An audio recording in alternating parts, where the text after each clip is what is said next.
You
had it on right.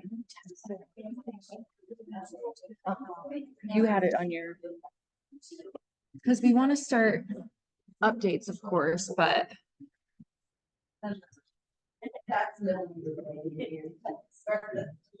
yes, I'm attending the meetings in Edwards. Here's the cell number.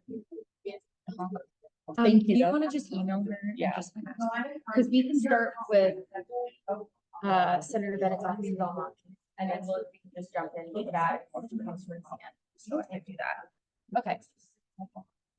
You guys let me know when you're ready. Will do, Matthew. We're gonna get started here shortly. I have a few housekeeping things, and then we'll jump over to you. Take your time. I'm multitasking, so just like but I don't want to be. As soon as you're ready, let me know.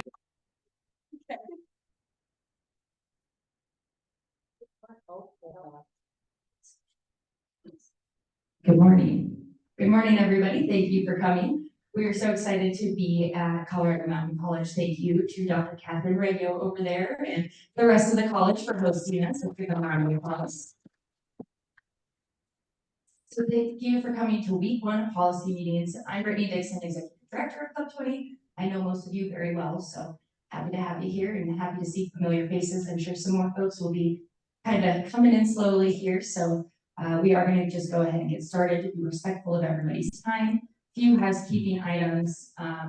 Wi-Fi information is here and also on some of the slides, so there's no password or anything, just the guest net.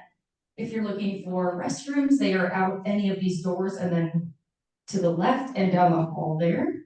And then I think they're on your right side once you get down. There's a water bottle filler over there, water bottle filler over there. We do have some water bottles and coffee refreshments as well out there. If you haven't signed in, I have a sign-in desk over here as well. So please get your agendas over there. If you need one, raise your hand and we can bring one to you too as well. But we are going to go ahead and get started with some federal updates. We have 2 offices here right now. We do have with Senator Bennett's office, Matthew Carriger, online. So we are going to jump over to him and pull him up for his updates. Great, thank you. I'm sorry I can't be with you guys in person. We have interesting stuff on the agenda today. I thought I want to focus on three priorities for the senator that I think have real implication here in Colorado. Let me start on the telecom and broadband side. It feels like ages ago, but we passed an infrastructure law that included it ultimately included about $826 million for Colorado to expand broadband. And the Colorado Broadband Office, Hey, Matt, could you pause for a second? sure. Our Our mouse mouse has stopped died, so working. give us 1 second, Matt. We just want to pull you up on the big screen. Okay. But it's working here. It's over here. It was working 5 minutes ago.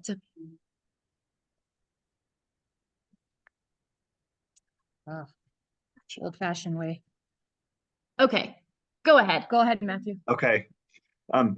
So broadband, this infrastructure law that was passed now over 2 years ago, included, kind of transformative money for broadband. And I think about the West Slope, and I know that many communities have already done admirable jobs in expanding broadband, but we still have much of the state that doesn't have the sort of coverage that we need. And the broadband office in Colorado, I think, has done an admirable job. It's not perfect, but over the past 2 years, a lot of what they've been doing, and I'm sure many of you in local communities have seen this, is trying to map and understand who and where are underserved. So to get this money, which is again almost $1 billion, we're finally almost there. And the broadband office, I didn't see it yet, but I think it's this month that they will be essentially putting out a grant application for sub-grantees. And that process, I think, will last through August or September, with the goal of then submitting to NTIA, which is NTIA is the national, what's the Telecom Information Administration. That's the executive branch agency that's administering this whole program.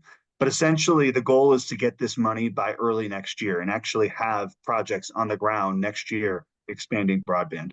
So again, it's been a slow, somewhat arduous process, but I think it's extremely important. And I think about many of our West Slope communities. There are places that are great, but there are areas that really still need coverage. So that's one. I want to then, on the healthcare side, it's really tough in Congress right now. We are not going to, I think, to be honest, we're not going to see any meaningful healthcare legislation in the near term. However, I still think what we're seeing across the West Slope, and this is probably across the country, but in particular, we see not enough competition. So I know here in like the Yampa Valley, we have one provider. And so Michael Bennett has continued to believe that we do not need a socialized, subsidized system. What we need is more competition. And so with Senator Tim Kaine, we just reintroduced, I think it was last month, what we call Medicare X. And Medicare X is really just providing another health insurance option to compete in the private market. Medicare X would be, what would I say about Medicare? Let's see, I'm going back to my notes. It's key for rural hospitals. It would direct CMS, which is Medicare and Medicaid services, to ensure coverage, and it would provide more competition in the marketplace. So another option. I don't anticipate this passes anytime soon, but I'm happy to distribute more information on it. If you guys have questions, please follow up with me. And then the third update I wanted to give is on education. Michael has long believed that apprenticeships, we need more of them. And an apprenticeship is essentially a paid job that you can learn a trade or skill and work under the guidance of a business or an experienced professional. We did just secure through a Department of Labor grant about $15 million to expand apprenticeships. I think it's timely that Vail Valley Works, which is in Edwards, received it will receive 1.6 million. But this is really about, I think about in the energy space, I think about education, I think about IT, cybersecurity, I think about healthcare. We know we don't have enough nurses. This is trying to provide opportunity primarily for folks already, engaging in education, post-secondary, but also for others that are just in the workforce and looking to change jobs, to have more access to learning those in-demand skills. So that we released a bill, I want to say it was a year ago, on apprenticeships. largely what we released has now been taken by the Biden administration, and through the Department of Labor, they have been awarding some of these grants. All of which is, again, getting more jobs, increasing economic development, and ensuring that we have, rural economic prosperity. So I think those are the three for today. There's a chance I can get there tomorrow, but unfortunately my wife is stuck back east. But either way, I'm going to be on tomorrow and happy to give an update tomorrow on outdoor rec and on transportation. Thank you, Matthew. Do we have a few minutes for questions? Absolutely. Does anybody have any questions at this time? Okay, Wendell, if you want to go ahead and use that one.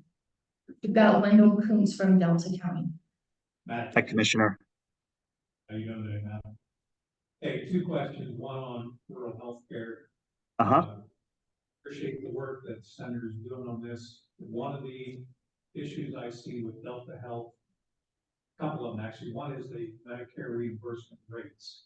That's been probably one of the bigger issues, and that in the turnaround time on approving claims or the cash flow position of these rural hospitals.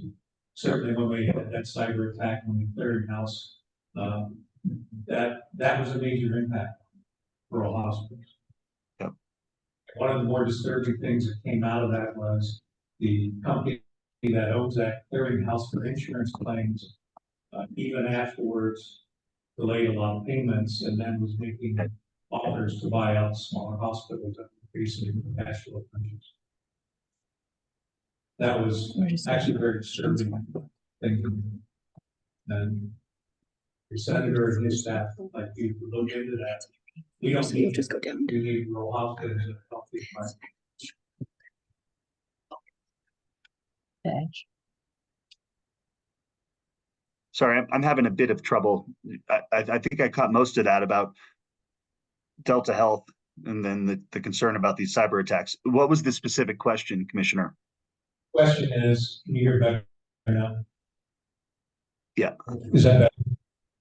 Yeah, there was some background noise. I apologize. The insurance clearinghouse that was attacked, had a cyber attack that everybody disconnected from, even after the firewalls were reestablished and the services reestablished, took forever to approve claims and get the cash flowing again to the rural hospitals. Okay. And the message I got was the same company that owns that clearinghouse then was making offers to purchase these smaller hospitals that were experiencing their bankruptcy conditions due to the lack of cash flow. To me, that is immoral. I see. And I mean, if there, yeah, it certainly we can try to arrange between the local entities. We could certainly do something with CMS. I mean, I think I'd be happy to take this offline. I don't have like a great answer for you in terms of like, is there a next step that the federal government can play in sort of adjudicating this? Hopefully. And or I guess what if there in a perfect world, what would happen? The federal government would have more of a hammer to come down. Yeah, this is actually true. That company needs a swift kitchen because all that's doing is predatory on these local hospitals. Again, more than happy to take this offline. I can certainly with Hillary, we can follow up with you, and if there are locals that we can talk to, we'd be. But I don't know off the top of my head, other than I think you're right, it's wrong. Is there something that the federal government can do to hold them accountable? Potentially, possibly. Thank you.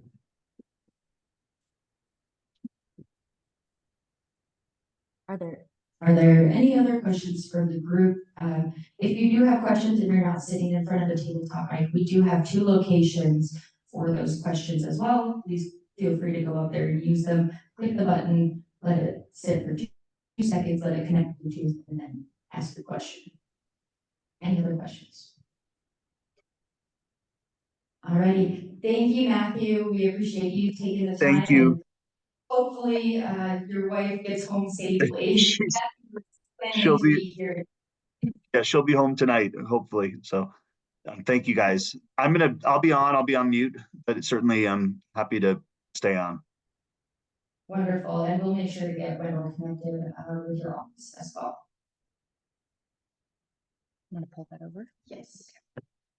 That is not it. Oops, sure, tell him. So next we do have from Representative Boger's office, Raven Finnegan here.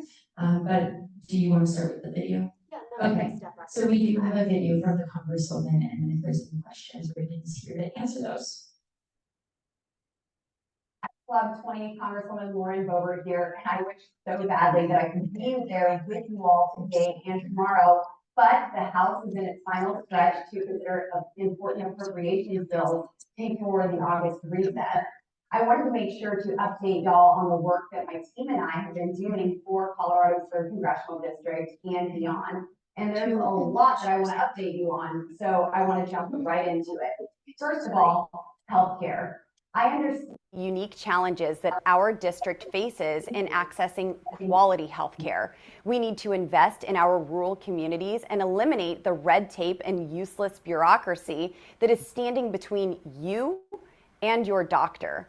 I secured $1.85 billion for community health centers that provide care to rural communities.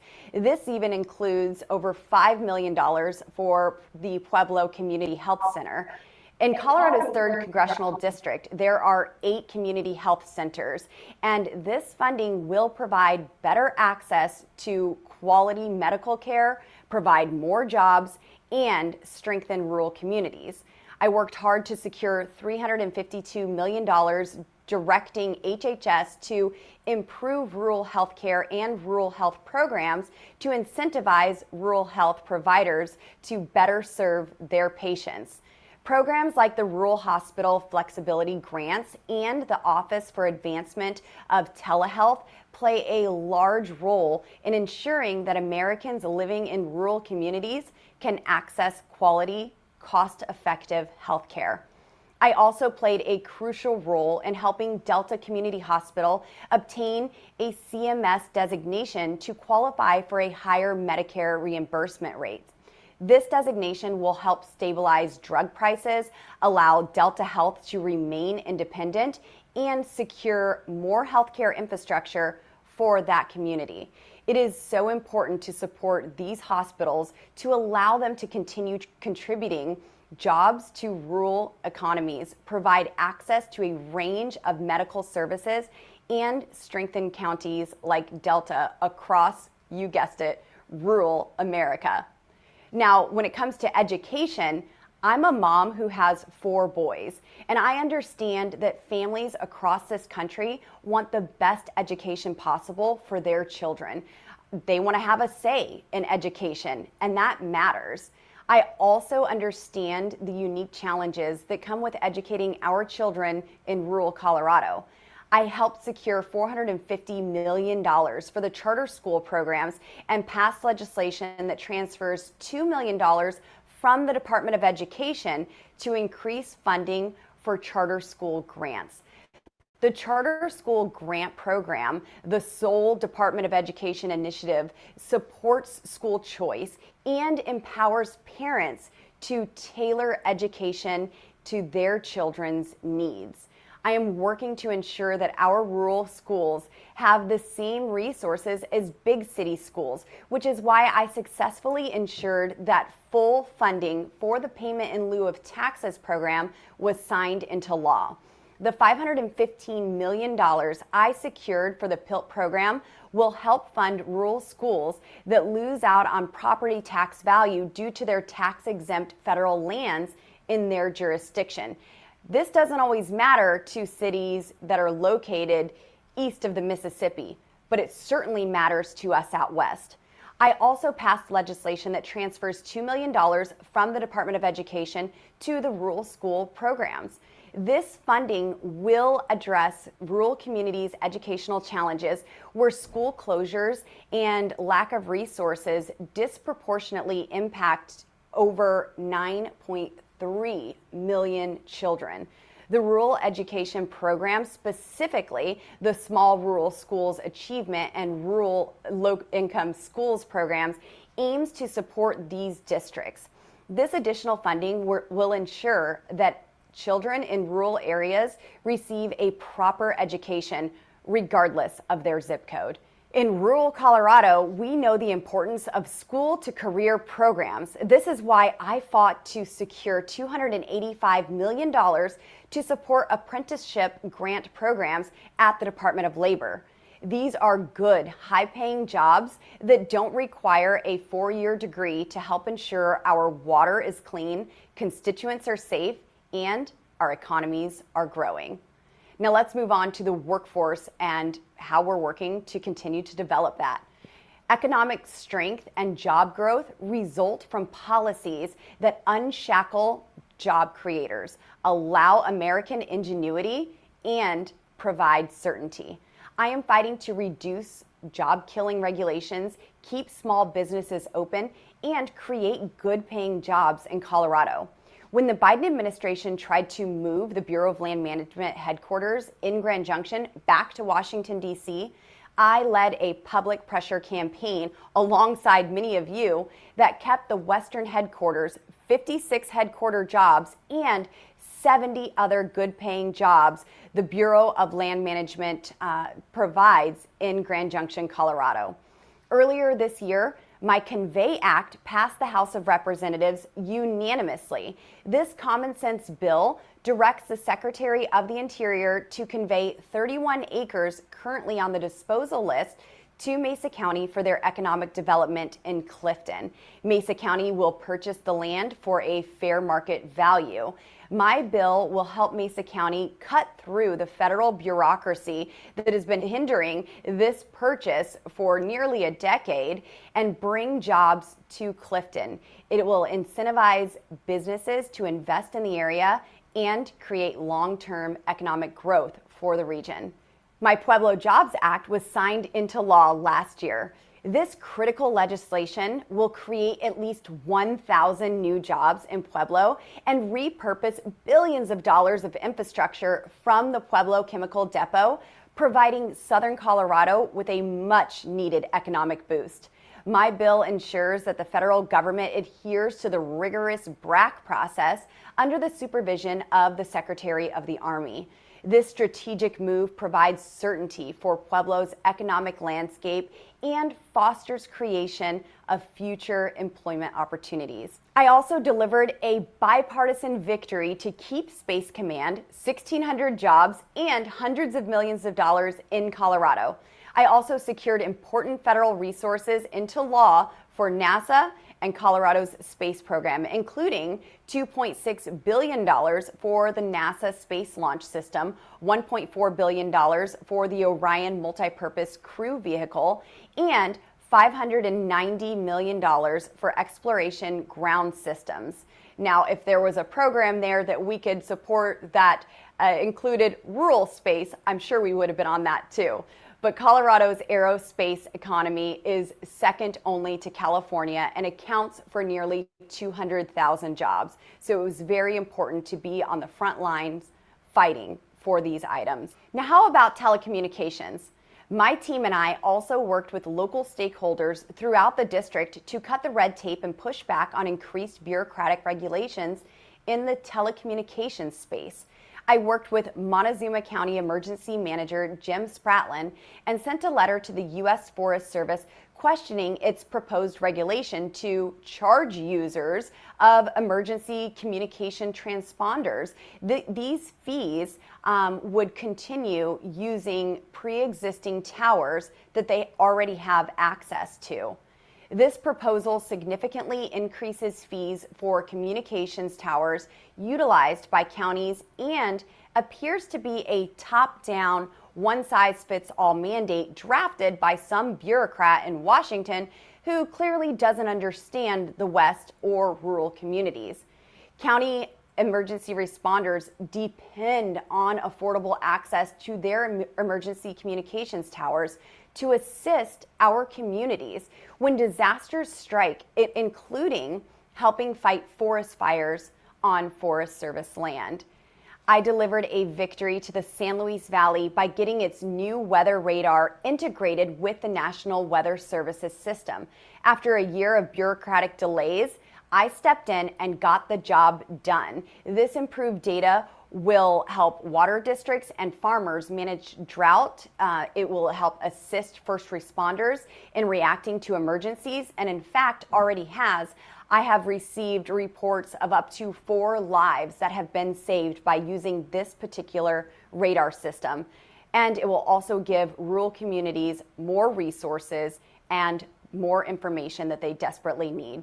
Now, Club 20, my team and I have several other bills in the pipeline that will be rolling out in the near future. I will also be providing another legislative update for you all tomorrow morning.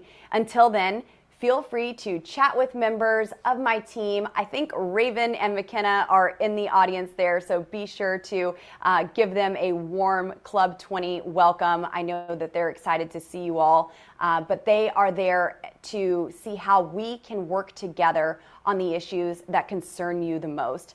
It's an honor to serve you all. It's an honor to legislate on your behalf and be your voice. And I hope you enjoy the rest of today's policy meetings.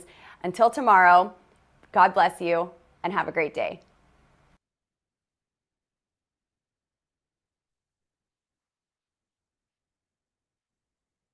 All right. I think I know most people in the room, but if I haven't met you, I'm Raven Finnegan, Western Colorado Regional Director for the Congresswoman. And I will be here today and tomorrow, but happy to take any questions or concerns anybody might have. Yes. 2001, 2002. Okay. Thank you. So right back here, she talked about education, and I wanted to know how that is working with and for coal impacted communities in her district, Western Colorado. Is it just education for people going to school for anything, but is it helping our workers transition? You know, I think that's a really good question. I think in terms of education, she's really focused on youth. But that's definitely something I can bring to her attention, and especially with energy and transitioning and the different planning. I think that that's definitely something that she would support and you know, be behind and lead the charge on. So I'll definitely bring that to her attention and give you a review later. Thank you. Yeah, of course. Any other questions? Yes. Well, I think 1, 2. See, I even learned more of a statement than a question. Ms. Bobert and I talked about health several years ago. Really appreciate the focus on the bill and just want to give you a little kudos. And thanks for following up. Thank you so much. We appreciate that. And I'll let her know of that. Thanks as well. All right, anybody else? Perfect. If you, if any questions come up, I'll be right over here. Feel free to come chat with me. Wonderful. Okay, there we go. So I don't see your speakers in the room right now. Are they planning to come in person? We both. Okay, Yeah. so we will go ahead and take a quick break, but before we do that, let's go ahead and do the Pledge of Allegiance because we haven't started with that yet.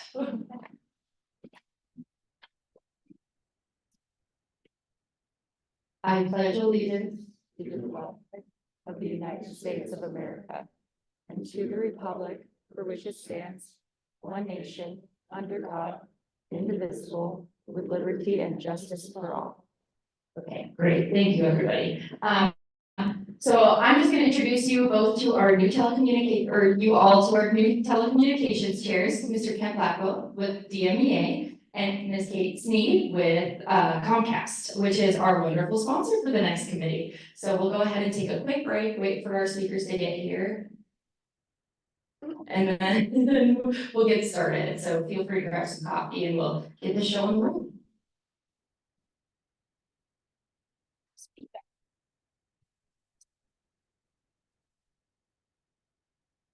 We are.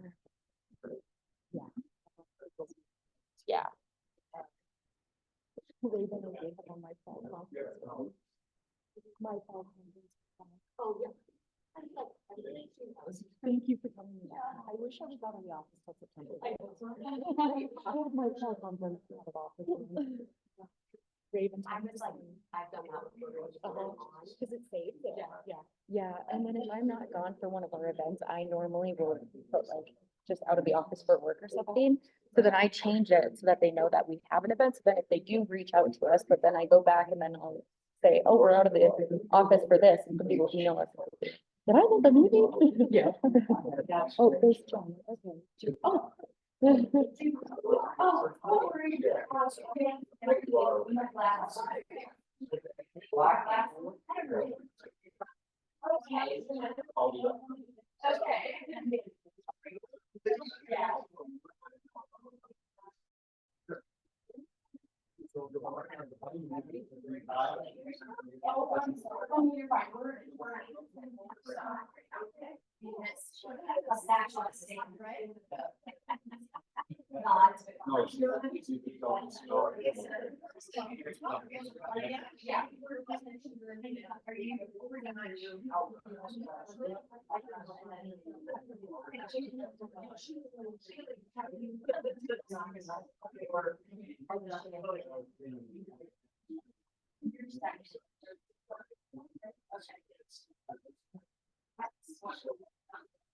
Yeah.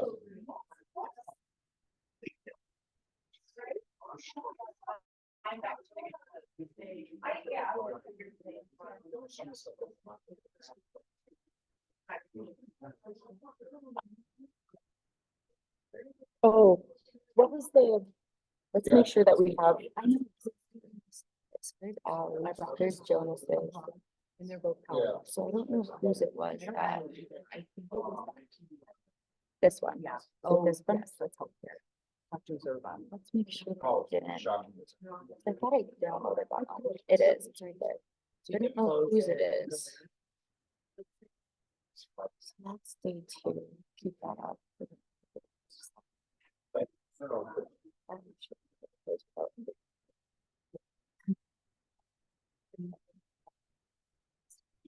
Mhm.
Yes.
Whatever.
Okay, if we could start working our way back into the room, we're gonna get started here shortly.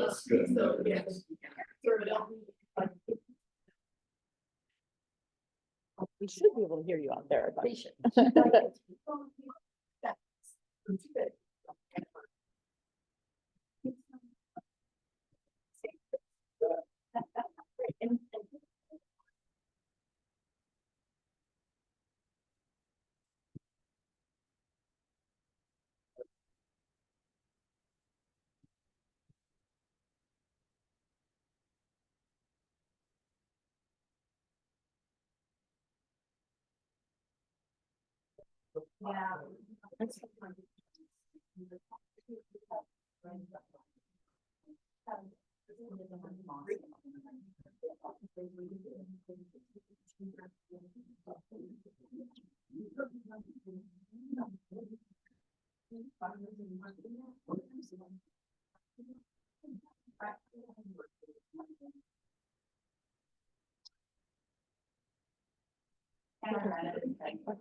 So Andrew, Yes.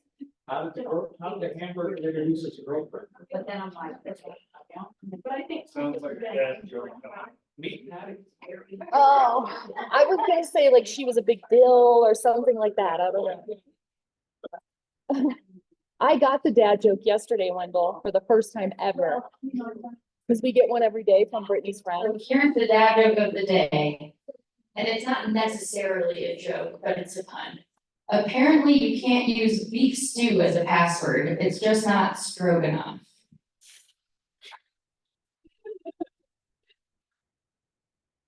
All right, now I got everybody's attention. Great, wonderful. Come back later for some more great dad jokes. I'll hand it over to Kent and Kate then, and we will go ahead and get started if you guys want to just go through your little spiel. Okay.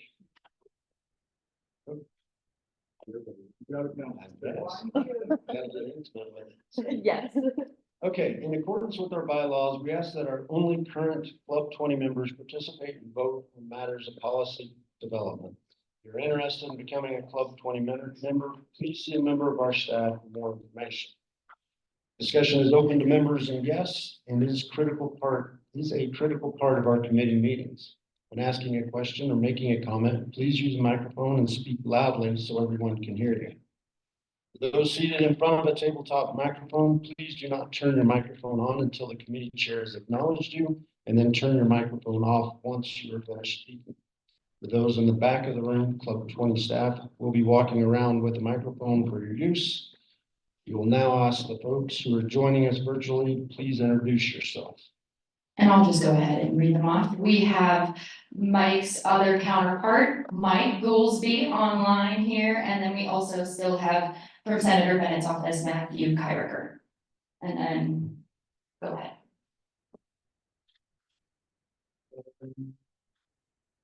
Okay, next we will ask everyone in the room to introduce themselves. We can start over here. Paul Bryan from Gibson, Colorado. Lois Dunn, Mesa County. Again, Raven, but again, Western Colorado Regional Director for Congresswoman Lauren Boebert. Catherine Reggio, Vice President of Academic Affairs for Colorado Mountain College. Tom Kleinschmidt, Tourism Director of Moffett County. I'm Allie Ashley from CDOT. Tiffany Dickinson, I'm the Executive Director for Associated Governments of Northwest Colorado. Mike McBaugh with HDR. I'm also co-chair on the Transportation Policy Committee. Adam Frisch, listening and learning as always. Listening and learning as well, Felix Frisch. Good morning. Joe Sturham, Senior Manager of the Colorado Broadband Office. And Kyle Miller, Chief Operating Officer, Memorial Regional Health. Go to the table. Ray, you want to start us off? 1001, 1002. Ray Beck, Membership Chair for Club 20, Co-Chair for Transportation.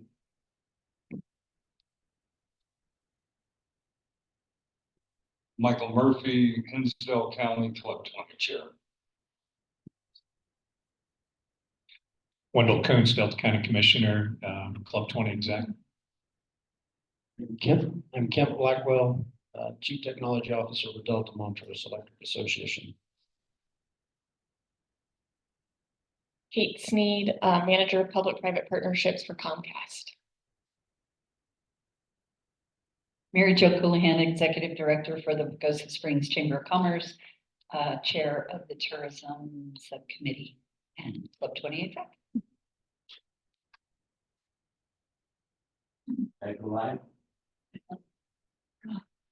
Tom Hardy from Colorado and welcome to Houston County. Thank you all for coming to be here for the next couple of days. I'm one of the chairman of Club 20 and I wish I could take credit for this wonderful baby and wanted to weather, but welcome and enjoy the county about the local area.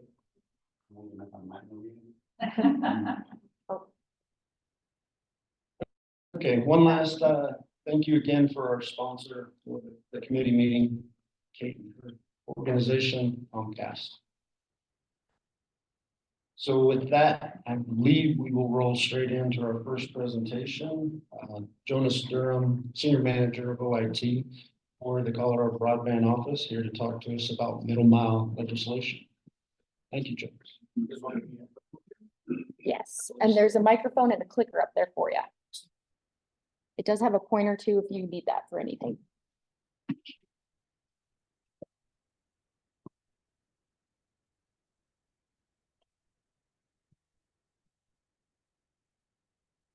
Good morning, everyone. Again, I'm Joe Stern, Senior Manager of the Colorado Broadband Office, and I'm invited here this morning to talk about some of the Colorado Broadband Office's recent initiatives when it comes to middle mile broadband infrastructure. So thanks so much for having me. It was an absolutely stunning drive up here from Denver. Couldn't believe I was talking to Kate about how green it was. Everything is so lush and green right now. So thank you for the opportunity to come hang out in Vail and Edwards for the day and experience how beautiful it is up here. All right, so let's talk about middle mile infrastructure and how the state is getting involved with making those opportunities better going forward. Let's go to the next slide, please. You have a clicker. Should be working. Is it on? On the right or left hand side of it? Yes, it is on. Well, then just look at us. There you go. There you go. Okay, so first I want to talk about a little bit about what middle mile infrastructure is and why we're interested in improving it in Colorado. So as some of you may know, there is an executive order from the Gov's office to where the Colorado Broadband Office is responsible for connecting 99% of Colorado with broadband access by 2027.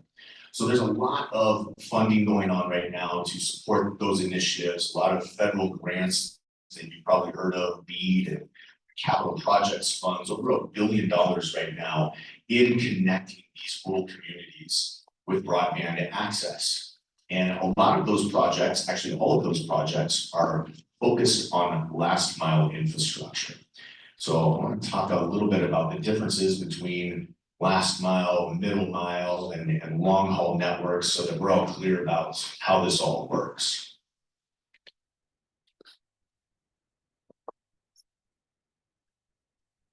There we go. So I think the best way to describe the differences in these networks and how it's all connected is I like to compare it to the highway system. It's very similar how fiber optic networks are connected. You probably heard the internet referred to as the information highway. It's because it's very similar with how all of this is connected and how we transport data, very similar to how we transport ourselves in cars. If you think about a rural community, I would maybe use like a Salida, for example, right? Great community, small town. It starts out with great roads and streets that work really well for that community. Connects all of the homes to businesses, hospitals, post office, grocery store. It works really well. You jump in your car, you can transport yourself on these streets and roads to get yourself to these resources. Those streets and roads you can think of as your last mile network or fiber. Now, where sometimes there might be inefficiencies is when those folks in Salida, back in the day when those streets and roads were first being built, needed to get back to Denver. They didn't really have an efficient way to get to Denver to transport themselves to the major hub for other resources. So we built 285. 285, Highway 285, great way to start transporting people in high volume, lots of traffic from Salida and the other communities along 285, all the way back to Denver. Highway 285, that can be thought of as your middle mile piece of the network. It connects small communities, roads and streets, last mile infrastructure, to the major hubs. And from those major hubs like Denver, we go back to that highway analogy. From there, you can jump on the interstate and start connecting yourself to different major hubs or cities across the US. You can go to DIA, transport yourself across the world. So it's really important to have efficient ways to get from these small communities all the way back to the major hubs that then connect you to the rest of the world. And so you've got your last mile infrastructure that connects to your middle mile, that in fact efficiently gets you back to the major hubs like Denver, where there are major data centers that all this fiber connects to, and then connects to other major hubs across the world. So that's kind of how middle mile works and why it's so important to have a good middle mile infrastructure to connect these communities.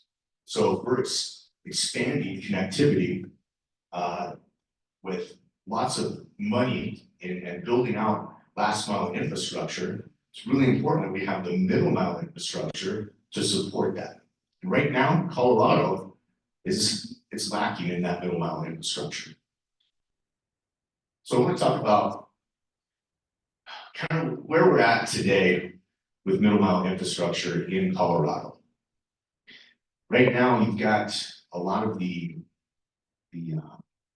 major players like Lumen, Comcast, Zayo. These are big companies that for decades have provided that middle mile infrastructure. However, they haven't been able to do so in the instances where you've got rural communities that there may not be a return on investment by spending millions of dollars to build that middle mile infrastructure to support communities that don't necessarily have the population that would support that kind of funding. So those communities have been neglected by everyone. And if we're going to now start building out these communities with all this last mile infrastructure, what's happening is you've got the emerging public networks. You've got local government, economic development groups who are building their own middle mile infrastructure. But they're very segregated. You can think of them as islands. They only serve those communities, but they're popping up all over the place. So, I think a lot of them are starting to realize that it's a big task to operate a network like that. It takes a lot of money, a lot of resources. And so they're starting to look at other entities that can help them out. They need more funding, they need more resources. So in order to, I think, be successful with some of these projects that we're expecting over the next 2 to 5 years, and all this funding to go to the right places, gotta make sure we're doing our part as a state to start building more robust middle mile networks. Let's go to the next slide.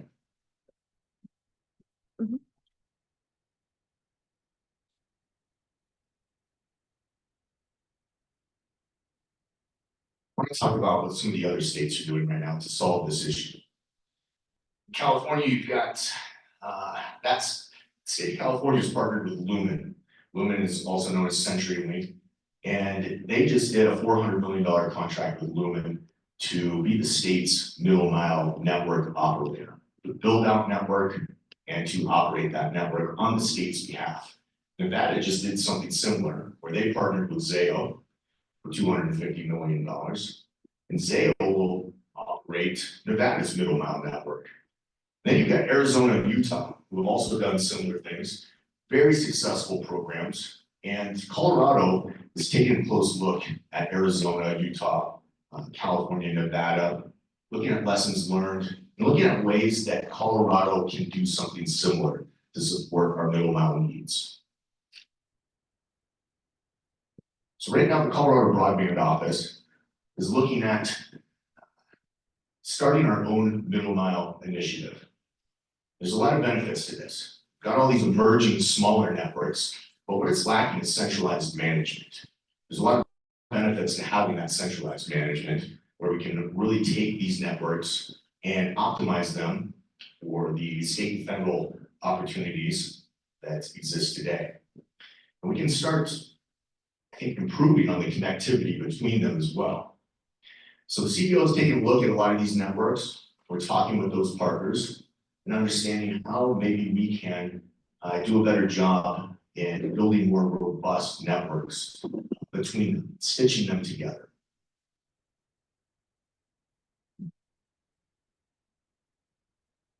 Some of the benefits of doing this allows us to shift the focus to expanding and improving connectivity across the state instead of it being focused on a regional level. Because again, the idea is to allow all these communities to be connected and have easy access back to Denver, or maybe Albuquerque, or Phoenix. So it's about really taking the state's resources, making them as efficient as possible to support these networks, maximizing our funding opportunities that we have today, and really leveraging the expertise that we have at the state and our industry partners and stakeholders to make sure that we're working together to implement something that makes sense for the entire state. Some of the policy considerations that we need to account for in order to be successful with this is, number one, the capacity that we have at my office. We need to build up some resources, add a couple of employees to help us manage this initiative. There's some legislative policy actions that we'll probably need to look into to allow CBO and CEOP to work together and leverage that state fiber in order to accomplish some of these needs. Then there's the funding piece of it as well. Right now, there really isn't any funding available for the state to implement a state-owned middle mile network. So we'll have to look at different ways we can overcome that.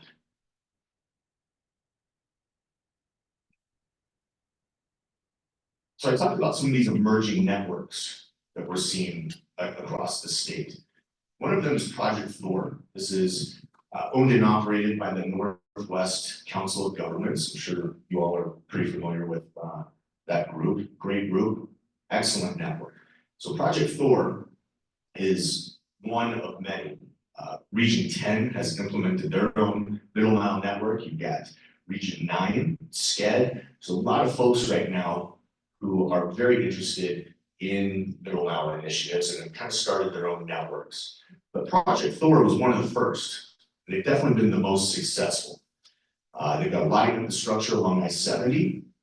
And what they've done is they've connected several rural counties across the state and the northwest part of the state, 10 to be exact. And they've got a really good existing relationship with CDOT. A lot of Project Thor's network is on leased CDOT fiber. So the CBO has been talking with the Northwest COG, and they've approached us about a possibility of partnering, maybe acquiring their network and helping them out going forward and coming up with ways to expand that network and integrate it into the state-owned middle mile network. So I want to talk about what that entails and what some of our focuses will be over the next year or so. We're going to be taking a look at Project Thor in detail, understanding a lot about how they're operating, financial, regulatory, who are their partners, what do those contracts look like? Really going through and understanding how their business operates and how maybe we can get involved and help them out. So we'll be working with them on strategic planning, a lot of stakeholder engagement, understanding who their customers are, understanding what their needs are, and where we can improve. Stakeholder engagement, this is going to be one of the biggest pieces. In order for us to be successful with taking on an existing customer base, we've got to be speaking directly with those customers. We've got to understand, again, what are their needs? What are these counties lacking today? Where can we improve? How do we get them better connected with a more robust middle mile network that we can expand? So we'll be going to these counties, talking with folks, much like I am with you all today, and including them in our planning and strategy going forward to make sure that the efforts are successful. These are 4 other big pieces that we need to take into account. There's a lot of fiber in the ground today, beyond what CDOT has, beyond what Project Thor is using. There is a ton of middle mile fiber in the ground today, but it isn't very well documented. So we need to do a complete inventory of that fiber that exists today, make sure that we're not overbuilding or spending money in areas where we don't need to. So we're planning on doing a full audit and inventory of that fiber, understanding what it's connected to, what's available, what's under contract, what's not, understand where the gaps are. From there, we need to understand how we can best integrate that network into a larger, scalable, statewide open access network. And then what's it going to take to integrate? If we wanted to start stitching these networks together, Project Thor, Region 10, Region 9, maybe a county network, what does that integration look like? How long is it going to take? How robust will that network be? And then the viability. How do we maximize viability of that middle mile network on an ongoing basis? It's one thing to just acquire a network, but is it a sustainable business model? These are all things that we'll be looking into over the next year as we take on this initiative. Some of the short and long-term key deliverables that CBO is looking at. Again, number 1, understanding what's in the ground today. Delivering on that piece of what that existing fiber looks like, the condition it's in, and documenting. Making sure we're working with our GIS teams to develop possibly a public-facing portal that potential customers or interested parties or entities can take a look at and use that tool for their planning of their networks, understanding how they can connect to a state-owned middle mile network by seeing where that fiber exists today. Then we'll be looking at the integration piece, the due diligence of what it will take to acquire Project Thor and possibly other networks. We'll need a strategic roadmap over the next year to 3 years. of understanding every piece that will be needed in order for that effort to be successful. Stakeholder engagement. Again, this is key. This is major. Making sure everybody is involved in the decision making and that we're all partners together and working towards these initiatives. But then the last piece is bringing on a middle mile network operator who can actually manage and make this all work. CBO isn't large enough. There's really no one at the state that can take this on. It requires a lot of folks, a giant team, a lot of resources, a lot of funding. And so we'll be looking at contracting with a partner who can come on and take that on for the state, much like California did by partnering with Lumen, Nevada did by partnering with Zayo. We'll be looking to do something similar in Colorado. So what's the timeline look like? Here are our best estimates right now. The CBO is going to publish an RFP, actually a couple of RFPs over the next month or two. And that RFP will be, the first RFP will be to bring on a consultant that can accomplish that audit and inventory of the fiber that's in the ground for state-owned fiber and any other partners that would like to be connected to a statewide open access network. The second RFP that will be launched over the next couple of months is to bring on a consultant who can help us figure all this out, who can help us develop a roadmap to success, understanding the strategy and all of the resources that are needed in order to acquire a network like Project Thor. So hopefully we'll have those published over the next couple of months.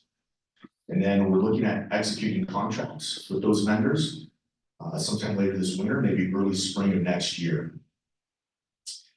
Sometime in late 2025, 2026, after we have a successful roadmap that we feel confident in, that all our stakeholders agree to and are behind, then we'll start moving forward with that fiber inventory and completion of the Project Thor integration with the CBO. And then we hope to have all that completed sometime by 2026. So the next 2 years will be a lot of effort going forward with middle mile initiatives and the CBO. And again, these are what those next steps look like. Publishing that RFP, bringing on consultants who can assist us, implementing that stakeholder engagement strategy, finding the middle mile roadmap, and then really analyzing the network integration feasibility. And so that's where we're at with middle mile and some of our plans over the next year or two. Any questions? Yes, sir.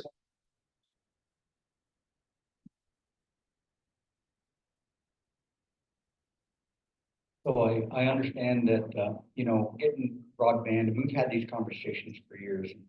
And I find that, I guess in my mind, I don't see a whole lot of progress when it comes to identifying the infrastructure, the overbuild. I mean, these conversations are 5, 6, almost 10 years old, and we're still talking about it. That's just a concern. But my question really is that, you know, a lot of our broadband expansions, whether it be middle mile, last mile, first mile, whatever, now often it's going to be laid in right of ways, mostly CDOT right of ways, which is one element you did include in your slide and how that relationship is going to be developed in working with CDOT because of the right of ways.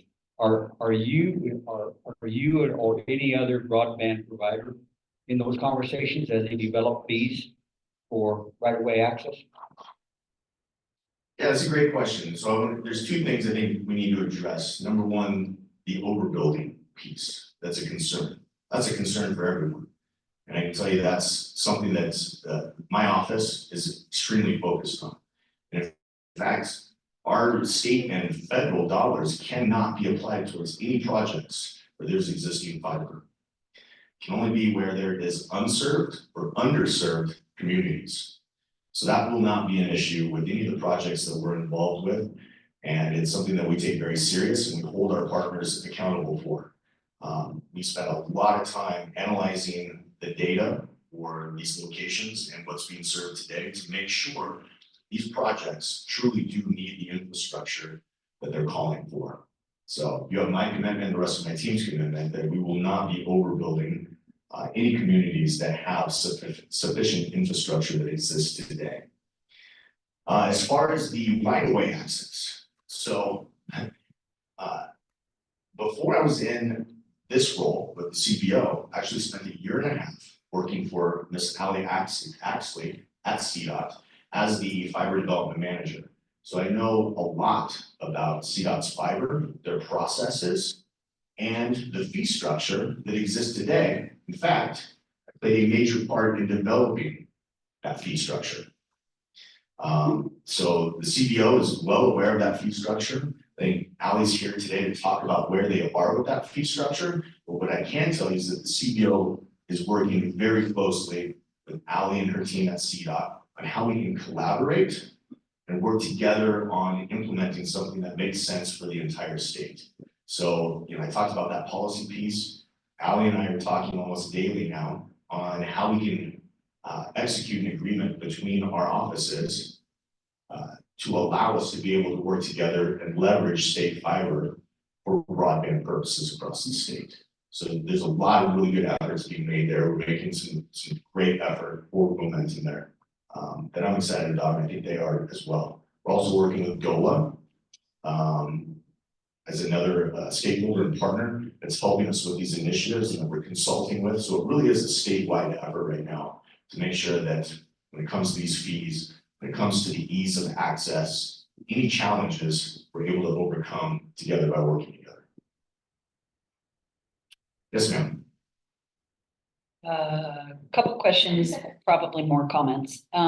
First off, very glad to hear that you and CDOT are working together, because these are two state agencies that seem to have been at odds, and yet the counties then bear the brunt of it for the high costs of having access to that. So we know that just recently, both on the I-70 corridor and in southern Colorado, over Wolf Creek Pass, that there's been some effort. So thank you for that. I hope it's not rhetoric and just something to say in a meeting to placate us, because it's really an issue throughout the whole state. So I hope those two state offices can work together.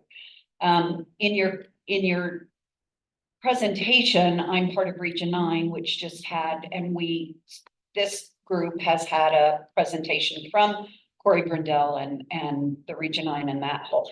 Was that obviously we're disappointed that project was not funded, because we feel that, that would have been like the Thor project of connections, but we're hoping that maybe BEAD will come through and do that. So again, I just hope that the various state offices will work together instead of apart, because that is where we need to go. And the bottom line is the counties then end up bearing the brunt of it. There needs to be some kind of, let's do a middle mile. I appreciate those comments. I very much agree with everything you said. I don't think I could be any more confident in how we're all working together. And a lot of that is that we finally have the right people in the right roles to be successful with this. And I don't mean just at the CBO, but I think at CDOT, as well as DOLA, and really being able to partner and align our initiatives. We're there for the first time. I wouldn't be standing here today saying this because I know you're gonna hold me accountable. I expect you to. I hold my team accountable. My boss, Brandy Ryder, she holds me accountable as well. So I think that's another piece, is that for the first time, you've got everyone holding each other accountable and working together in the same direction.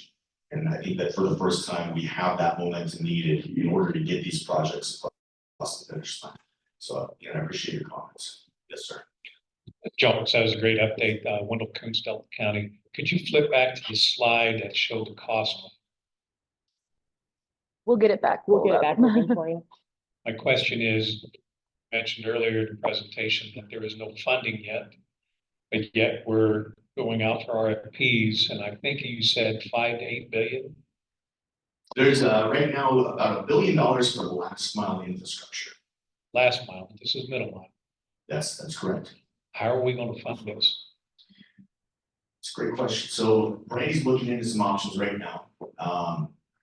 When it comes to Project Thor, that's an existing network, right? So the RFP piece, yeah, we're probably looking at a few $1 million over the next few years to bring on consultants and help us with this. There is funding available right now. I don't know the exact source. That's something that I leverage and rely on Brandy to take care of as our executive director. But there is funding available for that piece. And then, you know, we may be looking at additional legislation over the next few years to help with that as well. State of Colorado is struggling to pay for what they're doing now. We want to see this kind of a project go forward. It's going to be we as citizens trying to figure out what we want to fund and not fund. Second question is, with Ray Beck and others, we just did an energy summit. And one of the big issues is permitting, access to actual lands and getting permits in place. That's the slide, 5-day Okay. We were getting. Oh, so this is something different. Yeah, did I go over this slide? So this is, oh, where's my next slide? So there's another piece of this. So there's the recent legislation for Middle Mile that is related to House Bill 1336. And that was for us to sunset the existing broadband deployment board, which is a state-funded program for high-cost support. And that's been a pretty successful board, but it was not operated by the CBO, and it was completely separate. And really what we're trying to do is consolidate all broadband initiatives under the CBO. So that has been sunsetted, and now the CBO will absorb that funding. Previously, that funding was also only for last mile projects. One of the things that Randy added to the recent legislation was to allow, I believe, up to 60% of that funding to be applied towards middle mile. Now, keep in mind that this is something a little bit different than what I've been speaking to. This would then be for grant funding. So independent operators, entities who want to apply for grants to expand their own middle mile networks, they would take advantage of this. So this would not be the CBO investing $5 to $8 million in our own middle mile, but for other entities to expand their existing middle mile. Does that make more sense? It does. It does, but still understanding the total cost of the state-funded, state-operated middle mile is a big concern. I'd love to hear more at the next meeting. Yeah, I think, and I will definitely update you on that. Right now, we're very much in the infancy stages of the planning. Part of that is identifying what the cost is. Once we know what that cost is, then we can start looking at where we might be able to fund that cost. I know Brandy's working on some options right now. She's got some ideas that she seems very confident in. But as we get closer to that over the next few months, I'd be happy to return and talk to you more about where that funding will come from. See. And the second question was, any issues with permitting new infrastructure for broadband and middle mile? I think there's always issues with permitting. It's never fast enough. I think it's something that people underestimate a lot. I was just talking to Ali before this meeting about how, you know, a lot of our grantees underestimate the amount of time that it takes to get through that permitting process, whether it be CDOT, NEPA, BLM. They don't start fast enough. And I think one of the differences you're going to see going forward is, first of all, a lot of federal pressure on these permitting agencies to move faster and build up resources to support the volume of work that's coming. But at the end of the day, it always goes back to building relationships, knowing who these offices are.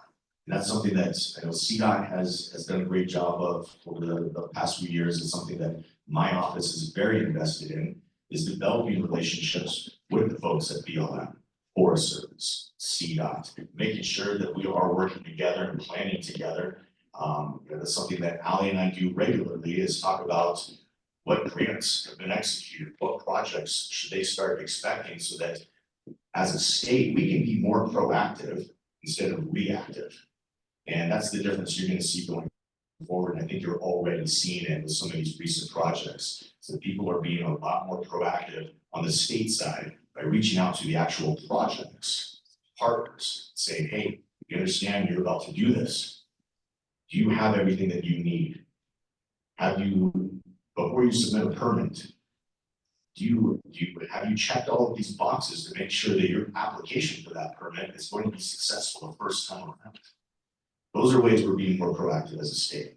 So I think there can be more done, but I think we're making some of the best efforts we have as a state thus far. Commissioner Kuntz, and I wish I were there in person. Can you guys hear me? Yeah, we can, Matthew. Okay, I want to make sure on the federal side, in terms of, this is permitting, this is trying to put new fiber through federal public lands. Is that your concern? Just want to make sure I understand the specific nature of your concern about permitting. That is a concern. Thank you. Yes, that was the concern. Okay. And in terms of, you do not feel like that you are I mean, if there are specific concerns with local BLM or Forest Service offices, I certainly hope you'll engage all of your federal representatives and we can put pressure to try to alleviate those concerns. Notwithstanding that this stuff does take time, it's not fast. There is bureaucracy, and I get all of that. But I also, it shouldn't be lost on any of you that we are more than happy to put pressure on local offices or at the state or at the federal, the headquarter level to make sure that this stuff moves forward. So certainly just please keep us involved. Matt, we're hearing horror stories on permitting processes that take decades. Even on, there's an Anschutz project, put in a DC transmission line from Wyoming to Utah. Yep. That's been word processed now for 18 years. The Transwest process absolutely has taken too long. It has been approved, as I understand it. I was up in Wyoming with Governor Gordon of Wyoming. This was last fall. So absolutely, it has. If you look backwards, are there horror stories? Certainly. Moving forward, if there are specific issues, I think you should be calling on all of your federal representatives, your delegation, and we should be working to improve this, right? I don't want to look backwards. I think looking forward, if there are specific issues, let's raise them and let's get to the bottom of them. Thank you. Thanks, Matt. I'm going to interject, excuse me, just because we're getting short on time and I know there's a few more questions. So let's get to the questions and we can move on because I know we're trying to stay on schedule. So. Kate, I think you were next with a question. Yeah, great. Thank you, Jonas, so much. For those of you who don't know, I came from the Colorado Broadband Office. I was the Jonas before there was a Jonas a while ago. And so this is work that I know helped get started years ago. I think one question I have that I think is kind of confusing maybe for some of us is that we hear the state owned and operated. But then there was a lot in your presentation around like coordination, working together, and maybe we'll integrate with Project Thor, but maybe we won't. And there's Region 9 and Corey has done such good work. And so the state owned aspect I think is confusing a little bit. If you could clarify that a little, and that is the state really looking to acquire and build all their own, or just have a better understanding and kind of management of what exists? And I asked that also in conjunction with the fact that I cover Arizona and Utah for Comcast. So I work with ADOT and UDOT very, very closely all the time. And they don't have yes, they have some middle mile that they own, but they don't have what is called a state-owned middle mile network. It's more of they have like a middle mile program per se, because it's not all owned and operated by them. So I think quite honestly, there's been a lot of confusion and kind of angst around. So now the government is going to come in and try and own all of this and manage all of this. And so if you could please either say, yes, that is our goal. We are trying to own and operate and manage all of this, or we are looking to partner. And then my feedback would be, if you're really looking to partner, let's maybe not call it a state-owned network. Maybe it's a state-managed and it's a program for all of us to work together. Excuse me. And CBO is definitely not interested in a hostile takeover of all these networks. In fact, we have not gone to any of these entities and said, hey, we want to take over your network. In fact, it's been the opposite. There's a growing concern that some of these networks from their operators don't have a sustainable business model, and they're worried that over the next few years, they will not be able to continue operating like they are today. And so there's been pressure over the last couple of years on our office or at the state level to step up and get involved on a larger scale. And so Northwest Cog, they approached us and said, actually quite a while ago, we've been saying no, but recently through this recent legislation and additional resources and funding available on the team, we're better positioned to say, we'll take that into consideration. And so it would not be taking over, we're not talking about hostile takeovers, we're not talking about overbuilding or building new networks in parallel with existing networks. We're talking about going in and I don't know if we want to say owning the fiber, however, you could say that a lot of these existing networks like Region 10, Project Thor, Region 9, they're operating their networks on leased CDOT fiber, that is state-owned fiber. So really, there's already a state-owned fiber network. CDOT has 1,700 miles of it. Why wouldn't we continue to leverage that for an open access middle mile network that is already on a state-owned infrastructure and managed by the state as well to make it more efficient instead of having several islands of networks that are struggling to continue operating. So it's the state getting involved. I don't know if it's going to be quite an acquisition or a partnership. This is again where the consultant that we bring in to help us identify the best business practices to implement going forward in order for this to make sense for everyone. Does that help clarify? Yes. Matt, I'll let Matt follow up with a question.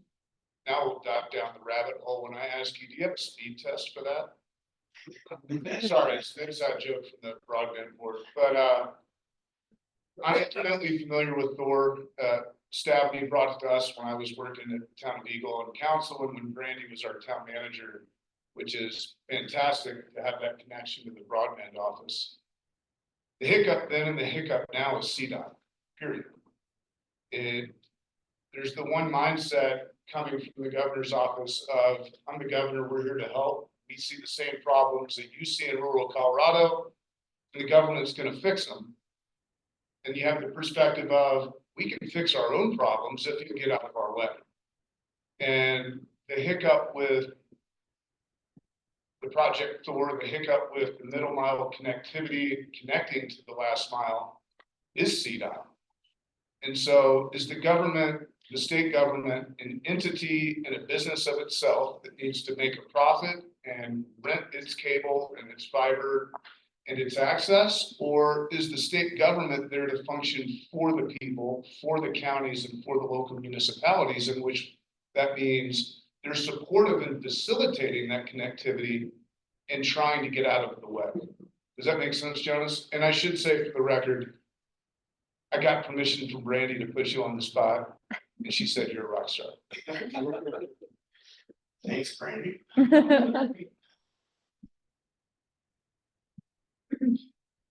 So Allie's here. I'm going to let her speak to the CDOT.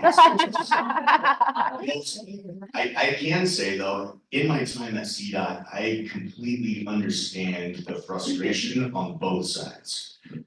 You have to keep in mind CDOT's initiative is transportation. They are an infrastructure department, not a broadband department. So it's very challenging when you start pushing CDOT to do things that are for broadband, and that's really not within their scope or even state statute. It gets very complicated when they start leveraging their transportation infrastructure for broadband needs. That's again where I think that we need to do a better job with legislation and policy and figure out how we can work around that. And I think that that's where the CEO gets involved, because we are not CDOT, but can CBO leverage that state-owned fiber for broadband needs and not have the same challenges that CDOT does through state statute? Possibly, and those are the things that we're exploring right now with CDOT. We've got the AG's office involved as well to figure out how we overcome those challenges to operate together as a state and with all our agencies working together to achieve these initiatives. So I don't know if that directly answers your question, and I think part of the problem is we don't have all of the answers yet.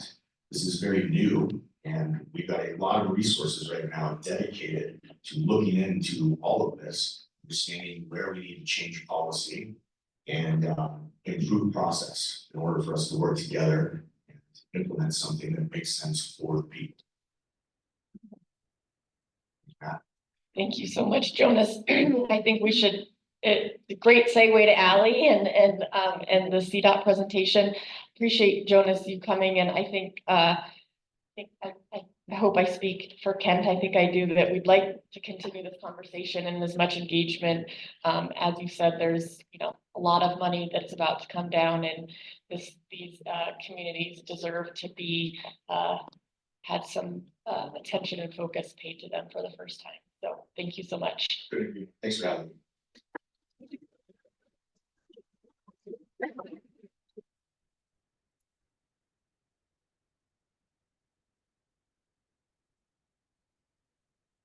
Great, good morning,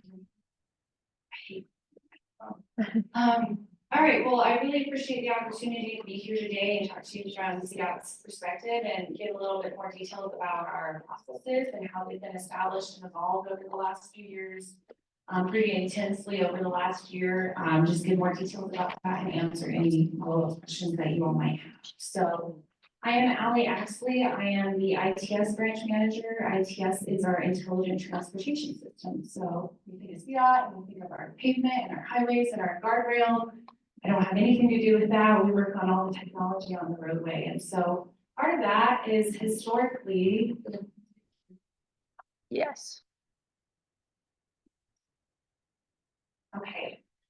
Historically, CDOT has developed its own fiber network throughout the state and has successfully done so with the help of partnerships.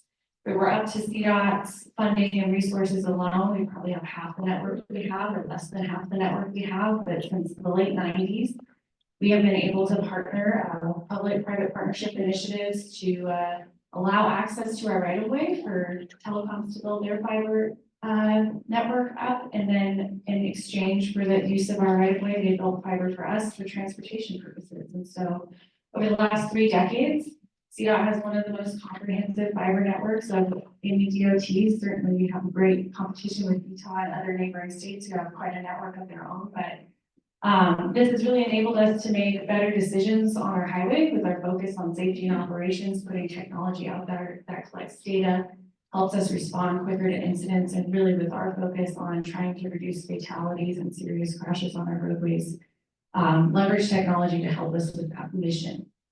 So over the last, 3 decades, there's been a lot of opinions about that process, and certainly with the governor's initiative for rural broadband and the executive order that he put out, he mandated that CDOT simplify some of their processes. So today I'm going to walk you through kind of 3 processes we have so that entities can leverage our assets, which include our existing fiber infrastructure, but also our rights of way.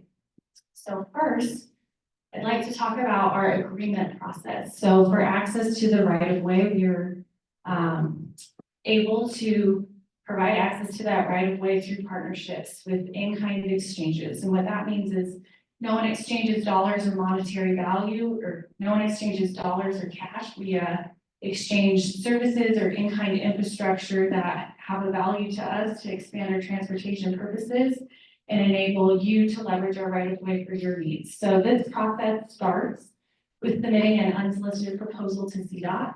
That proposal goes through a review, evaluation to make sure things are fair and that we check all the boxes of the state statute that we operate under, that we see all the requirements checked. And then we go into agreement negotiations. So we provide our statewide template and we allow our partners to redline that template, and then we work through those red lines to get to an agreement so we can execute that agreement. One change or process improvement we've made over the last 5 or 6 years is that we really want to get that legal agreement negotiation done up front so that we can start executing additional task orders under this umbrella agreement. And that enables us to be more transactional and further our partnerships so that we don't have to kind of go over the legal hurdles every time, but we have more transactional business terms executed in task orders under an umbrella agreement. just so we can become quicker at the process. We've certainly improved our timelines to execute an agreement. Sometimes we do it as quickly as 6 months. And sometimes, given the complexity of the projects or the depth of the red lines that come from legal teams, usually it can take a lot longer than that. So it really depends on what the partnership looks like and how comfortably entities and their teams can work with our controller's office or procurement codes and the legal reviews that we have to stay obligated to as the state. So this is typically what we see for access to our right-of-way. This really enables creative solutions. So it isn't dollars, it could be services, it could be infrastructure. It really opens up opportunities. Similarly, for access to our dark fiber capacity, it's a very similar process. We execute an agreement. We'd be able to execute additional task orders for additional routes as the needs arise on our dark fiber infrastructure where we have that excess capacity. And then we've really worked on reducing the time frame to do this. So we do this relatively quickly compared to how we used to do it 5 years ago. And a lot of that was thanks to Jonas. He came in with a lot of determination and staying focused on pushing things through quicker. We really kept a lot of his best practices in place.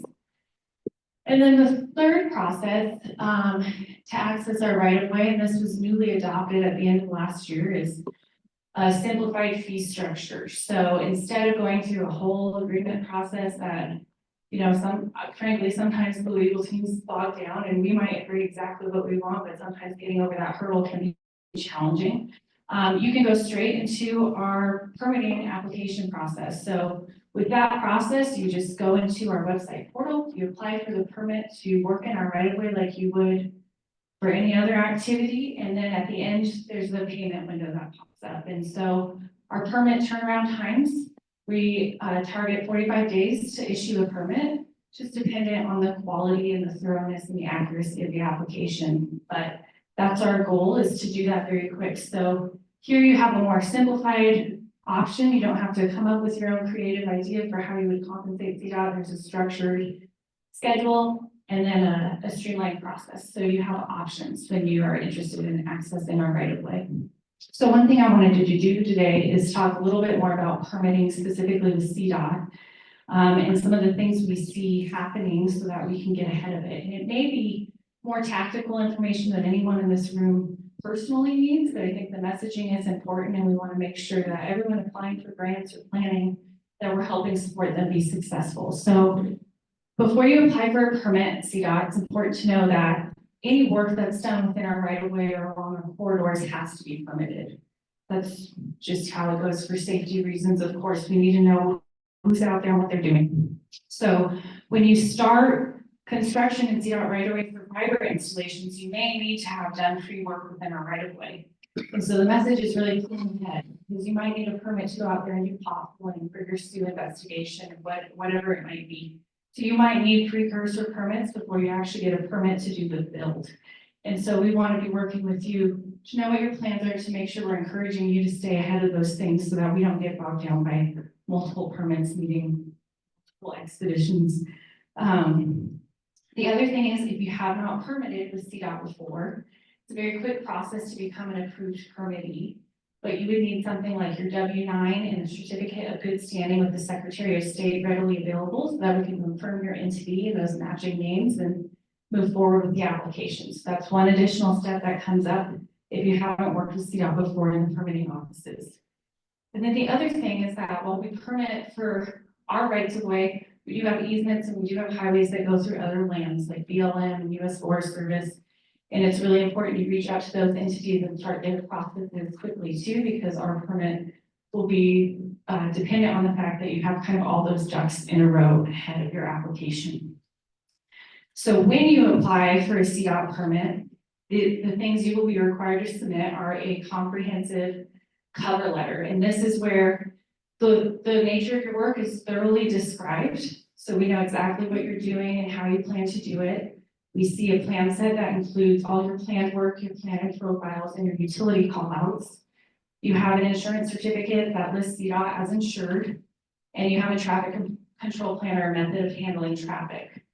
And then you also will provide us your third-party inspector contact information. So the best advice I can give is the biggest challenge we see when there's frustration is that one of these components is missing or lacking the details that needed to get through successfully, and we have to go back and ask for more information, that just delays the process. So as thoroughly and accurately as you could provide your detailed documents up front, it really helps get through our process as quickly as possible. And then lastly, after you apply for that permit, that's when our fee structure gets applied. So like I said, once you submit your application, it's reviewed and issued. Our signatures happen electronically, and then you get sent to a payment window where you pay an initial one-time fee for the time it took our permit offices to work on, review, and issue your permit. That fee is 5 cents per foot. It's applied to longitudinal buried fiber infrastructure in our right-of-way. Once the permit is issued and your work begins, there is an annual property use surcharge that's applied to those new fiber installations in our right-of-way. That will be billed once annually every January. And these are the new fee structures that were adopted last December by our Transportation Commission. So we're trying to keep things as simple and streamlined as possible for everyone, so that, say, Comcast applies for 400 permits next year, we don't invoice you 400 different times throughout the year. On an annually recurring basis, we aggregate them for you on one invoice once a year, so that it's a little bit simpler for all our teams. And then lastly, I think the theme of today, and certainly following on Jonas's presentation, I didn't know he was presenting today, so I was kind of glad to see him here going before me, is that we really are trying very hard to be proactive. I asked Jonas like 6 times this week, who's talking about our right away, who wants to use it, so we can reach out to you, so we can try and make sure all your ducks are in a row and that we have the resources ready and prepared to respond to you should you get awarded funding and should you have a project moving forward, that we all stay on the same timelines and pages so that we can be successful together. So we have one staff member on my team who's totally dedicated to our fiber partnerships. Her name is Leslie Gaylord. She replaced Jonas. So we miss Jonas, but we still have a resource in place. And so if you email us, we'll reach out to you so that we can stay on the same page. We'll probably engage CBO so that we can all work through kind of the success together. And certainly a lot of changes happened over the last year. I'm sure everyone's kind of followed that. And we're always interested in improving our processes. So our goal really is to proactively support these initiatives within the boundaries and guardrails we have. And we're really excited to engage with CBO and where they are going with their initiatives and trying to be as supportive as we can for those. So I didn't have a 20-minute presentation, I guess, but I figured there'd be a lot of questions. So.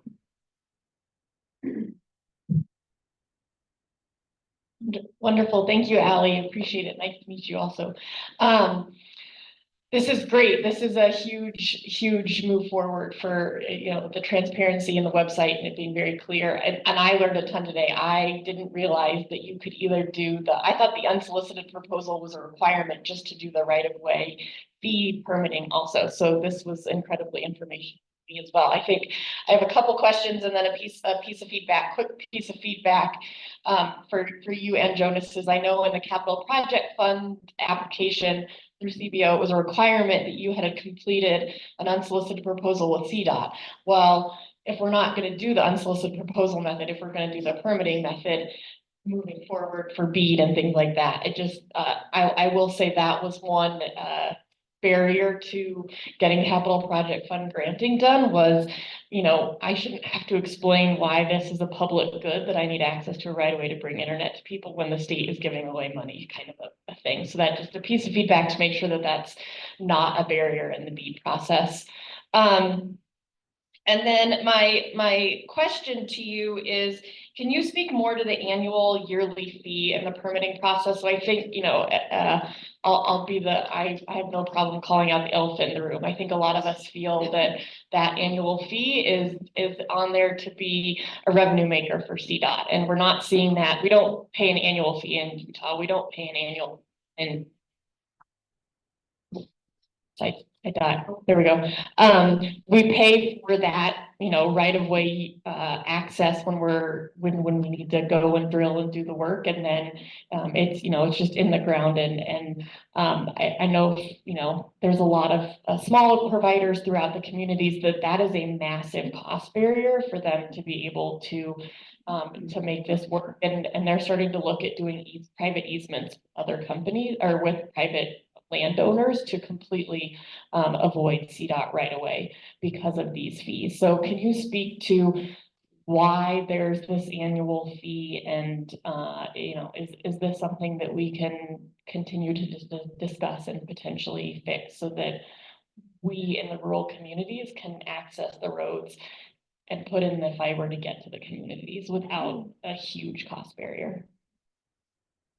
Yeah, I can certainly speak to that. So thank you for the question. I would say, in the last year and a half, maybe 2 years of working through establishing these fees was certainly a challenge, right? We had to work within our legal parameters and requirements, and part of those is that occupying that land on a right of way doesn't allow anyone else to occupy that same swath of land. And so we look at it basically similar to a lease. You're leasing that property, you're leasing that use. But I can confidently say that we are not trying to make this a revenue generating model. Our goal is not to generate a bunch of revenue, it's to cover our costs. So to date, in the last 7 months, we've collected $15,000, which is covering some portion of our permit office's time to issue these permits. And we're watching that very closely. And right now what we're seeing is we're probably not entirely covering our costs, but unless we go too broadly, because we don't want to change what these are right now, but we want to make sure that we don't go in the negative and open it up for everyone to charge their salaries and their time to that. So we're really monitoring it very closely day to day to make sure that we're not generating more than we should be generating. Certainly, that's not the goal. So I want to make sure everyone understands that it's not a revenue generating model for CDOT. It's working within these legal parameters that we have in place for the use of our right of way access. So I will also add that we worked really hard to find opportunities to reduce these costs significantly from what we initially proposed. And we did. They're significantly reduced, and they are comparable and comparable and really based on BLM and US Forest Service fees that CDOT pays for its own fiber through forest land. So we pay an annual fee for our fiber cable on I-70 through Glenwood Canyon, just the same way that we're asking others to as well. And I certainly know there's a lot of opinion and feeling about this and the messaging from the state. We're really interested in working hard on making sure that we're being as supportive as we can. I think the conversations with Jonas and the direction we're going and partnering will hopefully get us to a better place, navigating kind of all the hurdles that we have with our statutes and our federal requirements for what we can and can't do. I'm sorry, I hope that was an okay answer.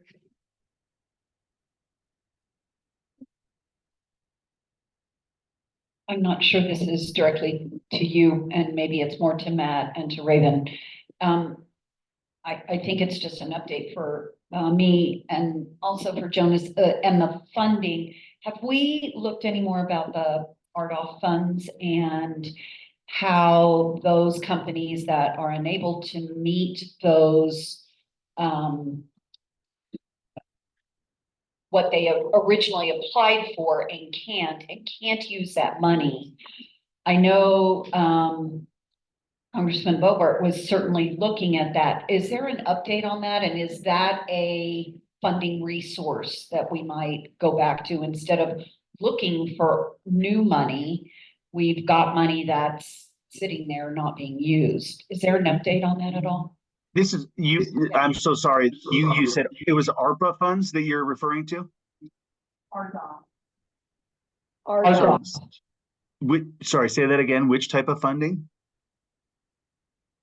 RDOF, I can just speak from, because I just read the FCC just released a letter, I think it was 2 weeks ago, advising states and RDOF recipients on how they can, suggesting that if they are not going to meet their requirement, that they can inform RDOF or inform them now and take a small penalty before BEAD starts, as opposed to waiting until BEAD is over, and then the penalty will be much, much greater from the FCC's perspective.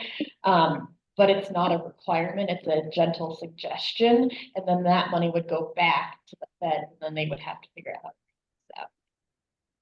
That was my understanding as well. And then for the permitting, Congresswoman Boger has been really hard on other permitting how to streamline permitting processes, in other areas. So this is definitely something I'll bring to her about permitting as well, and look at additional funding. Yeah, it would be great. Like, I'm happy. I'll put my email. I think you guys know how to get in touch with either me or Hillary. We'd happily dig into this. I'm going to tell you, I'm not familiar with the specifics. So I would like to be enlightened, and we'd be happy to help. But I just don't, I'm going to claim ignorance. So I apologize, but yes, more than happy to look into it.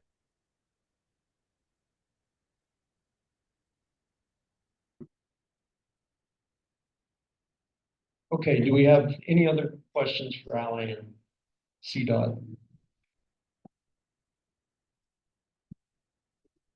Tom Harden. Tom, turn it on. Am I coachable? Is it working? A couple of things that CDOT and other highway departments have very similar issues. And I want to know, it's kind of curious to me why some of our neighbors like Kansas and Arizona and Utah have some things that are working quite a bit better than us. And I'd like for us to be viewed as successful in every way, including right of ways. When it comes to right of ways, I think what Jonah said, having a comprehensive inventory of where every piece of fiber is across the country, our state, our county, our town, is crucial and should be in place initially. And obviously it's not.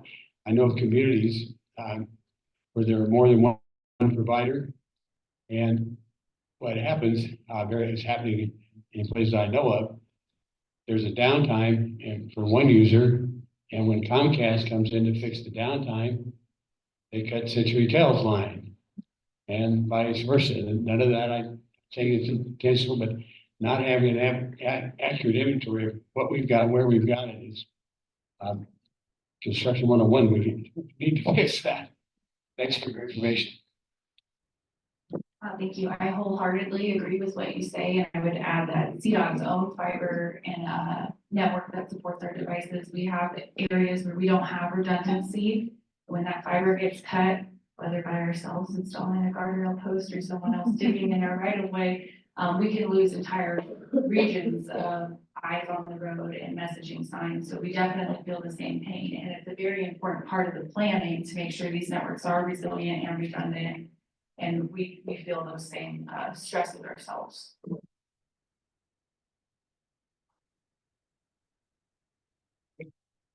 Okay, any further questions for Alan?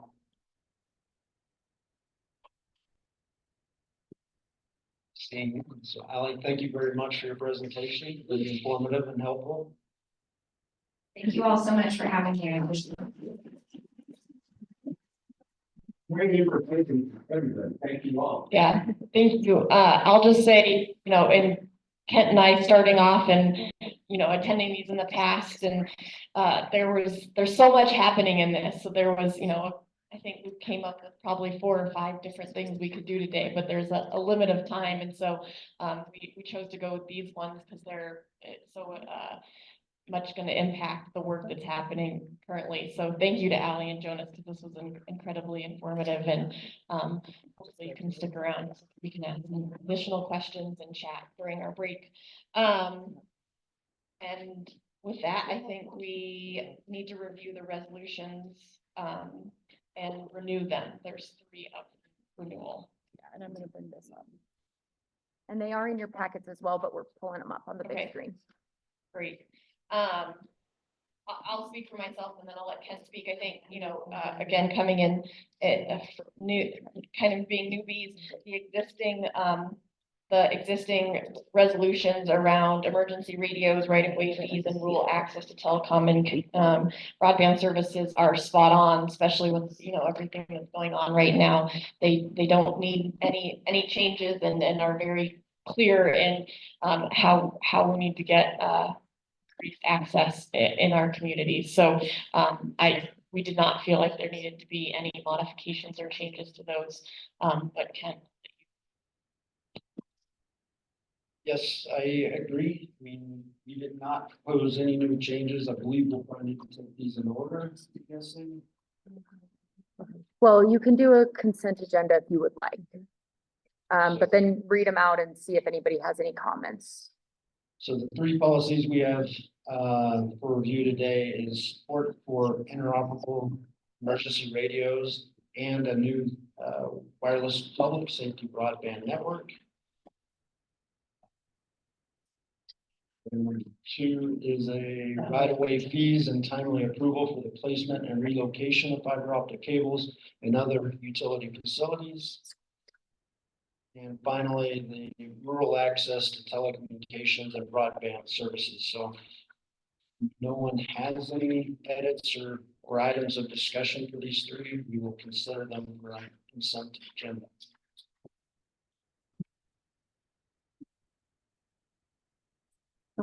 Okay. We're getting a clarification point of order. Do you guys want to vote on them individually, or are you looking for a motion for all three? How do you want to do that? Ideally, we're looking for a motion for all three as a consent. I might suggest maybe we give.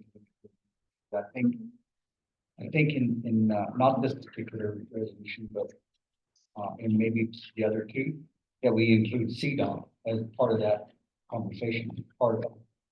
I mean, we talked about entities and utilities and other partners that need to be involved in the decision making for broadband access. I don't see in there, or maybe I probably missed it, where we actually mentioned CDOT. I mean, they're a big part of this, and if we can't get through that hurdle, I think we're gonna. I mean, that's just a suggestion, and if you don't agree on whatever you guys decide. Fair statement. So with that in mind, let's tell you what, let's address the other two first, and then we can talk about the inclusions. So let's start with support for the interoperable emergency radio and new wireless public safety broadband network. Anybody have any items of suggestion or edits to that particular policy? So I would move on to that one there. We got 004. Correct. Make a motion to approve as recommended. Okay, I've got a motion from Ray. I believe I've got a second from Michael. Any further discussion on this particular policy? Seeing none, speak and vote.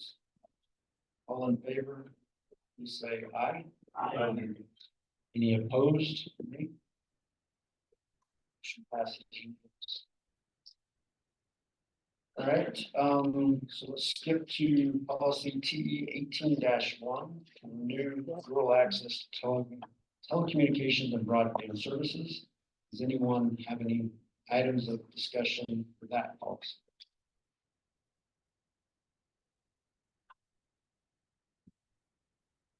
In the, be it therefore resolved at the bottom, it describes how and what fees we should allow, but I'm wondering, since I don't know that everybody's paying right-of-way fees if they're on private land, or everybody's paying right-of-way fees. Some state, CDOT or Utah, some are charging and not charging.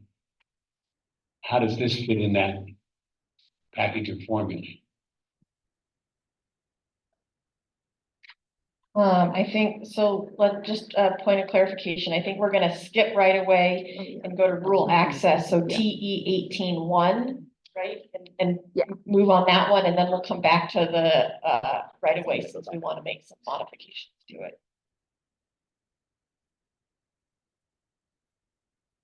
I will move we renew and adopt TE 18-1 as presented. I've got a motion from Wendell and a second from Tom. Any further discussion? Let's take a vote. All in favor, please signal by saying aye. Aye. All opposed, nay. Motion passes unanimously. So now we can talk about TE 00-2, right-of-way fees and timely approval for the placement and relocation of fiber optic cables and other utility facilities.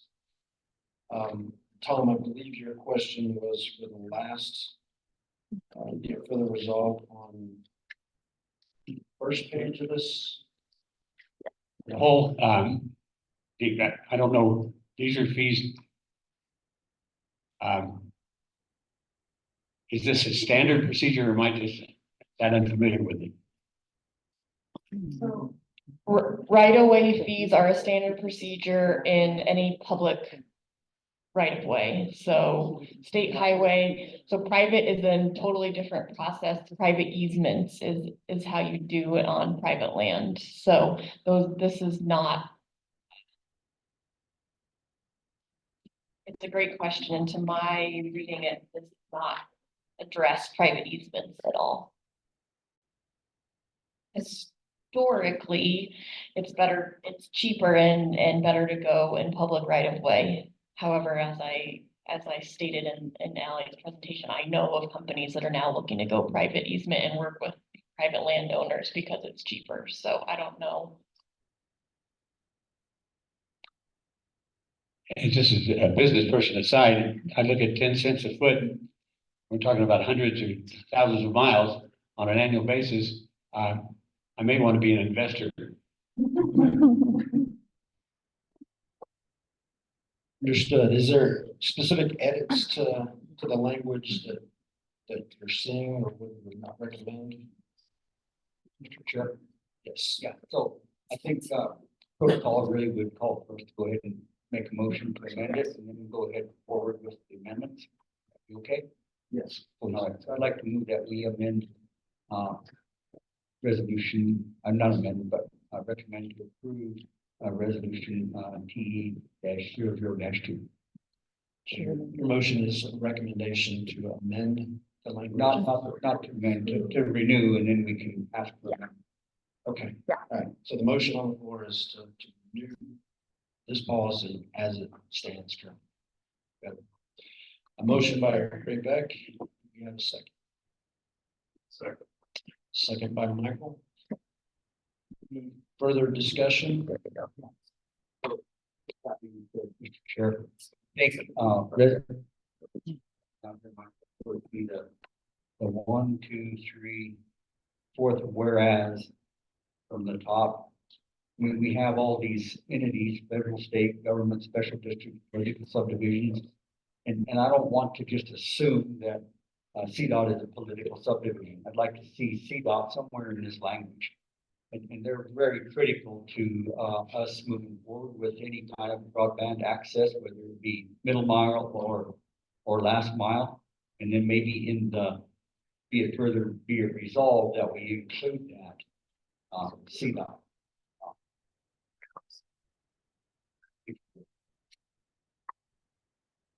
Okay, so in the fourth whereas a unit of federal, state, or local government, special district, political subdivision, or other public entity, and including CDOT, is that where you would propose to place it?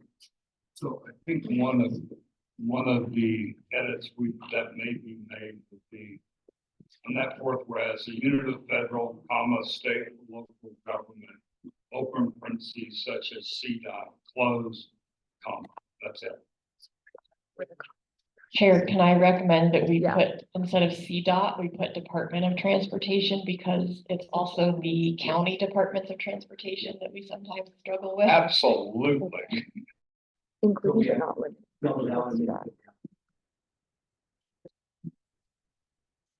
So does everyone understand the proposed edits? So So it take out reads, whereas the unit of federal, state, and local government, open parentheses, such as Department of Transportation, close parentheses, special district, political subdivision, et cetera, et cetera. So are you okay with us doing including but not limited to? Instead of such as? Okay. To department. Transportation. Departments of transportation. Department. So S. And then N parentheses. Say Colorado, transportation.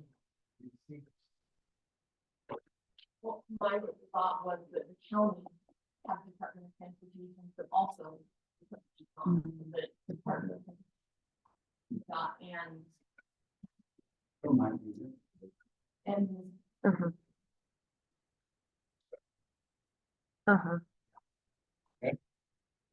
Any other edits to this policy? There was the. I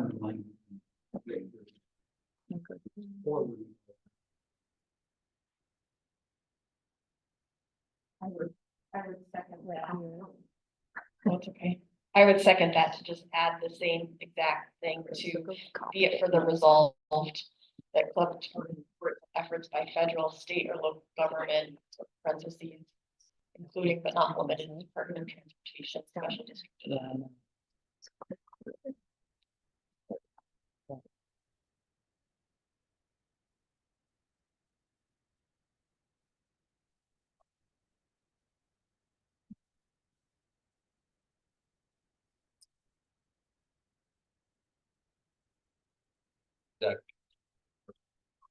Right, so, one more time, any other edits that anybody sees?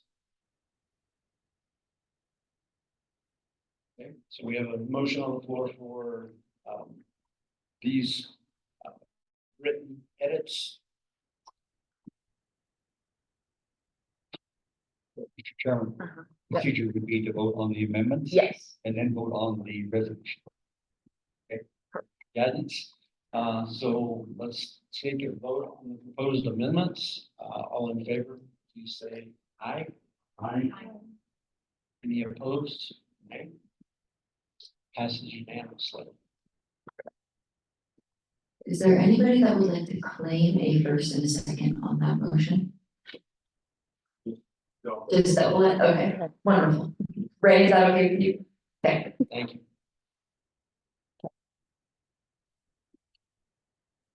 Okay, and I need a motion to adopt as amended. So got a motion by Wendell Kimball and a second by Ray Beck. And any discussion? So motion was Ray. Being none, all in favor, say aye. Aye. Any opposed, nay? Motion passes unanimously. That I believe that is all the policies we can do here. That should conclude the telecommunications policy discussions for today. Appreciate everybody attending and joining us for some good dialogue on some very good topics. Jonas and Alan bringing us such great content, and we will stand adjourned. Wonderful. We will go ahead and head into just like a 5-minute quick break. We can let the committee get their stuff ready to go, and then we will get started. So feel free to use the restroom, fill up your coffee, all of those good things. I gotta switch phones and I have to put these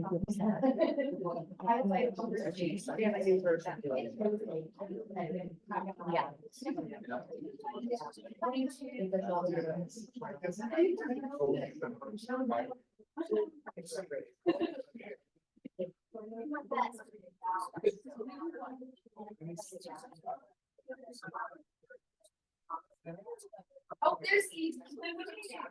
He's there. It'll go up there.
Yeah.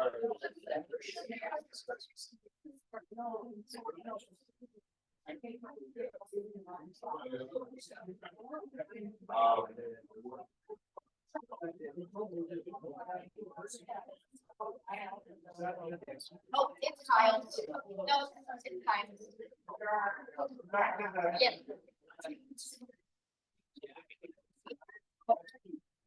Yeah, just put it on the ground over there. Yeah, that works.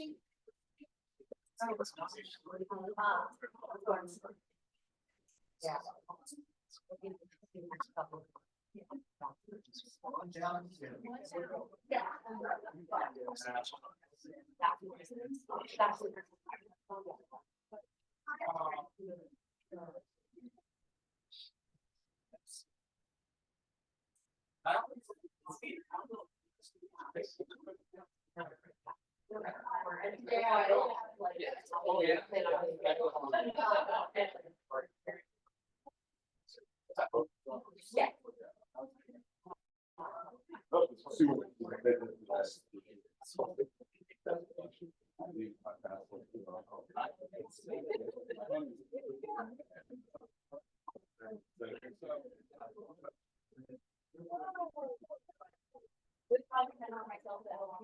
Yeah.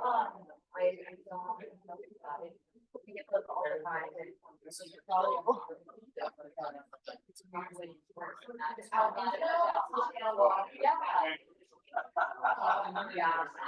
Yeah, I'm in there. But also congratulations on your. No.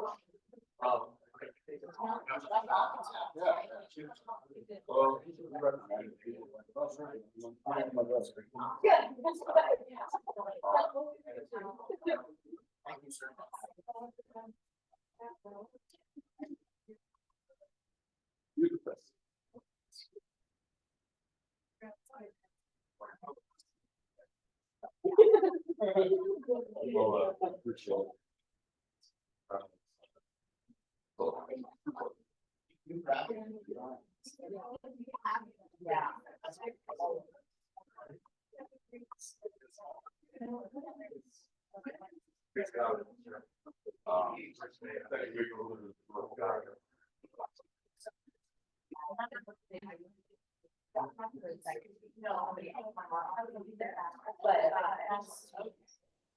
No matter what.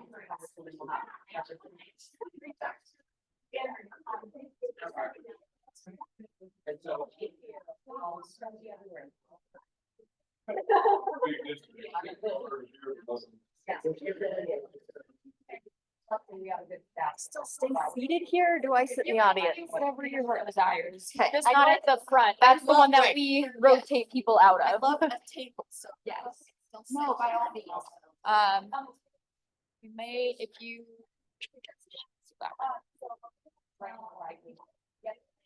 But I know. So my good commander is just. Yes. That was on edge. So that's the one that we would pull and cross last. Yes. And I think this is the one that's. Yeah, okay. Yeah. Oh, it'll see. No, nothing.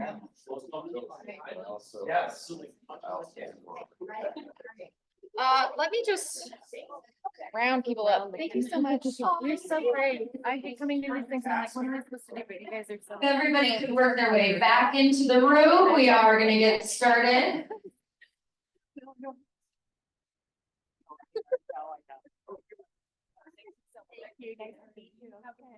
You too.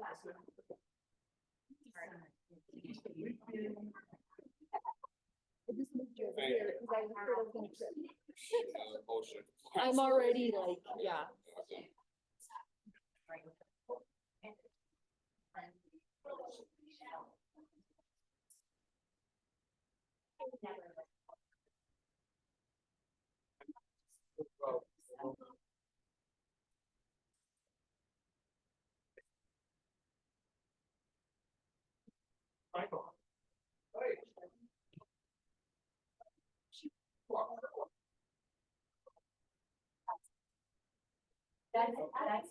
That's nice statement.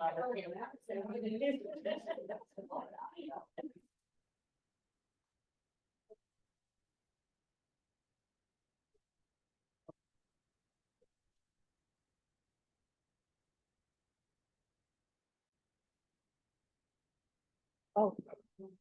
I know that once before.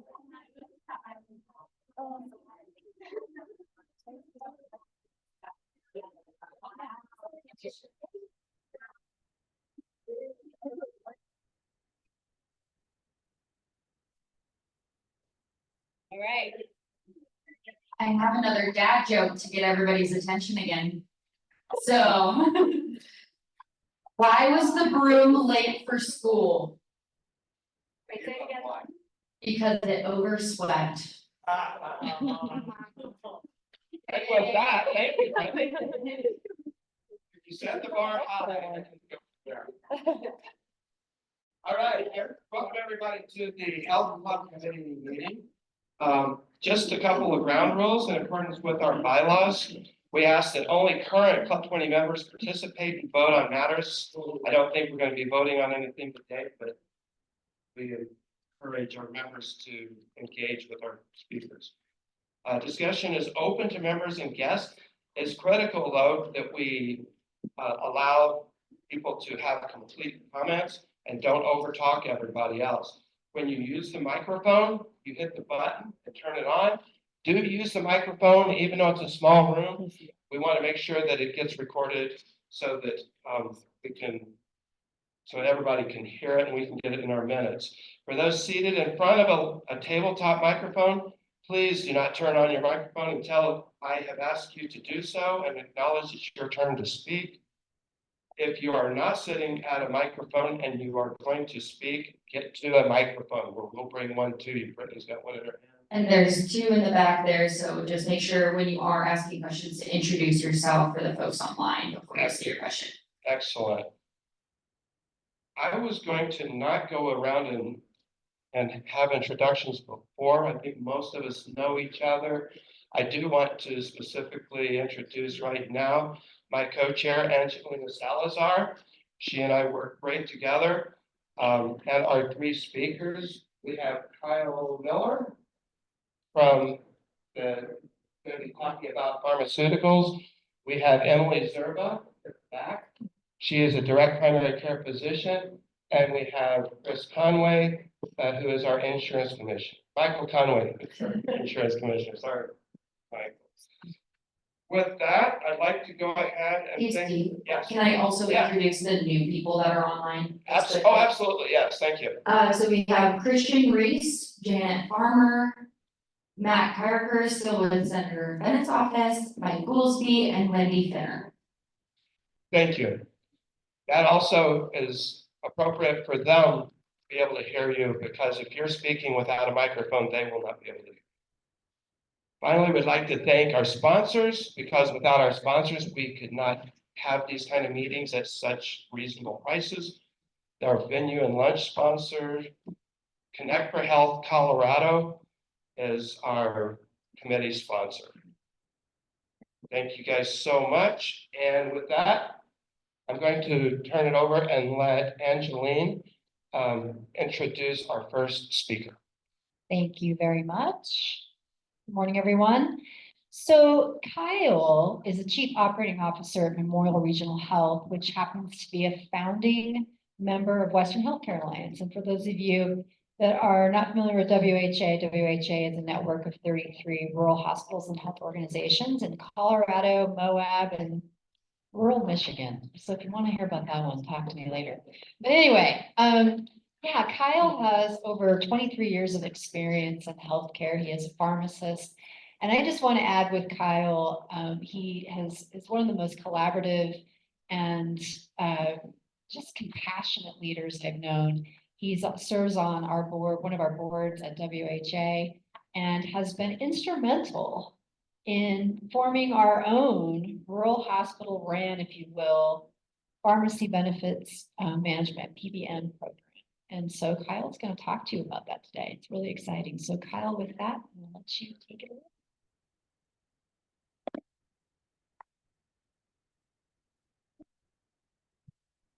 Thank you for those kind words, Angelina. I appreciate it.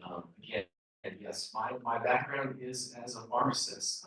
I've had 25 fun years in the practice of pharmacy. More recently, I've been working as a hospital administrator, both as a chief clinical officer and then most recently as a chief operating officer. So I'm going to get into hopefully more of a solution in the world of healthcare. I know we've touched on healthcare earlier this morning. This presentation will hopefully be bringing some solutions to healthcare. And then what we're seeing nationally as the rising drug costs as it relates to health insurance and pharmacy benefit insurance. So without further ado, I'm gonna put the audience a little bit on the spot here. So polling question with a raise of hands. Do any of these medications look familiar to anyone? Have you seen them in a commercial? Have you seen them in an advertisement? Lots of hands, yeah, right? Yes, and these are truly the top 10 drugs in 2023 based off of worldwide revenues. These are the top 10 drugs where we're seeing money spent. This is a breakdown, just a graphical breakdown of what those drugs cost the healthcare system worldwide in revenue in the billions. And this is only half of the year. So as you look at healthcare, as we see healthcare costs rising, a lot of it is really in part due to the medications that we're prescribing and that patients are receiving. So how do we work through some of those rising costs? How do we start managing some of those costs for ourselves, both as business owners, as self-insured, as health insurance plans? We're going to get into that here this morning in later slides. But I'm trying to set the stage just a little bit of what we're talking about and where we're going. So really, why are we here? Well, again, we know drugs are rising and they're going to continue to rise. There's no question about that. Those top 10 drugs on the previous slide, if you calculate those out annualized, are really in $127 billion revenue status for drug manufacturers. Huge, I mean, huge. So when we're talking about drugs and the rising costs of drugs, we're also talking about those insurance companies, what we call PBMs, pharmacy benefit managers. They're kind of in the middle of that. And there's not a whole lot of transparency with PBMs and the business practice that they're in. So how do we start looking at this and managing this both from a healthcare perspective, but also from a potential employer, a potential health insurer? How do you start managing those? Well, we've got options for that. And that's where we're headed. That's where healthcare is really headed. And we're going to talk about what you can do. Maybe potentially if you are in local government, if you are in a municipality, if you're in a school district, there's options there that aren't necessarily your traditional option, but they're there. So we're going to talk about that a little bit more. So really, what are the components of the pharmacy benefits plan? Well, it really consists of one or possibly two parts. It's going to be either a PBA, your pharmacy benefits administrator, or it's going to be your PBA overarching a PBM, which is your pharmacy benefits manager. They're not the same. I think that's where some of the context and some of the terminology can get confusing once in a while, is a lot of people think PBMs and PBAs are the same thing. They're not. So let's define truly what a PBA is. Really, a PBA is a company that's going to handle the administrative parts, the claims processing, the technology integration with health insurance plans. They're going to be the overarching company that really manages a lot of what that connectivity is between the health benefits plan and then the PBM. Now, like I said earlier, not all healthcare plans utilize PBAs.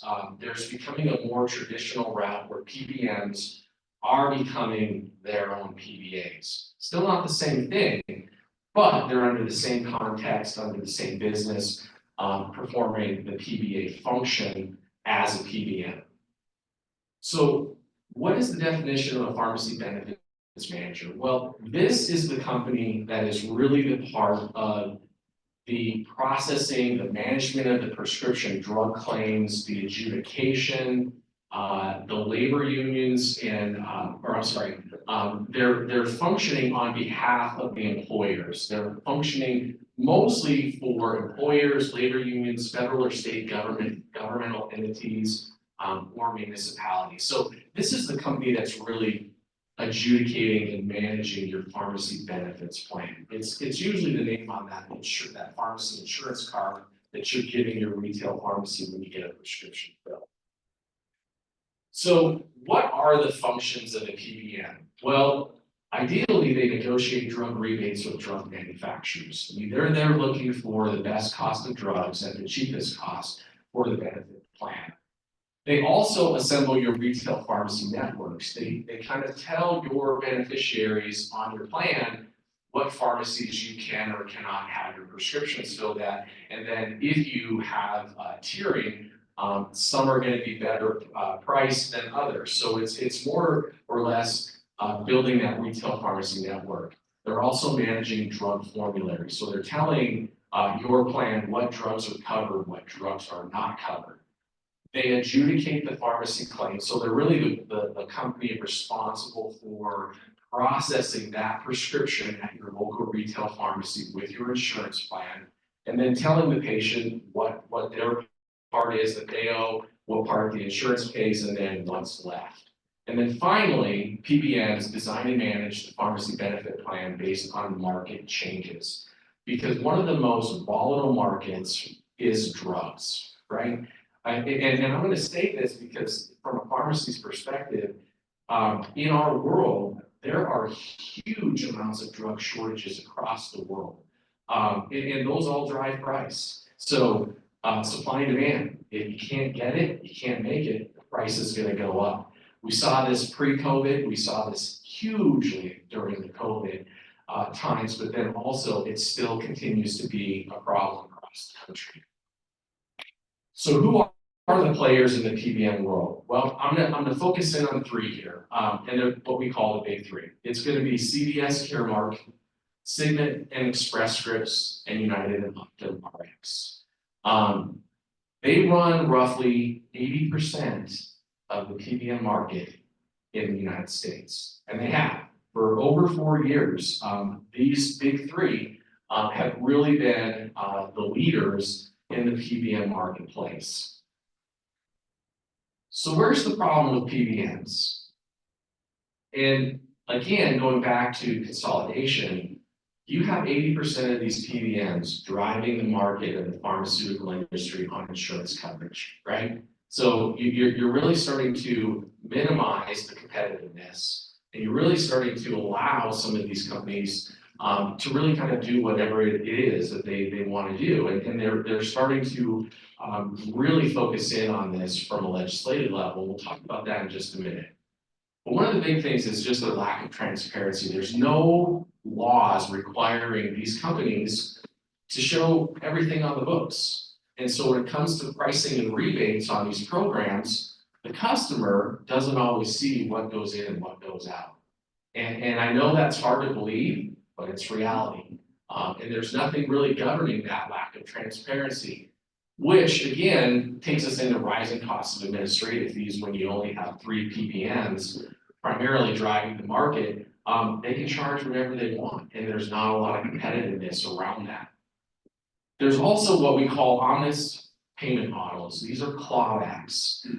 Everybody thinks retail pharmacies just make money. Well, if you look around nationally, they don't. And what we talked about in terms of clawbacks, I'll give a real simple term. Essentially, patient comes to the pharmacy, regardless of where it is, Walgreens, Independence, CVS, doesn't matter. They have a prescription that they get filled. The pharmacy fills it under the adjudicated claim and the financials that are reported through the adjudication of that claim. 30 days later, that PBM comes in and says, wait a minute, we've got to change. They then, after 30 days of that cash transaction with the patient, will pull money back from that pharmacy because of one reason or another.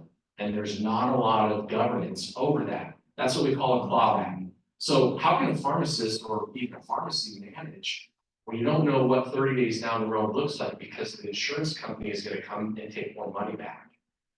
There's also what we call a PBM spread, and this is even bigger because what they do is they'll reimburse the pharmacy one amount. They'll charge the health plan a higher amount, and they'll pocket the residual amount. And you really don't see this. You really don't know about it. It's done behind the scenes. Again, going back to that lack of transparency.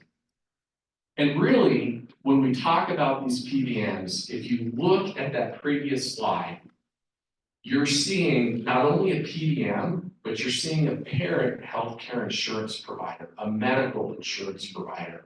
So ultimately now you have medical insurance providers partnered with PBMs. And there are three. They then have a trifecta. They can influence drug pricing between the PBM and drug manufacturers. They can influence drug formularies, which basically they can eliminate certain drugs that are covered or not covered, which then doesn't allow your patients to receive the right care that they're needing. And then finally, it creates patient steerage because you can eliminate certain pharmacies from filling prescriptions on your plan. Tell them where to go. It's essentially the trifecta. So this is really where you're getting a lot of negative publicity around PBMs, nationally, worldwide, and state and federal is really starting to look at this from a legislative standpoint. Right now, there's 4 bills in the House and Senate that are really starting to put rules and regulations around transparency, drug rebates, pricing, and these clawbacks and spread pricing, because there's nothing right now governing that. It also is going to give the Federal Trade Commission some legal action so that they can start being involved with some of these business practices. And that's really where the anti-competitive practice is really headed, and FTC is really going to focus on this. One of the alternative models that is really starting to hit traction is Mark Cuban's cost plus drug model. I don't know if everyone's familiar with Mark Cuban. He's one of the big guys on Shark Tank, former and still partial owner of the Dallas Mavericks. The guy's an entrepreneur, right? Well, he has a real close colleague who's a radiologist, and a couple years ago, this radiologist colleague of Mark Cuban said, "Mark, I really think our next business idea should be drug pricing, should be allowing the ability for us to fill prescriptions on a cost-based model where we are literally books wide open with what the price of the drug is. We charge a nominal prescription filling fee, and then we charge a mailing fee. That's it. There's no middleman, there's no in between." The first year, his company started off with 200 or 300 generic drugs. They're up over 1,000 drugs on their formulary now. And it's creating a huge interest because people aren't even using their PBMs. They're going straight to this cost plus model of drug pricing. It's where the future is headed, I believe. So just to give you a quick breakdown of kind of Memorial Regional Health's journey, and I'm not going to get into all the details, but it's been years in the making, roughly 4 or 5. We started off with just looking at our billing methods in our outpatient clinics. We've had to change a few of those things. What we also did is really looked at some federal drug pricing programs with 340B, but really our big kicker was we as a healthcare system opened our own retail pharmacy. We had 3 big box chain stores in our community. At the time, our healthcare system said, "I think we can do this better, and our patients are asking us to do this." So we opened a retail pharmacy, actually 2.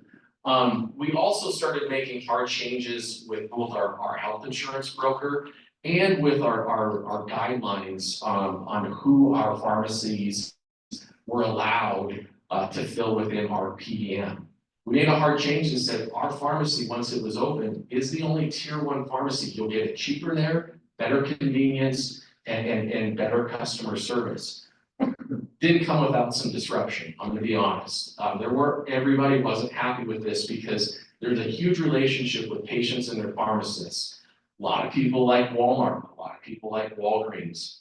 But once they found out, and these are our employees, found out that we could do it better, cheaper, quicker, and with more convenience for them, meaning we would deliver it to their house for 0 charge. We would bring it by their department free of charge. All of a sudden, after about 6 months, everyone's like, this is wonderful. And we saw our compliance move to about a 90 to 95% compliance rate with those people, with those beneficiaries using our PBM, utilizing our tier 1 network. So basically our own pharmacy. The final step in that process was, okay, how do we get the ability to have decisions in what drugs we can cover and not cover, or allow our employees who are on a high cost dollar drug to move and cover that drug, even though it's really not going to be covered by another PBM. Well, we wanted that. So yeah, we were crazy. We said, how do we create our own PBM? There was a lot of speculation about, we don't have the resources to do it. We don't have the knowledge, we're not smart enough. Well, sometimes you just have to rip the Band-Aid off and move past the fear factor and get in the weeds and get dirty. And that's exactly what we did. With the support of the Western Healthcare Alliance, and with the Community Care Alliance, which is the joint venture part of WHA, we really started asking our regional hospitals, our rural hospitals, hey, does this sound interesting? Would you want to be your own member managed, member owned, have full autonomy and control of your PBM? There was a lot of yeses. And so that's exactly what we did. We partnered with FairScripts as our integrated PBM and PBA. But let me define that real quickly. It's not your traditional PBM or PBA. It's not your big three. It is a PBM that is focused on you as a customer making all the decisions. They are opening their books to you. This is what you cost-based your drugs on. This is what our adjudication fee is. You see everything. So this is the company that we actually partnered with, who started this process already in Idaho, and we were trying to replicate and carry it forward in Western Colorado. The only requirement with this program is you have to be a self-funded insurance plan. You can't be a traditional full-funded insurance plan with this model. So you're probably asking, Kyle, why would you change? I don't have the control of making my own retail pharmacy. I don't have the control of telling my employees where to go, which is your own pharmacy. I get it.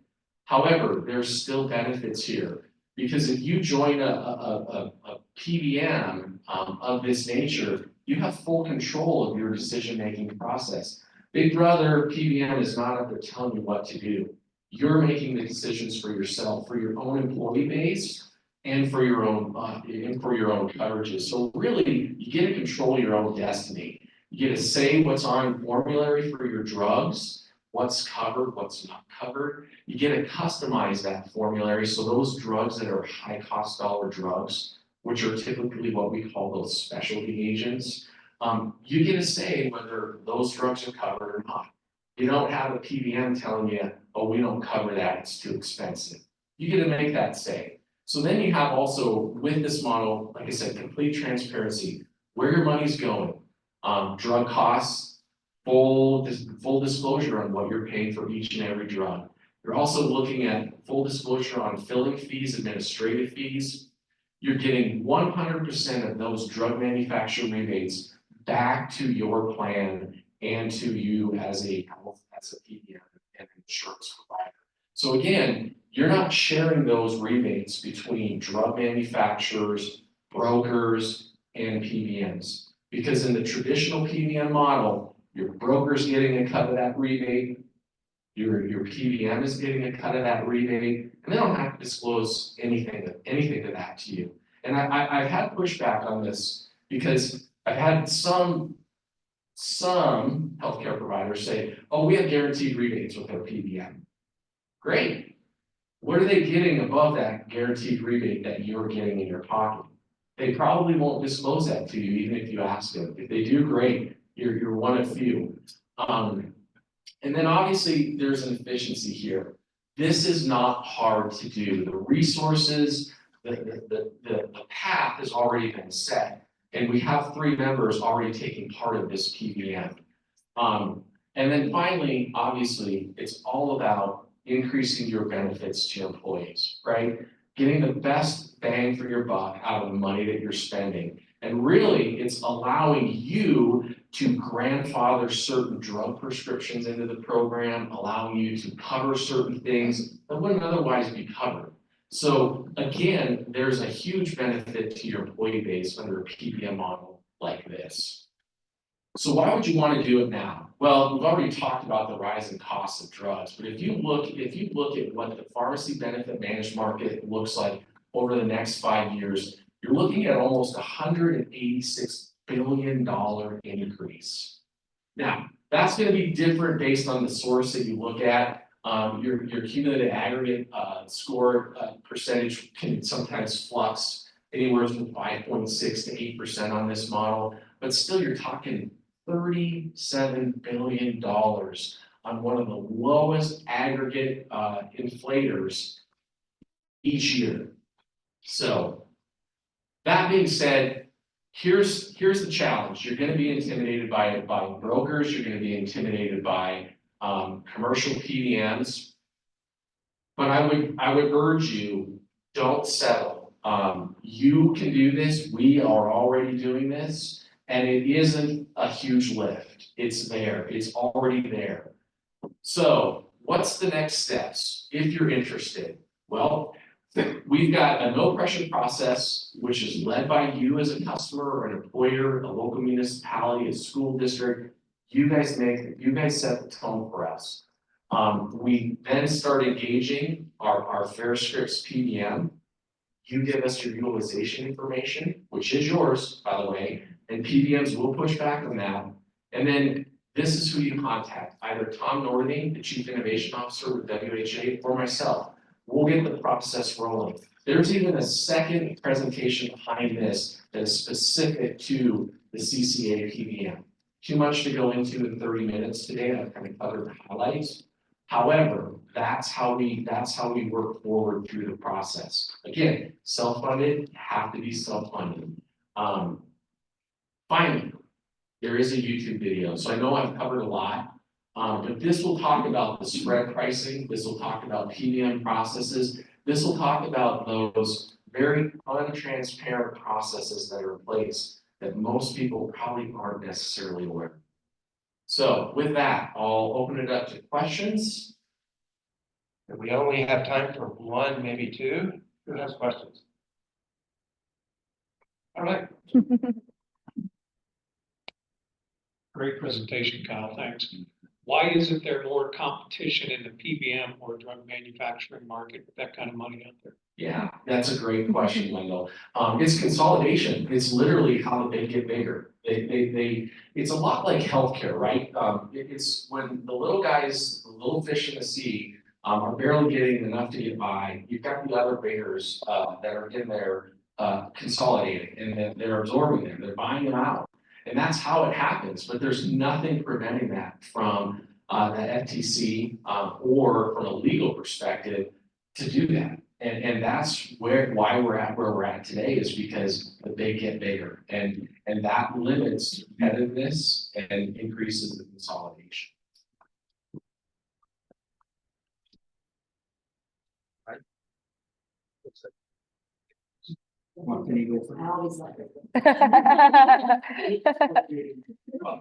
If you don't, he'll do it anyway, Cindy. Yeah, Kyle, thank you for being here today. Great presentation. How does this, for us folks that are on Medicare, and how does this all play into this? So is the PBM bigger than Medicare, or is it the other way around? And do they have any say on how this works for retired people like myself? Thank you. That's a great question, Ray. And actually, one of those 4 pieces of legislation that I believe that piece is in the House. It's specifically addressing Medicare and Part D with Medicare. So yes, there is some control. The government does have a higher overarching power with Medicare. This is more for those self-funded insurance plans by employers. So Medicare still has its own process outside of these PBMs, but there is integration there, and there is the costs there that also are being driven back to the government, and that's how this legislation is trying to help that, is to lower those costs. for administrative fees, for drug costs, and then getting those rebates back to the government when it is the government's program, so. Yeah, I'll echo, thank you so much for this presentation, although it's a little depressing. But there is a light at the end of the tunnel. My question is regarding drug shortages and international imports of certain drugs to reduce cost and various things. And can this program, based as it is, get a hold of the needed medications and drugs? And what's driving the drug shortage anyway, and why aren't we rising to that need? Yeah, great question. It's a lot to digest there, and I'll hit the high points. Really, the drug shortages there's multi-factors with the drug shortages. Ultimately, it starts with what we call an API, the active pharmaceutical ingredient. Sometimes that raw product is unavailable worldwide. Those are a small percentage of drug shortages, though. A lot of times these drug manufacturers, they're looking at their books, right? They're looking at their margins, what drugs are making them the most. So when we're talking about manufacturing, they're taking their production lines off scale for a certain medication to make those drugs that have higher margins and higher rebates. Ideally, that's really where we're seeing it. There's also other impacts, hurricanes with these major national manufacturers, they get devastated with natural disasters. And when you only have one or two in the world providing IV solutions to the healthcare system, it can set you back years. So again, there's capacity there, supply and demand. But ideally, yes, the drug shortages need to be addressed, and it is, but not quickly, unfortunately. And with that, we're gonna let you be done. Thank you so much for driving down and presenting. Oh, transparency. Next on our agenda, we have Dr. Emily Zerba. Dr. Zerba and I met about 4 or 5 years ago when she moved to the Valley and she became my doctor. And there were some issues with how we were operating. She was working for a company called Linwood Medical Associates, and she was very frustrated with that. She has gone out and she started what's called a direct primary care facility. It's similar to the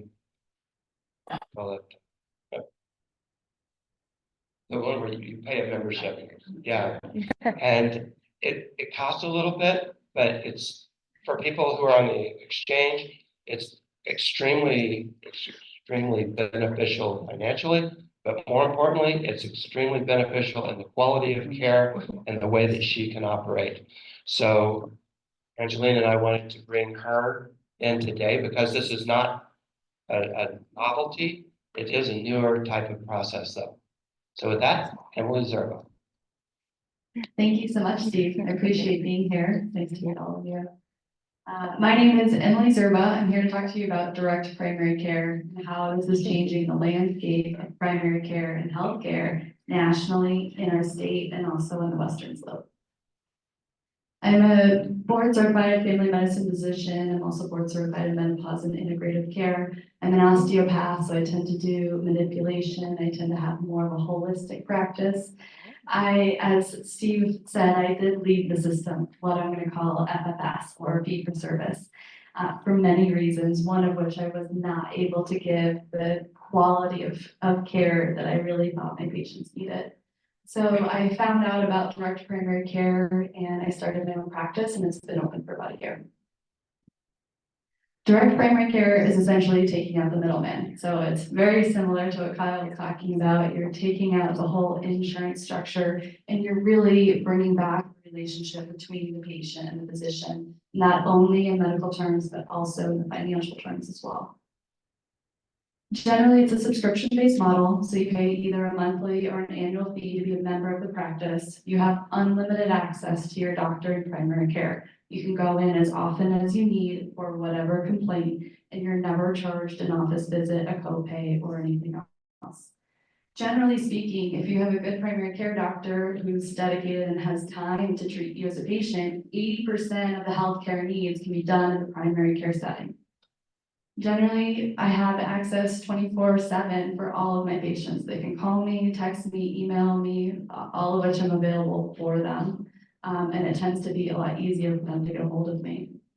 These are some great statistics over here. About 59% of patients who are direct primary care members decrease their emergency room visits. They spend about 30% less days admitted to the hospital.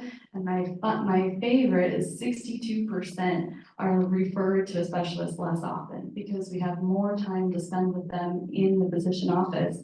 We as physicians, we know what to do, but in the system, we don't have time to do it. So we send a referral and that backs everything up and it's not good patient care. So in my practice, this is everything that's included within that membership. Every DPC is different. There's a saying that once you've seen one DPC, you've seen one DPC, and that is very true. So all of the office visits are included, all procedures are included. The only thing that I charge extra for is the manual therapy, because otherwise I'd be doing that nonstop for everybody. So that's $100 per visit. Everything else is included. So for example, if you're mountain biking, you cut your leg and you need some stitches, you come in same day, we stitch you up. I just ask that you pay for the laceration kit itself, which is about $35. That's it. This is probably one of my favorite slides. We have contracts with LabCorp and other LabCorp facilities to get wholesale prices on labs. Because of the new transparency laws in Colorado, a lot of hospitals have to show what they're charging for labs and other things in general terms. So I've provided those for you in the other column. A strep test in my office is $1.50. That exact same test is $85 at one of the hospitals. You can work down this and see the discrepancy in between those for each of them. I mean, $4 for a thyroid, $4 for a cholesterol panel. This is cheaper than even the hospitals are charging for the hospital, for the health fairs that they're doing, right? This is one of the benefits of being a DPC member. We also have a very miniature version of what Kyle was talking about. We have contracts with wholesale pharmacies to get generic drugs for patients. And I essentially just keep a closet within my practice and have antibiotics, anti-inflammatories, things that I need to give patients. So they don't have to wait at the pharmacy or ask, how much is that going to be? It's a couple dollars. So how much does this cost? Right? I have it spread out between ages. And like I said, each DPC is going to be a little bit different. Kids are $55 a month. Adults are $105 a month. 65 and over is $155 a month. This can be paid annually or per month, depending on patient preference. We are not concierge medicine.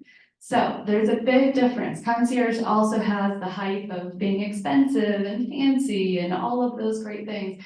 We do all of that, but at a much less cost. So typical concierge practice, you pay an annual amount to be part of their practice, anywhere from $2,000 to $20,000 a year, even higher up in Aspen. But they still bill your insurance and you still pay for every single visit that you go in for. You're just paying for additional care and having that 24-hour access that we provide all of our patients regardless. So one of the most common questions I get is, well, I already paid so much money for my health insurance. Why would I pay more? Number one, quality of care. Number two, access to care. But really, the cost is very important. So if you think about a typical deductible per patient per year, you're averaging anywhere between $5,000 to $10,000, depending on the type of plan that you have. Well, every time you go in to see the doctor, you're paying retail value. You're paying several $100s in order to go to that visit. Most people don't meet that high deductible, that $5,000 to $10,000 per plan. So you're paying a lot more for all of the healthcare services that you have. If you're a member of a direct primary care, you pay on average $1,100 a year for unlimited access to primary care. Unlimited access to primary care. You're never reaching that deductible because 80% of the healthcare cost is being treated right there in your doctor's office. Not only that, but then you have the cost savings, the lab savings, everything else. So this can benefit many different groups. Patients, for obvious reasons. You have accessibility, you have affordability, and in my opinion, you have a lot better care. Employers, you can work with a DPC. So you can contract with a DPC and pay for your employees to be members of a direct primary care practice. We're going to talk about that a little bit as well. It decreases your costs and it can help with retention and recruitment. Physicians, it is better for physicians too. I have full autonomy on how I practice medicine. I don't have any red tape. I can actually use my license to practice the way I see fit without an administrator telling me what I need to do. It offers me a better quality of life, and the reason I went into medicine was to have relationships with my patients. I can now have that. So I spend about 30 to 60 minutes per patient anytime that they come in for an office visit. They can call me, text me, email me, they can schedule online, they get a hold of us right away. We have same day and next day availability for urgent issues. So if you have a cold, you can come in and you can actually get in to see your doctor. Again, we talked about the pharmacy, the labs, and just the discounts that we offer. How it works for employers. It depends on what you already have and what you're offering your employees. If you're a small employer or business and you don't offer anything right now, this can be a very affordable benefit to offer your employees. $100 a month for unlimited access to primary care. It's a great resource. It pairs really well with health shares. For those of you who are familiar, if you're not, I can talk about that later. But that basically covers a lot of catastrophic events. If you have cancer, if you need surgery, things like that. And then you have the primary care setting with your DPC. If you have a high deductible plan that you're offering your employees, again, like I said, this is still a huge benefit because you're saving your employees thousands of dollars a year in trying to meet those deductibles. And then you have your employer funded. So that goes back to what Kyle was talking about. It's essentially the same thing as making your own PBM. You can contract with a DPC and make your own program, save about 40 to 60% on healthcare costs. So again, it really does amazing things for a lot of the employers that are signed up for us. People don't spend as much time out of the office. They can get in and out of the doctor's office. They're healthier, they're happier, and it's a great tool for recruitment. So why is this important for the Western Slope? I would argue it's important for the entire nation. On the Front Range, it tends to be more of a convenience factor. You can pay a small amount and you can have access to your primary care like you would concierge. But I would argue that for the Western Slope, it's really a necessity. If you look at the access to primary care where we are, I'm in the Roaring Fork Valley, there are only a few primary care practices. There are not a lot of opportunities for you to select from. If you are a new Medicare patient and you move to the Valley, good luck. No primary care practices are taking new Medicare patients because the reimbursements are so low. So oftentimes you have a primary care provider, you can't even get in to see them. What are your options, right? Here, you can, if you can't get in, you have the option of going to urgent care or the emergency room. Well, urgent care only is open until, it doesn't open until 3. So what are you gonna do? You're gonna go to the emergency room. If you have a DPC that you're involved in, you have access to that care. Whereas people on the Front Range could just drive 20 minutes and go see a different practice. So I want to break it down a little bit for you and give you an example. In the traditional FFS model, how many of you are parents? Okay, all right, so you guys are gonna really love this. Johnny, your 7-year-old boy wakes up with a fever and a sore throat. For those of you who are familiar, that just ruins your day, right? You have to call, you have to cancel out, you have to figure out how to get into your doctor. It's gonna be a whole thing. So you call your primary care doctor, you can't get through because it's 8 or 9 o'clock and everybody's calling and you can't get through. So you're gonna try to get ahead of it, call the other 2 practices that are there in the Valley. Well, they're not taking any patients for at least 2 weeks, okay? So you call your primary care doctor back and they're saying, all right, we can get you in a couple days. Doesn't do anything for you. Johnny over here is saying, I'm starting to feel really bad. I can't swallow. Maybe it's getting even harder for me to breathe. They're crying. You don't know what else to do. Okay, I'm gonna go to urgent care. Wait, we don't have urgent care until about 3 o'clock. So you go to the emergency room. Best case scenario, you get in to see your primary care doctor. Because it's an office visit where you prescribe a medication, you bill a level 4, which is at least $500. This drug test alone costs $85 to upwards of more, depending on what test they decide to do.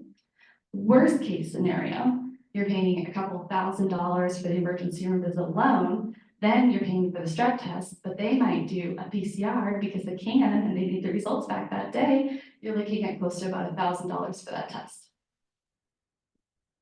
Does this sound familiar to any of you? Right, so one strep throat, you're looking at $650 minimum. Let's do the same thing for direct primary care.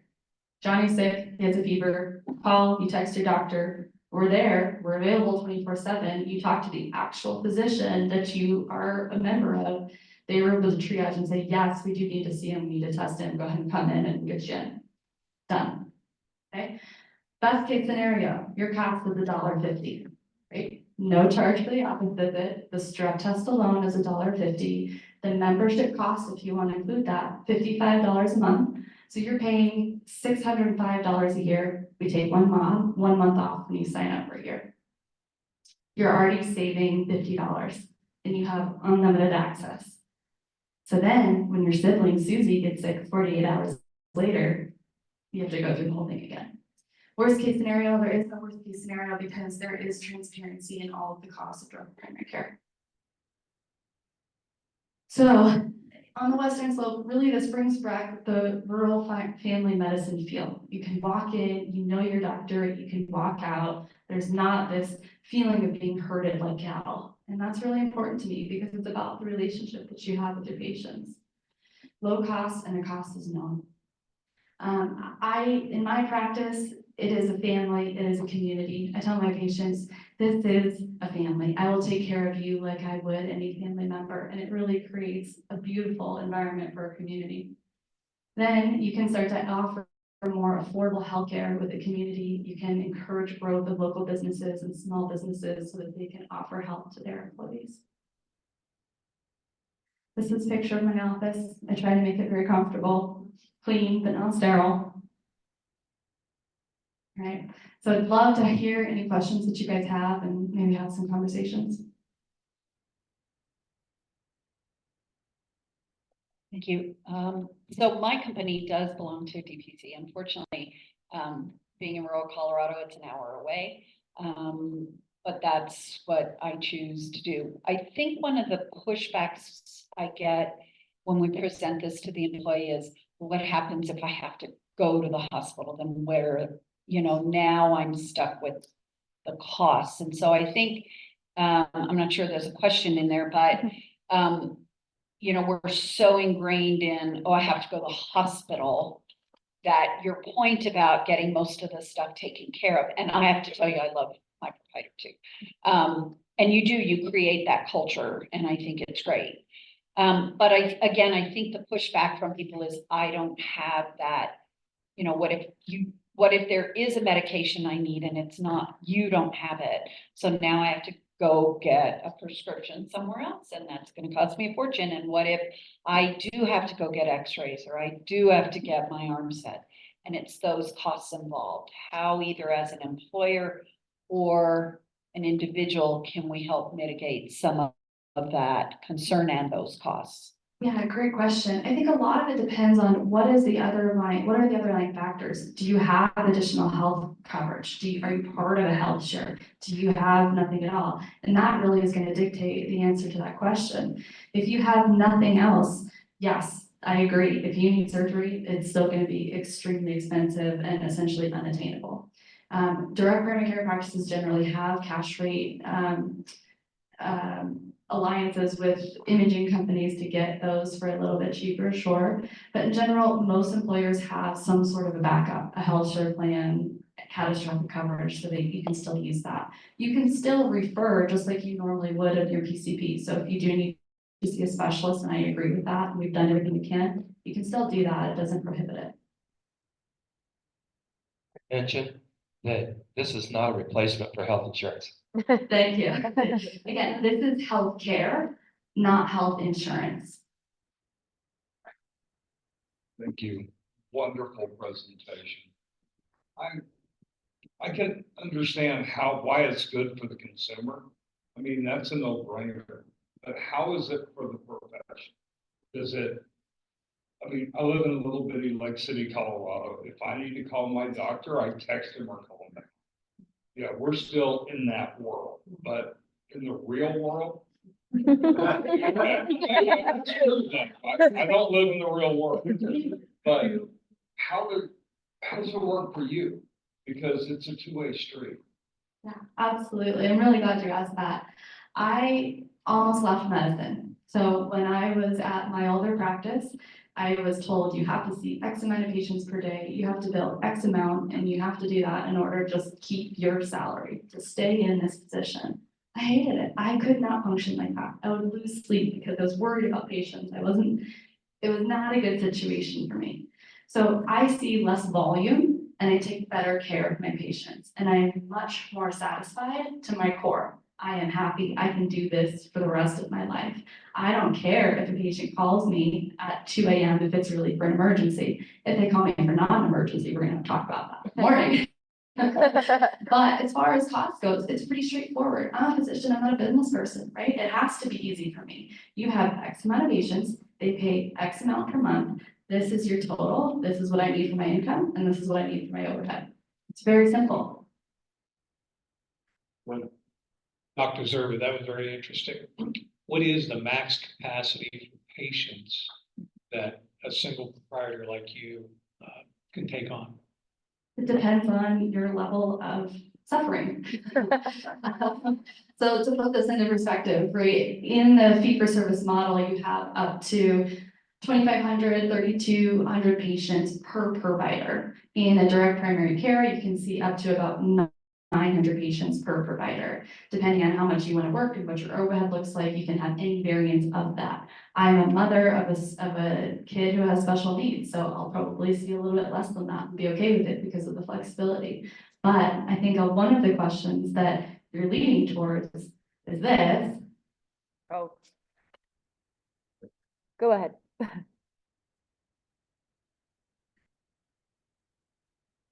I was hoping somebody would ask this.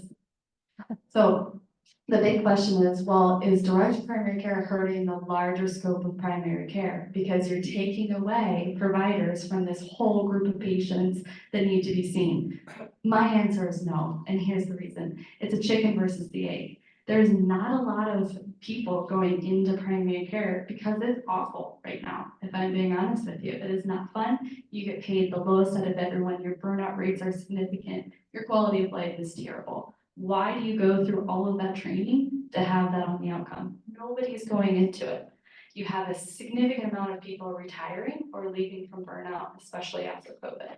So my answer is this is actually saving a lot of primary care. When I go to medical schools and tell them about this, you see that spark in them again. Like, oh, wow, it's not just the people like me who are like, I can beat the odds, I can do this, I want that relationship. You actually encourage people to be their own physician, to be the entrepreneur, and they're excited about it. And they'll go into primary care because of that. Oh, Mary Jo can go first. I was just gonna say, our direct primary, they brought on more because it is so popular. It's really a different feeling. And I'm a huge fan of it, but they have actually brought in providers because the demand is so great. So 2 questions for you. One is, how does this fit into the behavioral mental health space? And then 2, what does the area that you cover look like? You know, where are your patients coming from? How long of a drive, whether it's, 20 minutes, 2 minutes down the road, how big of an area are you able to cover, or other situations like that? So I'll answer the first question. Behavioral health, mental health, absolutely. So because I can spend more time with my patients, I actually play a much larger role in that. And patients are able to be more open with me because a lot of times you have that question and if I ask my patient this next question, I'm gonna be in the room for another 45 minutes. And I never used to ask that question because it would destroy my day, right? Now we're actually asking the question and we're treating it. I have partnerships with psychiatrists and psychologists, and we have kind of a mutual discount. So we can say, if you're part of this, you can have access to a lot of those other things. As far as who I can serve, it can be anybody. I do have a couple patients who live in either Denver or in Durango, but the large majority of them are within the Frankfurt Valley. There is a DPC up in Basalt. There's me in Carbondale, and then there's one in Glenwood Springs and several down in Grand Junction and Montrose. So we're kind of scattered about. Because I was previously practicing in Glenwood, a lot of my patients are from Newcastle, Grand Junction, Parachute, but then I have new patients from Glenwood, Basalt, Carbondale, Grafton. And if you were looking for a DPC in your area, what's the best way to find that? Good question. You can Google it. There are not very many. There's also a tool called DPC Frontier, and you can search for pure or hybrid models of direct primary care and find one within your region. I will say that's not updated every year, so my practice isn't even on there yet.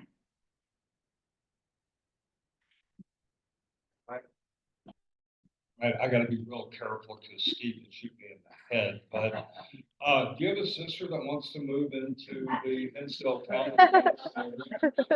Our schools are top rated and really help. Taxes are low, people are not. You know what I will say. So I went to RVU, which is the DO school up in Parker, and I gave a very similar presentation to this, but encouraging other people to do it. And there are so many people from rural areas or want to live in rural areas that they could find an opportunity like that. Golden, you're done.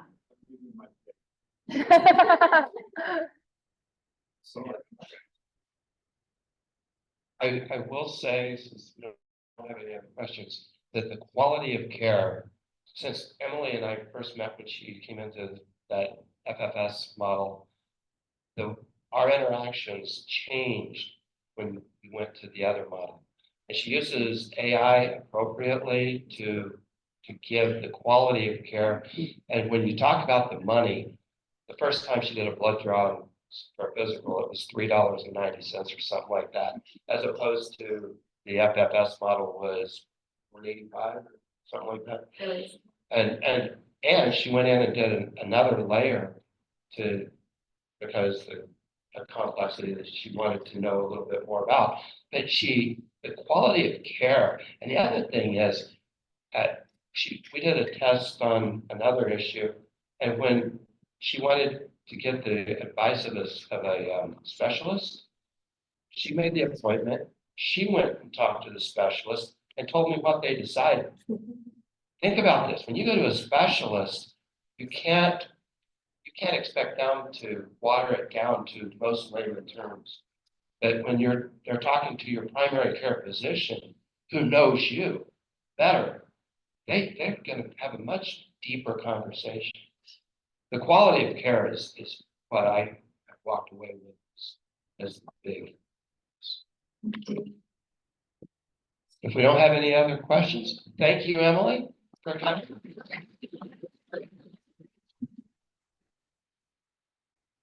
And now, since we've gotten rid of the insurance on pharmaceuticals and healthcare, we have our insurance commissioner. Seriously, we are so happy to have Michael Conway come and speak to us today. We've been talking about this next subject for over a year, right, Antoine? And it's a huge subject. Commissioner Conway has worked with Club 20 over the years. We worked together on creating what was called the public option. And so we have a great relationship with the office and him. Thank you so much for being here. Turn over to you. Thanks, Steve, and thanks everybody for having me. So I've got a presentation, but I think we're going to pit Steve, because the presentation where I can go into if folks want to hear about the Colorado option. The presentation is really about the option, the reinsurance program, and some mental health parity work that we do. But Steve asked me to come really to hear from you all about the challenges that are happening on the Western Slope and the Club 20 counties in particular, and with the hospitals that are happening. So I'm happy to go into the presentation and just talk at you for about 10 or 15 minutes, but I would much prefer to have a conversation rather than just talk at you. But you tell me where you want. Let me go through my presentation and you want to do it. We're having a conversation. What do you think? Straw poll, ready? Who wants to hear the original presentation on the Colorado option? Well, Why don't I scatter those pieces into the conversation? Yeah. Guessing that the questions will just give me the opportunity to do that. And- But If it's okay with you, we'll still share this out with the group too. Okay. So there's good information there. But what questions do you all have? What are the challenges? So Steve, really, maybe your first one should start with the challenges that you want to, just to kind of have a conversation about. I Okay, understand that the hospitals, some of the smaller hospitals are running into issues, so tell me about them. Let's figure it out. it's getting reimbursed by some of the insurance companies. I believe that all the hospitals are having some of the same problems, but in our smaller communities, Rangeley, Leadville, Delta come to mind. Craig, it's these smaller hospitals don't have the financial stability or depth to wait or to hire attorneys to try to negotiate these. And it's supposedly it's things that have already been approved or authorized. And then they provide the service and then they're not getting reimbursed in a timely manner. And, you know, you get a little hospital like Rangeley and $1 million becomes bankruptcy. Can we go to actually the very last slide? And you just click again. So, Or a no, few things to just talk. One, we regulate, and Kyle touched on this a little bit, in his presentation, we regulate the fully insured market. So when you got the self-insured market, which a lot of the larger employers, even mid-sized employers at this point, they exist in the self-insured market, so the laws keep going this one. Yep. Okay. The laws that we've got up here apply to the fully insured market, they don't apply to the self-insured market. Now, that being said, we want to hear about those issues because the first bullet point there. So we do have prompt payment requirements in Colorado law. So those prompt payment requirements effectively really the insurance company has a claim that's referred to as a clean claim from the hospital. So there aren't any issues with the information that was provided or a whole host of other issues that can pop up. That payment or that claim has to be paid in 30 days. The whole process can't take more than 90 days. Right, so if there are issues that your hospitals are running into along those lines, we want to hear about it, even if it's the case that the claims themselves are coming from an insurance plan that we don't directly regulate. We can still get involved and do what we can to push the insurer to get payments out the door. In particular, if we have hospitals that are having financial issues. Change Healthcare is, I think, a prime example of that work. Is everybody familiar with what happened with Change? No, oh, sorry about that. It's for the folks online. Yes. Are folks familiar with what happened with Change Healthcare, that billing system? So let me give you a really quick precursor on what happened. So Change Healthcare, it turns out, was the biggest kind of billing mechanism in the healthcare space that nobody knew existed. The vast majority, not all, the vast majority of claims really from the hospital, the individual tiny hospitals, all the way through the primary care offices and the secondary offices, made their way through Change Healthcare in one way or another. Change Healthcare got hacked. So they're owned by United, they got hacked and it shut down the claim system really across the country for the better part of 3 months, for about 3 months. That led to extreme financial difficulties, in particular for some of our smaller hospitals, for some of the medical offices too, but some of the smaller hospitals got into incredibly difficult places. We worked with United because we have regulatory authority over United. We worked with United, put pressure on them, both at the Colorado level, but then through our national partners too, to get money out to those hospitals that were running the financial problems, regardless of whether those claims are coming through from the fully insured space or from the self-insured space. So we can work with, and we do work with insurance companies in particular, regardless if there are financial difficulties that are hitting hospitals. I want to hear about it. We want to hear about it. We want to do what we can. And even if they aren't claims that are directly things that we regulate, if those issues are happening in the self-insured space, they're probably happening to some degree in our market as well. And we can put pressure onto that company in order to right the ship when that happens. Yes, sir. I'm glad you brought that up, because I asked the same question this morning.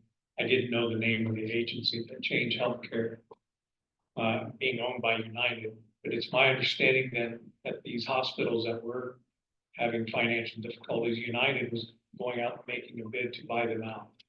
Is that correct? So I think it is correct that United did buy out hospitals that were impacted by Change Healthcare. It's not, that didn't happen here. So just to be clear, that did not happen in Colorado. The only place that I know for sure that it did happen was in Oregon. And from my understanding of how that transaction occurred, that transaction was already in the works before the Change Healthcare. United buying that particular hospital was already in the works before Change Healthcare happens. Change Healthcare exacerbated the financial situation for the hospitals, again, from my understanding. But most importantly, that didn't happen.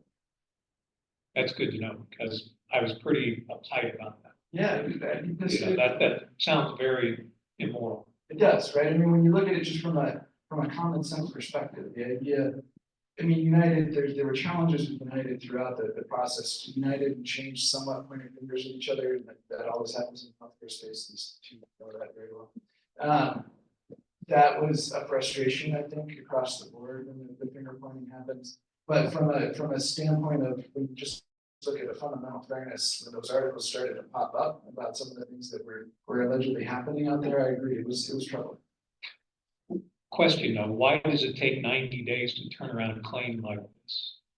So that's at the out end. So if the hospital or a medical provider of any kind submits a claim and there are problems with the claim, they didn't provide all of the information that was necessary, any number of different things. The max that it can take is that 90 days under state law.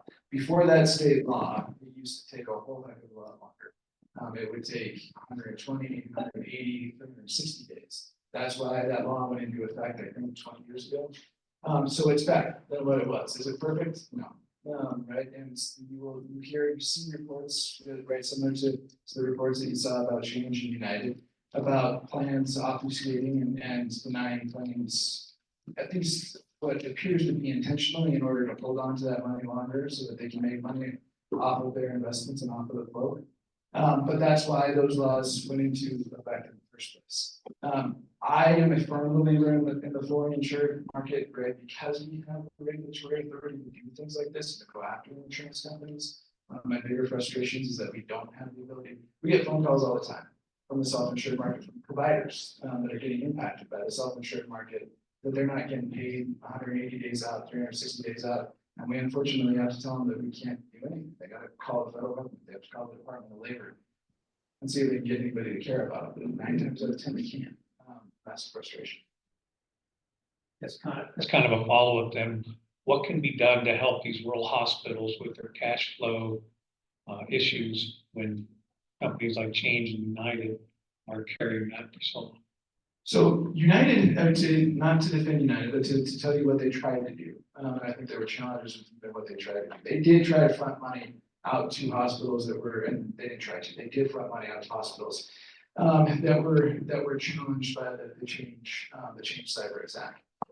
I think that if you talk to some of those hospitals, they will tell you that there were certainly challenges with what happens along the way that United wanted to kind of structure those deals. But they tried to get money out. Now, as far as separate and apart from the Change cyber attack, right?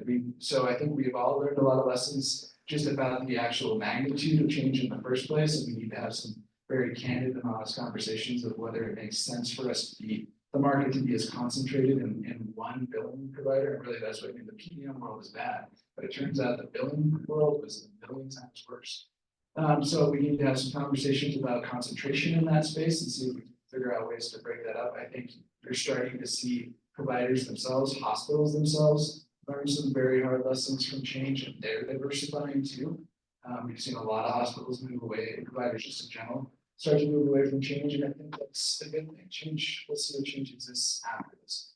Now, getting money to hospitals just in general, right? If there are hospitals, to Steve's question, that are running into challenges with insurance companies, I don't care if most hospitals don't have their billing detailed all the way down at kind of that minute level of understanding if it's in a risk plan or a fully insured plan.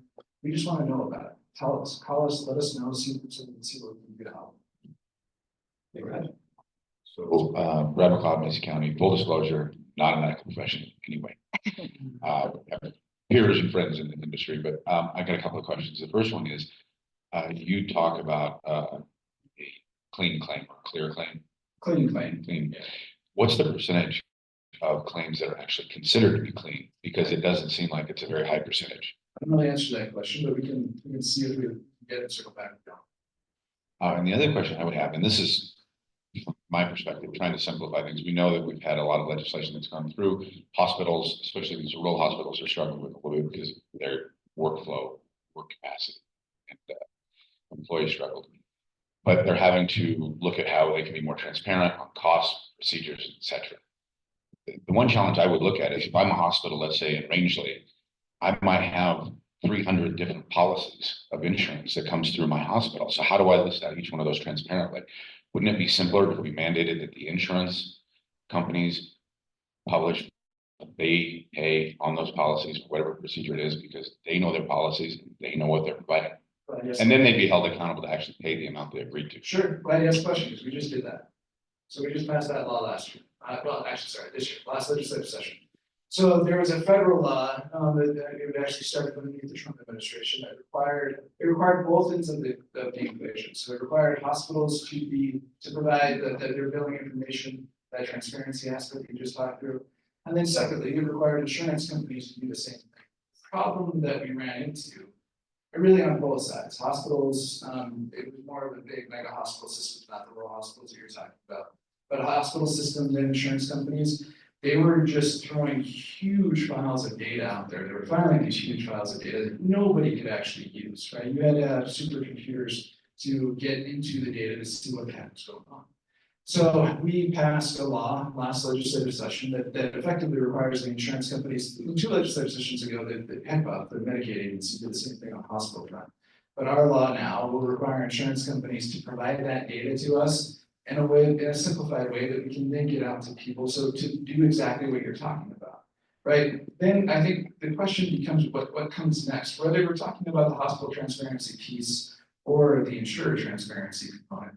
Transparency is only as good as what you do next with it. We're not going to actually do it. Transparency itself isn't going to fix anything, right? But if we can get information out to folks like you all, to policymakers in general, about what we're seeing in that billing data and that pricing data, right? What insurance companies are paying to the smaller rural hospitals versus what they're paying to those big hospital systems in the metro areas. That's going to tell us a lot, right? We're going to get to, we'll be able to discern a lot of what is happening and be able to make some policy choices because of that. But we did that, and we're in the midst of implementing that law. Thanks. Okay, great. That is fine. Thanks for being here, Commissioner. Edie Sun with the Colorado Behavioral Healthcare Council. We represent the safety net community mental health centers around the state. And I'm sure you're very familiar with the issues that have been taking place on the western slope between Line Springs and Rocky Mountain Health Plans. And curious about what the insurance commissioner can and cannot do relative to contracts between behavioral health providers and commercial insurance. So a couple things. Thanks, Steve, for the question. A couple things. So first and foremost, that last bullet point up there, the network adequacy requirements. So network adequacy is just it's a fancy term where you got to have enough doctors in your network as an insurance company, people that are buying your insurance plan, to be able to actually use your insurance plan. So, when it comes to Mind Springs or mental health providers just in general, right, there needs to be a certain number of mental health providers in the network that are available. And that is a challenge. I'm happy to dive into that in a little bit more detail too.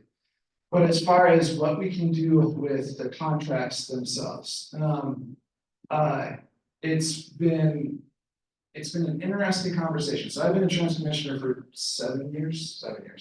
And over that period of time, the conversation has evolved and kind of had some puts and pulls about our authority to get into the actual contractual relationship between the providers and insurance companies. When I've said that I would really like to do that, of course, it's not a shock that the insurance companies don't want me getting into their underwear drawers, some of my compatriots would call it. But it turns out the hospitals and providers don't want that either, right? Nobody wants to be able to shine a light on what is actually truly happening. I think the transparency from both of those laws that we just talked through is going to give us a lot of insight into different things that are happening.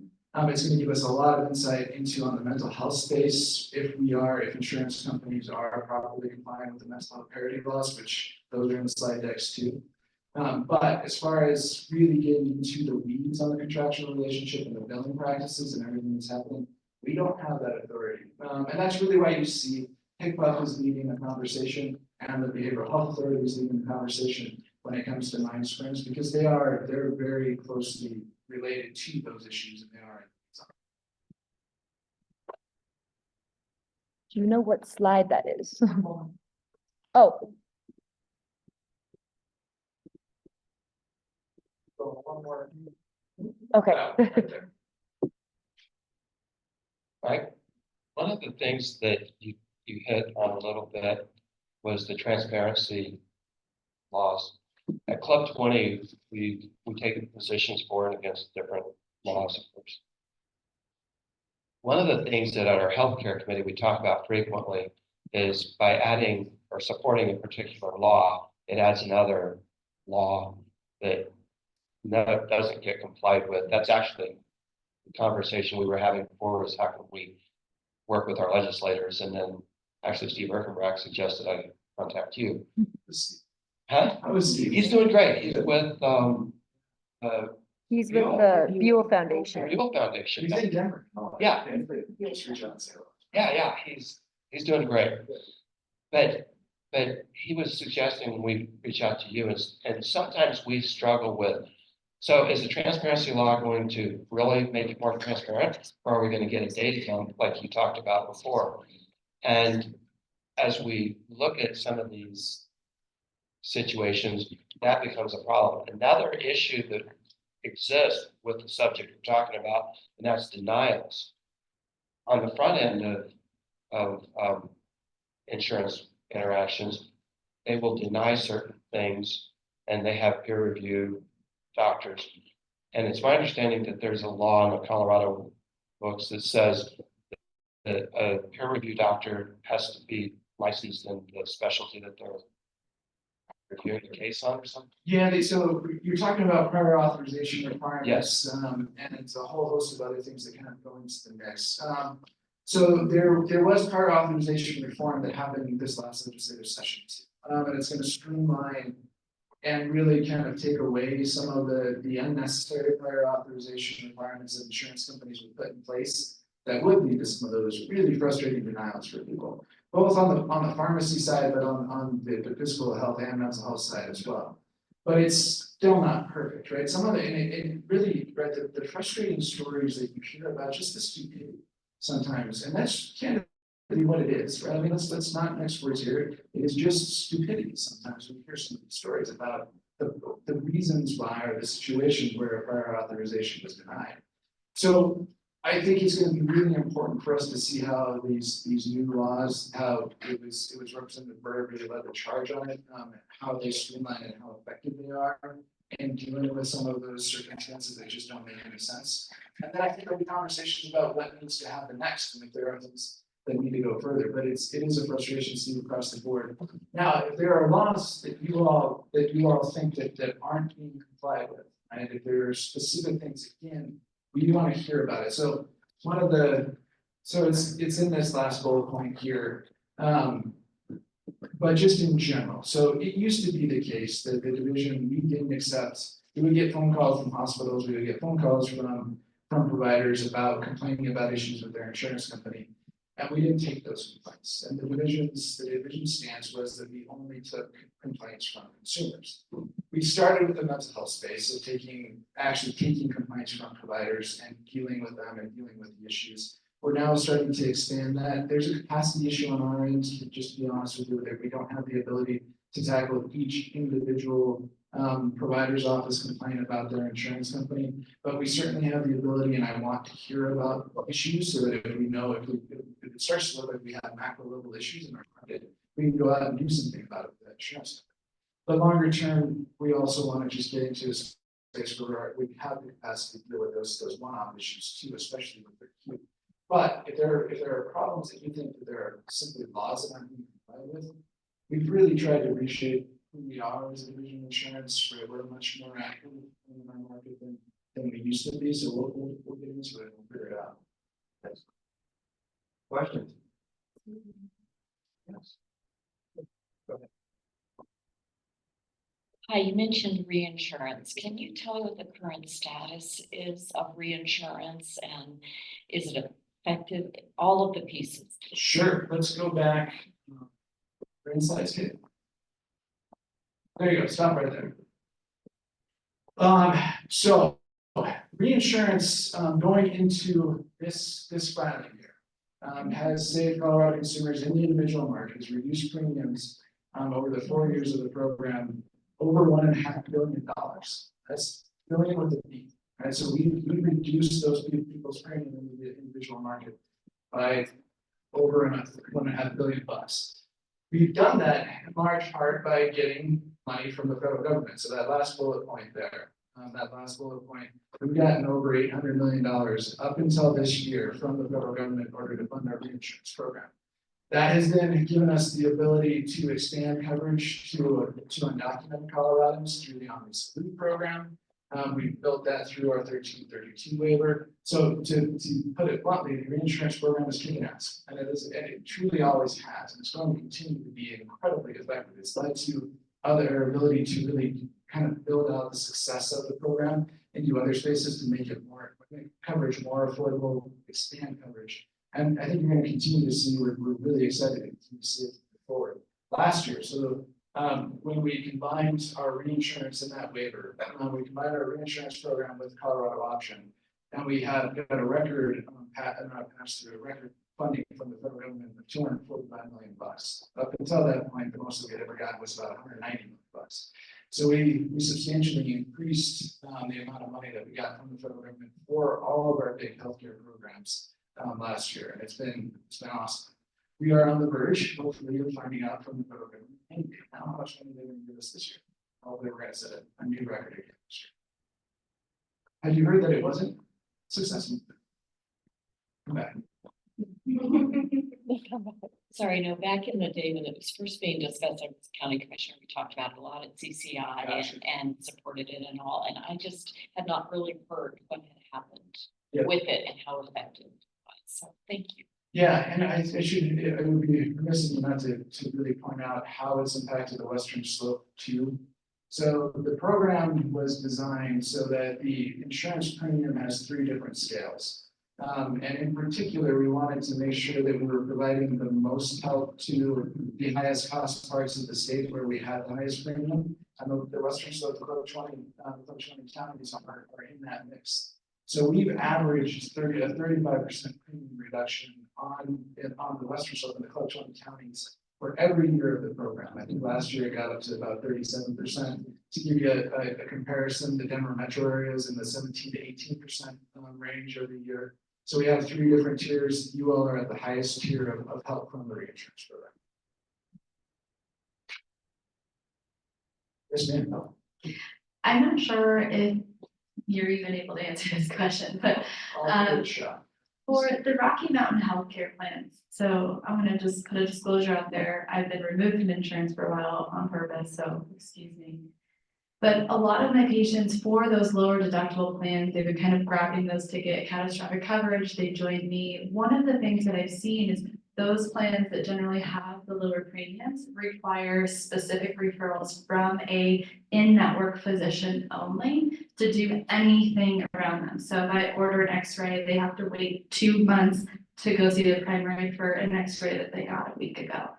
How is that intended to help? And can we change it on the Western Slope when there's a lack of accessibility to primary care? And because it really increases the burden on the primary care providers.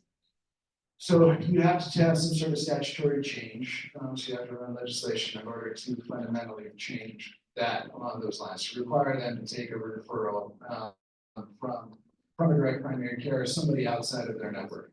Candidly, it'll make it more expensive. So that person has the low insurance premium, their premium will go up. Anything when you're talking about requiring insurance companies to go outside of the network that they built. The administrative costs will go up, their billing just in general will go up, so that'll flow through to the consumer. But it certainly is, if folks want to bring that policy question to their legislator, they certainly can, but that'll be one of the flip sides of the coin. And the conversations that we'll be talking about increased payments. I mean, even if it's not just from a mental provider, but why does there still have to be referral place for individuals that if you can take that away, what it would do for the current primary care model would be incredible. Say it again, just so everybody online hears it.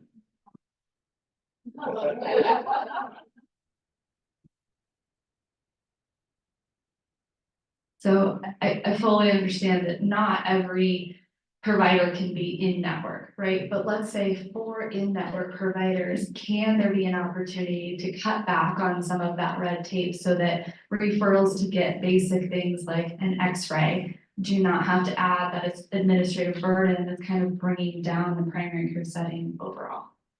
So we're more than happy to talk about ways to address the administrative burden of primary care or anything else. We do have a primary care collaborative that was passed back in 2019. That is designed really to do two things. It's designed to figure out how can we get more money to primary care practices just in general, how can we increase the amount that insurance companies are paying to them. And then secondarily, how can we have conversations like that? Not just about the administrative burden, but just the burden in general, and the practice of primary care. How can we help insurance? And it goes into the mental health space too, right? When you talk to mental health docs, one of the biggest reasons that they don't go into in-network with insurance companies is because of the administrative burden that goes into that. Not only just the billing piece, but just getting credentialed in the first place, right? On the slides, don't run over there, it's fine. We passed a law 3 years ago to streamline how long insurance companies have to get people credentialed, to get docs credentialed in the mental health space in particular. That's one of the reasons why we started taking complaints from mental health docs, was because we kept hearing over and over again that credentialing was just a nightmare. And it was, candidly it was. And I think we've really been able to help get more mental health docs into networks because of just simplifying the credentialing process. So there's a way for us to do that on the primary care space with other administrative burdens. We definitely. This is Kate Harris, the person that I keep referring to. She's our chief deputy, so she'll jump in if I say anything that's wrong, or she was this time. One more window? I'm confused. Building on, confused on a higher level. Dr. Zerba said something about getting a referral from an out-of-network doctor. Yeah. Why would the admin costs for the insurance companies go up so dramatically? They have to raise premiums. If it's a licensed doctor within the state of Colorado making a referral, that seems common sense. No, there's nothing simple about the healthcare space. I wish there was. So when you think about the administrative complexity of running a health plan or running a hospital for that matter, they're all of the systems are intertwined in different ways that are meant to streamline the efficiencies to the greatest degree possible that they can achieve. So when you have a doctor, and this is a gross oversimplification, but when you have a doctor or a provider of any kind that is outside of that network, so they're not integrated into that insurance company's network, it builds on their administrative costs to deal with that doctor that isn't in their system. So that's why you have different premium costs. Like you can go out of network with some types of insurance plans. I won't get into the weeds with you, but when you look at the broad-based insurance plans that allow you as a consumer to go out of network, you're going to pay a much higher premium for an insurance plan that has an over network where you don't have the ability to go out of network at all. And that's really largely driven by those administrative costs. There is also, right, in a perfect world, and I stress the perfect world. In a perfect world where we can really build out the primary care system And healthcare is going through the primary care system and building through that into the broader system, into the hospital, into the specialty space, all of that. There are efficiencies that we absolutely can and will achieve. The insurers, if they were standing here right now, what they would tell you is that they think they do that same thing by keeping their networks narrow. And if you let somebody go outside of their network, you're gonna break down those efficiencies. I don't know that I buy that, Ken. But if we can continue to work towards that perfect world, right, then I do think that if we can build through the primary care system, that's why we have the primary care collaborative, is because we're trying to build towards that as close as we can towards that. I know it's not a satisfying answer. It's frustrating. That was a good one, though. We're at the end of the time. Okay. Michael, thank you so much for coming up. Absolutely. Yes, and I don't think we have my contact info on the slides, but we'll get that to you all. Please share. I'll just give you, I'm gonna write down my cell phone number. It's 303-928-9031. 303-928-9031. Call me, give us on. I can give you other unsatisfying answers too. Michael? I think Angelina and I might try to pick up some of what you suggested to Emily about a legislative approach to that. Is there someone in your office that we could contact to direct us on how to do that efficiently? And I would talk with who is your local senator is or. well, right now it's very well, but We've got lots of them. we've got. And Cover a big area. Versus, Washington. yeah, he's helped us a lot. Yeah, I was also on, who's trying to replace Grattan and over. Yeah. Marcelo Calvin, right? I mean, most likely. Yeah. Mark's, I love Mark. So I'm happy to have some conversations. Okay, so we'll reach out with them and if you could just guide us. Sure. Make sure we're not going down some rat hole that's gonna get us, Will do. All right, thanks, folks. Thank you very much, Mark. Thank you, everybody, for coming. Are we ready for lunch? Is that the deal? Yeah, so we do have lunch out in the hallway. Let's make sure to try to get through it quickly, but we have a pretty good sized break. But I do want to thank Colorado Mountain College again for hosting us. Let's give them a round of applause. And then if you have not paid for lunch but are planning to eat, there is a QR code to scan with your phone right before the food line, so make sure to do that if you haven't paid yet. And then there was one more thing I had, but I'm not sure, so enjoy your lunch. Oh.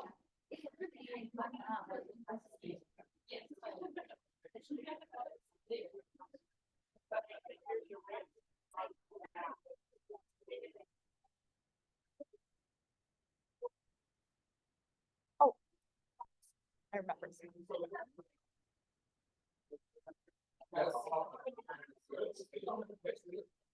I remembered everyone. Can I have everyone's attention just really quickly? So we are welcomed by Jeanette Stapel with Senator Hickenlooper's office. So if you do have any questions, she wasn't able to be here this morning. So feel free to chat with her and she'll be here the rest of the afternoon and I believe tomorrow as well.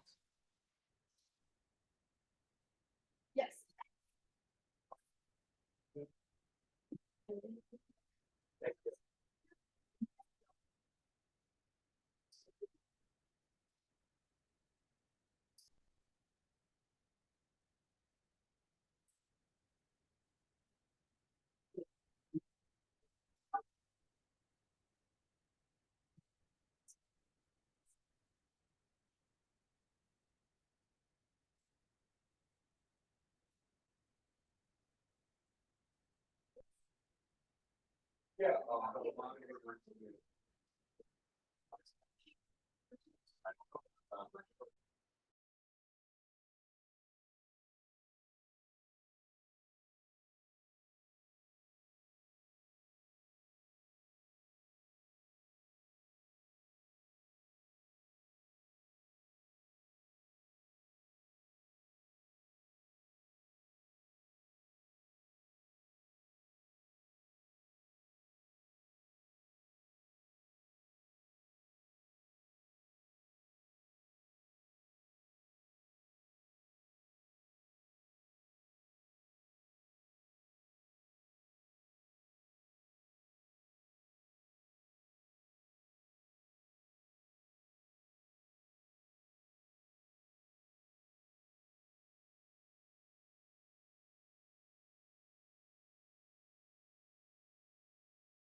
Education Committee.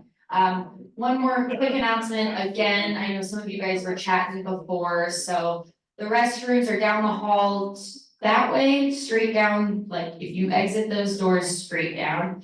And then we still do have Jeanette Tinkle with Senator Hickenlooper's office in the room if you want to chat through some of the topics for today. And she'll be here tomorrow as well. So take it away, Catherine. All right, well, and because we didn't get our dad joke, what do you call a fish with no eyes?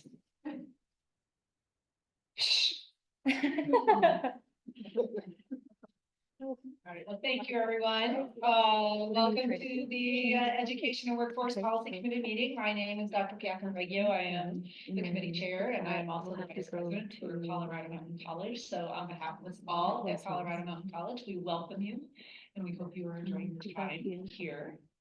And because I have the mic, before I get into all the bylaws and words here, I would love to invite you. We just launched our very first cohort of students for our dental hygiene program yesterday.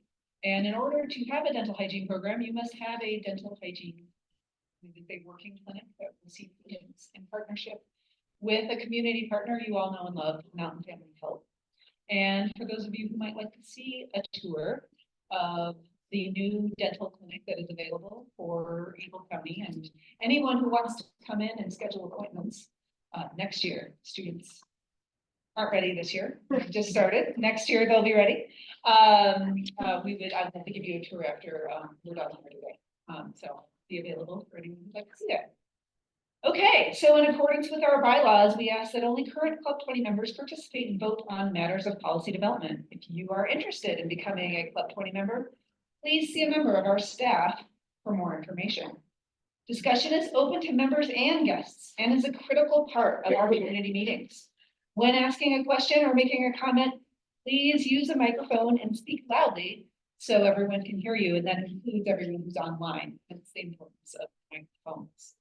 For those seated in the front of a tabletop microphone, please do not turn on your microphone until the committee chair has acknowledged you, and then turn it off once you are finished speaking. For those in the back of the room, which we're in a smaller room today, Club 20 staff will be walking around with the microphone for you to use. We'll now ask Andrea or Brittany if you want to introduce new members that might have joined us online. So I think we have ourselves, Christian Reese and Wendy Fenner. And then for the people that do have questions, please feel free to go up to either side of the room, touch the button, wait 2 seconds like Ray, and then ask your question. And then we'll do a quick show of hands. Has anyone just recently joined us that did not have a chance to introduce themselves this morning? Our lovely speakers over there. I'll let them introduce themselves, and I'll reintroduce you as well, so. Good afternoon, I'm Dr. Liz Bauman, and I direct the teacher education program here at Colorado Mountain College. And I am Jennifer Ball, I'm the superintendent of Garfield 16. Anyone else new to the party here today? Since this morning, and didn't get a chance to introduce yourself? Okay. All right, so this concludes the portion that I'm going to be sitting, because it's really hard for me to do presenting while sitting. It's a flaw. So I'm gonna get up and go up there. Oh my goodness, you have that picture. We always do. And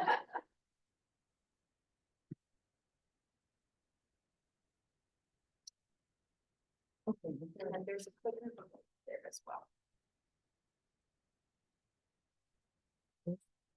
Okay. All right, so we're gonna go on a little journey today. It's having a hard time loading, so. Oh, okay. I will try it again. Like,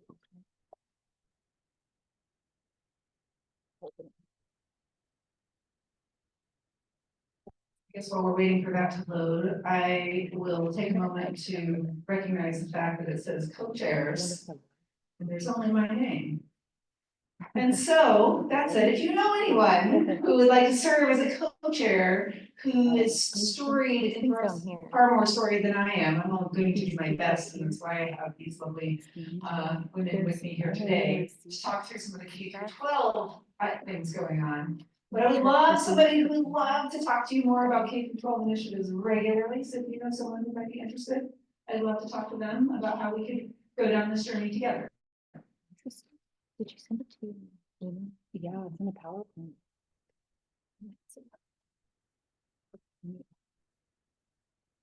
It was working while we got it up this morning. But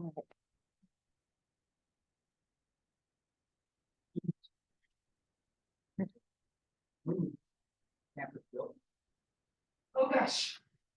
This campus was, sorry, this campus was 2004. open.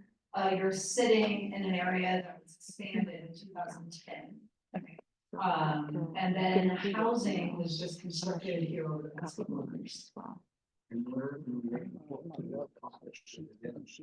It's right down the hallway here, so I'm happy to take people, it's a 5-cent tour of a $6 million operation. So it's really quite exciting to see. Thank you for asking those things. I guess since you're here and sitting in things which you might not know about one of your Western Slope colleges is that we are locally funded. We are funded by the counties that said, please tax us so that we can have a college campus. And so we have 11 campuses across about 9,000 square miles. And we have about 120 programs ranging from certificates of occupational proficiency to bachelor's degrees. Some of you who've known the college for a while, bachelor's degrees are relatively new. We now have 8, however. So we really look at ourselves to be a comprehensive source of education for the rural mountain communities. We're about $105 a credit, which makes a bachelor's degree for the whole thing $12,000.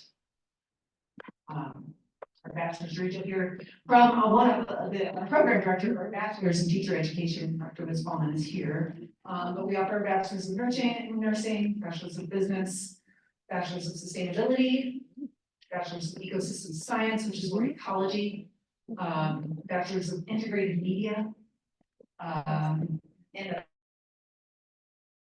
it's any applied science such as fire science, paramedic, culinary, and wraps around that the leadership and management skills students need to run their own business, be more marketable for jobs that may require a bachelor's degree, but have those deep technical skills as well.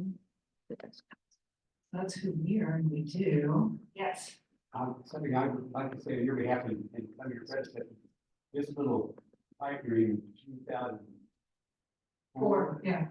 The community heard the idea, got behind the idea, and I'm proud to say as a long time Eagle County resident these days, this has been a home run from the get-go.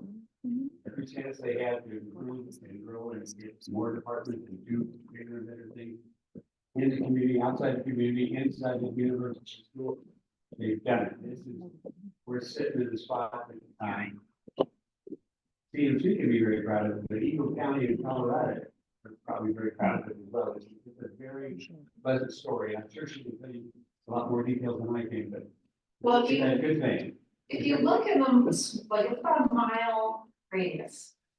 The metro district, the recreation district, school district, the ranching communities, all came together to say, what can we do here to build a community that can be from cradle to career? And so in this 1 mile, you see a preschool, elementary school, middle school, high school, college, workforce housing, venture career housing, of course, and a rec center, a recreation district, the field house.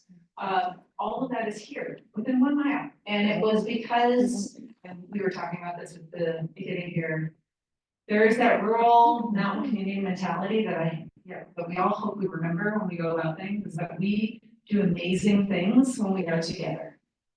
Individually, we're all small and we like our smallness, but we do really big things for ourselves and for the people who live in our communities when we do it together. And that's where you're sitting today as a result of that togetherness. All right, here we go. So, oh, there we go. So, this is our little agenda and journey for the day. We've got a couple of initiatives out there that impact, they look like property tax initiatives. And they are actually they actually have a pretty substantial impact on education at large. So I just want to make you aware of some of the things that are going on in legislation.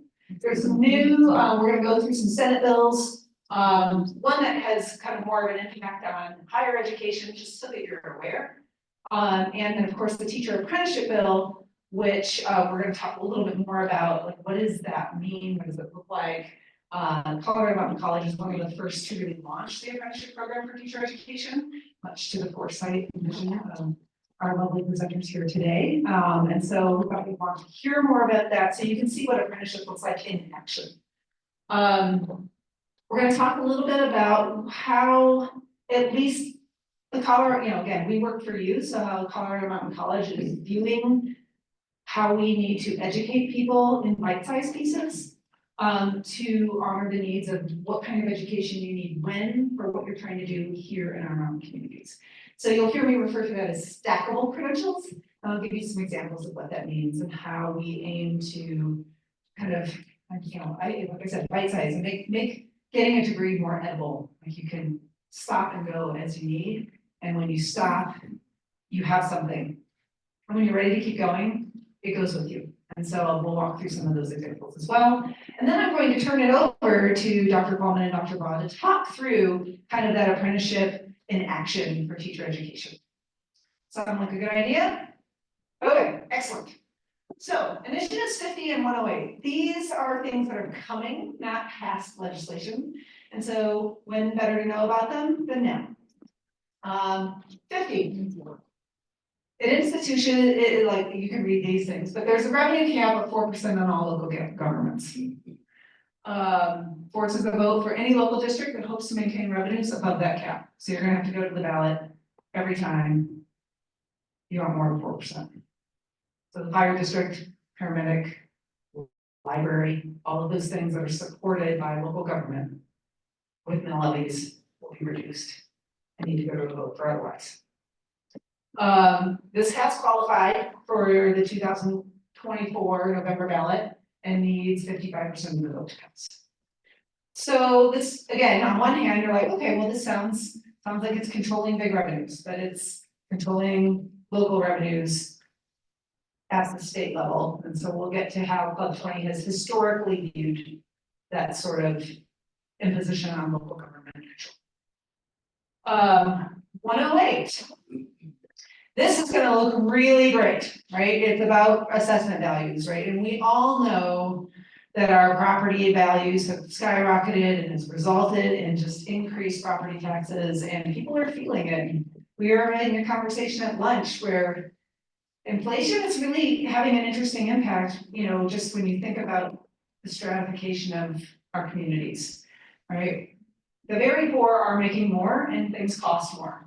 So did they gain? Not necessarily, but did they lose? Not too much either. The very wealthy remain unaffected. And the middle made no more money and pays more for it. And so when you hear the opportunity to reduce my property values, this looks really great, right? And so the residential assessment rate is going from, right now proposed to go from 7.15, where it is currently to 5.7. Non-residential rate, commercial property tax 29 to 24. You're like, oh, that sounds great for everybody. Now that is going to result in a reduce of overall revenues to about 2.3 billion. We'll get to that on another page. But the state is obligated under this to backfill any revenues for schools. Well, that sounds really good too.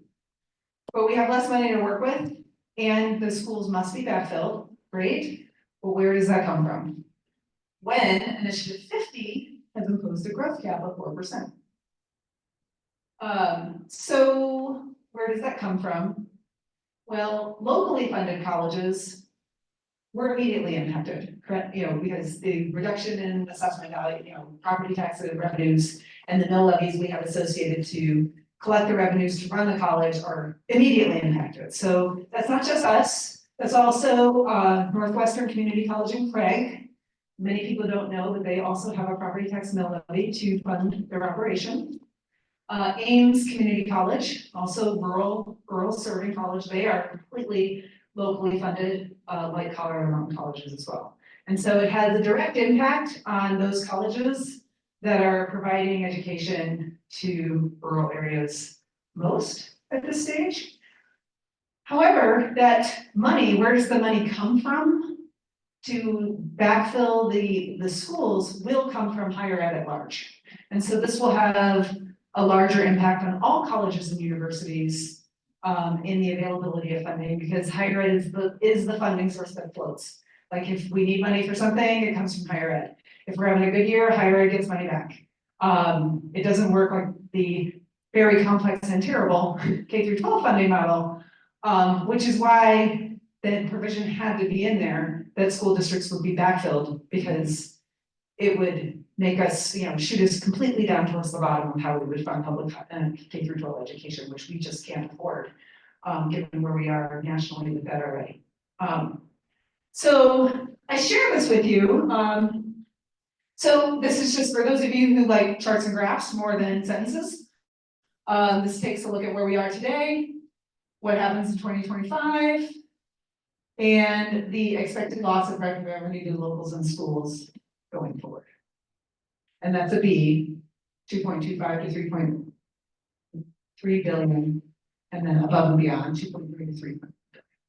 So it's very substantial, both for the homeowner and the commercial owner for their property taxes, and the ramifications that has for local governments to continue to provide the services that count on those mill levies and those property taxes to just maintain services that we have in our rural communities.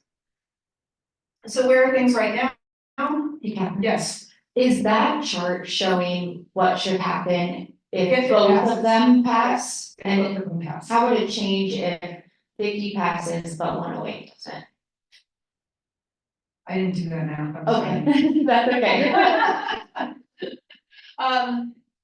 Less substantially, because the growth gap is one thing, but the assessment rate didn't change. And so if assessment rates don't change or growth gap is 4, well, it's just gonna slow growth as opposed to kind of forever reduce and then cap your growth from there. Yeah. Does that make sense? Which is why I can't do math in my head right now. Okay. So there is opposition starting to organize, and I'm not here to say you should vote one way or the other. I'm just, as matters of Club 20 policy, what we have generally advocated for is keep the big government out of local government. And often because those big government decisions have an impact and an unintended impact on smaller rural communities that exacerbates the issue than in larger urban areas. And so I share these with you because these are 2 that we've identified do just that. Not just I'm here to talk about education, but everything we talked about funds all of those local services from our local districts, ambulance, police, fire, all of those things that we count on. Okay, so from a higher ed side, the Bell Policy Center is looking at this, DOM counselors are looking at this, and the state's higher education governing boards are starting to look more at this too. Because this is the first one. There's been all kinds of things that typically have impacted assessment rates that affect us locally more than statewide. This one actually affects CU Boulder and CSU and Mesa also. So they're starting to think about this as well. Okay, and then I just said, I've said it here before, should big government be in our local government decision making? And again, Club 20's position has typically been only like keep it low if we can. Okay, questions on that? All right, this one I'm just sharing with you because sometimes there's these national conversations about things, and then there's like, well, what are people doing about it? This is one of these things, is that the state is doing something about it, and then I'm going to take it one level lower, the stack of credentials that I mentioned before, to say here's how we have been acting on that. So Senate Bill 24-164 institutions of higher education's transparency requirements. What it's talking about here is transparency of transfer. And so more and more students start at one college and finish at another, or start at one and go to 2, 3, 4, 5 more. And it's really hard for a student to know what's going to transfer, what isn't going to transfer, and more importantly, why. And so there are some funny things. I'll use an example. And this isn't throwing anybody under the bus, these are just how it operates. So the Colorado School of Mines, great school. If you take calculus at a public institution, any community college, Colorado Mountain College, Ames, whatever, and seek to transfer in just calculus 1, they won't accept it. Even though they require calculus 1 and it's calculus 1. They will only accept it if you take calculus 1, 2, and 3 at your originating institution. Right? So, but these are sort of these odd things that happen in some institutions and not others. Like if everybody knew that, we'd be like, well, okay. But we don't, and so students end up going down, taking things that they think are going to benefit them, and then they have to turn around and take them again. Biology at one institution was a 3-credit class, but another institution requires biology at a 4-credit level. So rather than saying, we'll call it good, they say, take it again. And so it's those types of things to try to provide greater transparency for students. And so that's what this bill is aimed to do. You know, we've long had transparency of cost. You can go to anybody's website and see how much it costs to go to college. Seamless transfer. Colorado is a very fortunate state where we have what we call a guaranteed transfer policy, that there is a set of general education courses that are guaranteed to transfer. And we want to make sure that that guaranteed transfer policy is honored at all institutions. Timely response, which I'll get into this one just a little bit. The right to appeal. So the biology, the example I just gave you, right? As a student, I can't appeal that now. Why didn't you take my 3-credit biology for your 4-credit biology? Here's they're the same thing, just a little different. Why won't you accept it, right? You can appeal that option. And the right to know about credit for prior learning, which we do a lot of here, and where your work experience can qualify for college credit. So those are the things it aims to do. And these are some of the things it's going to do. We have a general education council for the state. I do sit on that. It's about 15-ish, 20-ish people right now. We're going to expand that, so it'll be about 31 people representative. So the plus, more representation. The challenge, we still gotta get things done, and it's kind of hard with all those people. So we're gonna have to reconfigure the structure and make sure we can get things done. Identify those courses that are sticky, right? The biology class, the calculus secrets, the ones that seem to cause the students most trouble in transfer, and get that figured out, right? That'll be a charge. And if there's an identical course that is a guaranteed transfer that is actually in a major, this one's inside baseball, but there's general education requirements and there's program requirements for colleges. Let's say US history from the perspectives of women is both a general education offering, but it happens to be a program requirement, and whatever a student is studying, you gotta take it, where in some institutions they might not. So it's gonna clean that up too. So lots of good things to help in terms of transfer. The real big challenge with this is actually in the stuff I'm not even gonna get into today because there's too many questions. And there's a lot of reporting requirements that are asking for data that's sort of contradictory and that nobody actually has. So we have to figure that out. Example, there's a timeline of 30 days associated from when you receive a transcript to evaluate transfer credit for that student. That sounds totally great. But we get thousands of transcripts from students who haven't applied. So I don't know what they want to study. They've not applied. So how do I evaluate them? And how do I report on them? right? So there's lots of questions that we need to figure out so that we don't overburden an already taxed system, because the last thing we want as an unintended consequence of things like this is to have to hire more people to do this, to drive up the cost of education, right? And so more to figure out there, and the state is really working on those and really sees the kind of ambiguity of the reporting requirements. And so we're partners in that effort. Questions? That was pretty dry, I'm sorry. I try to keep it interesting, but, all right. So then I'm just gonna kind of continue at the bills, and then we're gonna get into more fun things. So the teacher apprenticeship program is SB 23, so last year. This is harder to read, so if you want to peruse it and you get your PowerPoints, you know, as part of your reading materials. And Dr. Qualman and Dr. Barr are going to talk through this more, but it's an apprenticeship program. And so just to back all the way up in how apprenticeship programs can and should look like, you have a sponsor, an employer.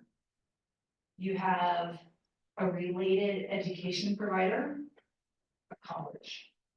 And together, we work to have a person be employed and educated simultaneously. So it's an on-the-job training program, but you're doing it in partnership with an employer and a school. That's an apprenticeship program. We have a few that I can talk about: lift maintenance, lift mechanic, roadway technician, culinary arts, where that's how they operate. So you're going to hear how we've been working on that to really develop new teachers for the Western Slope here shortly. So that's what all this says. It's got to be qualified by the Department of Ed. It has to be qualified by the Department of Labor apprenticeship areas, so DOLA. It goes through all of those things, just like any apprenticeship program that you would think of more traditionally, like a welding apprenticeship or an electrician apprenticeship. Those are slightly different, but they have to go through the same state qualifiers to be authorized, so that a student can go through that program and end up with the requisite certification or degree in cases. Make sense? All right, yes.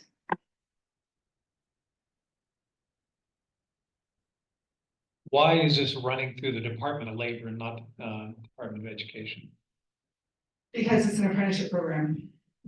And so all apprenticeships, they run through the Department of Education and the Department of Labor. Seems So, redundant. yes. So historically, like, if you hear the word apprenticeship, the Department of Labor says that's us. If you hear degree program, higher ed will say that's us, and so will the Department of Education. So again, here's when we can look at that and say, man, that stinks, or we can say, can we be better together? And maybe we can. And so I'm gonna go with optimism, because they're killing it right now. I can't wait for them to share their story. Okay, so you can look at some of these things if you'd like to later, but that's the gist of what all of this says. You okay? Okay. So again, that was in 2023, so it's only been a year, and I'm not gonna steal all of the thunder, but in 1 year, and CMC is the first to make it all the way through because we have amazing partners. And at the last count, we had 52 teacher candidates enrolled in this apprenticeship program, which, when you think about the teacher shortage, what that will do, huge, phenomenal. So kudos. The best part of the show is coming. All right. Stackable credentials and then the teacher education pathways. And I kind of line this up so that you can see, we've been thinking about this at Colorado Mountain College for a while across our programs, which is part of what creates the conditions for us to react to some of these initiatives a bit more fluidly. And so here's how we kind of look at the world when we think about programming. Right, you have the essential skills. These are everything the employers say they need, right? You know what they are. Pick one. Tell me what an employer wants out of people when they graduate. They just want someone who can show up on time, communicate, problem solve, Follow through. follow through, self-starter, right? All, write a good email, all of these things. Yes, essential, those are essential skills. And so at CMC, we've taken a look at our curriculum and said, okay, what are the coursework that really designs and prepares students for those exact essential skills? And we've created a certification for it. So it's also called, just so you don't think I'm like doing something grand and never ever heard of before, general education. However, we've been very careful to say it's these courses, you gotta have these domains, and then you get to take it anywhere you want. You can take it into any of our associate's degrees. They all build on it. We're not gonna make you start over anywhere. It builds into our certificates, and all of those build into our bachelor's degrees. And so that's kind of what we need in stackable nature, and that creates an ability for students to see curriculum in more bite-sized fashion. And why is this important? I think you all inherently know why, but I like to have a little bit of a history lesson. And that is, higher education became really important in the United States coming out of World War II, right? That's the GI Bill. Why did we have the GI Bill? It wasn't because the economists of the age said, oh man, we really need more college educated people right now. That's not why the GI Bill. That's what they might have said. But the reason was we had so many people coming back from the war all at once. It was going to flood the economy with unemployment, with all of the things we couldn't have. And so the only way to do that was to slow who enters the economy down, right? So let's send some to college, let's send some to trade school, let's send some here, some there, so that we can slowly re-enter the economy. And what happened? Amazing things happened for us. Some of the fastest growth the United States has ever seen. So, but the important part of that whole conversation is, what did we need to do then? We needed to slow people down from entering the economy. Who thinks we need to slow people down entering the economy today? Right? We don't have enough people to run the economy. So education has to adjust. It doesn't mean you don't need education, but I have to provide education so that you can also be in the economy. Because our charge is different now, or should be different now. You have to be able to do both. That's what the economy needs right now. So we need to be able to respond.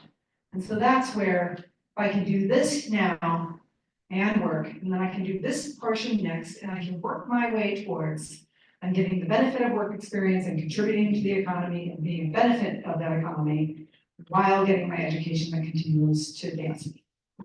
So that's our mission, and why. Well, the big why is we have to be able to do both and continue to advance people and give them the tools and skills they need to go wherever they want to go with their life.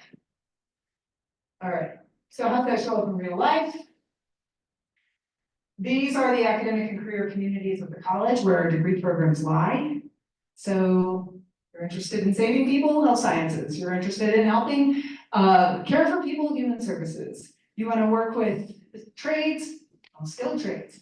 And so you can choose one of these. All of those are supported by our essential skills. And then they support all of our populations, and just for some alphabet soup there, our English language learners, our high school equivalency graduates, our concurrent or dual enrollment students, and all others. They all enter through the same pathway. They all have the same opportunity. We'll probably skip over that because I won't run out of time. This is just what a general education essential skills certificate looks like, but how that shows up in programming. And some of you may have seen this slide before, but I show it because it's the constant reminder of what stackability of curriculum can look like as it relates to workforce demand. And so I'll just use, since we have education here today, I'll use this middle monopoly card, as I like to call them, the purple one. And so we have a pathway of education. Here, we have certificates in early childhood.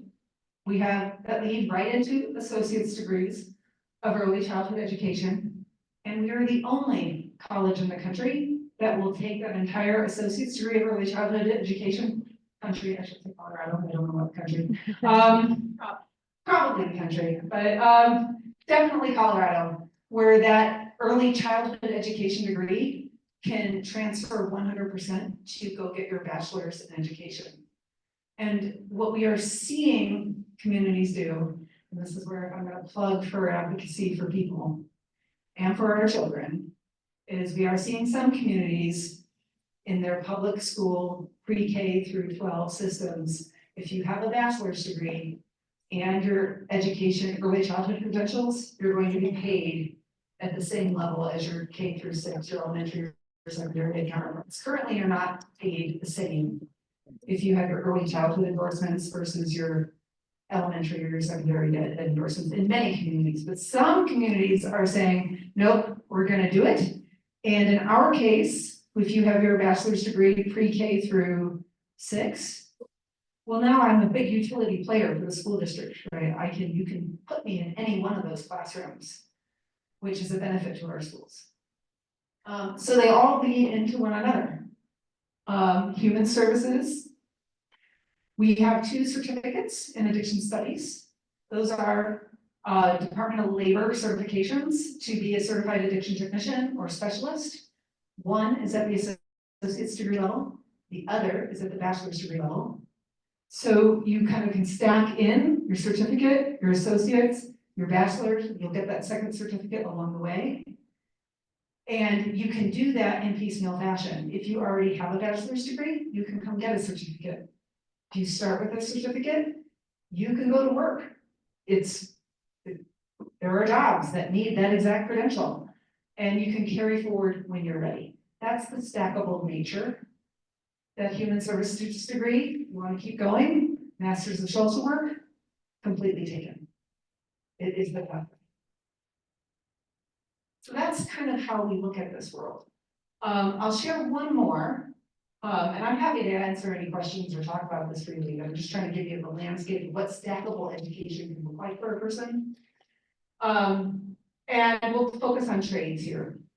And we're moving in some cool directions in general here. So we have all of those certifications: HVAC, carpentry, soft goods, welding, automotive, and heavy equipment. Those are the ones we offer. We offer them across our footprint in about, amounts to about 20 different programs across the various campuses. We also have what we call associate of applied sciences in multi-occupational trades. And what this allows a student to do is to take any of those certificates, amass 45 credits worth of any of them.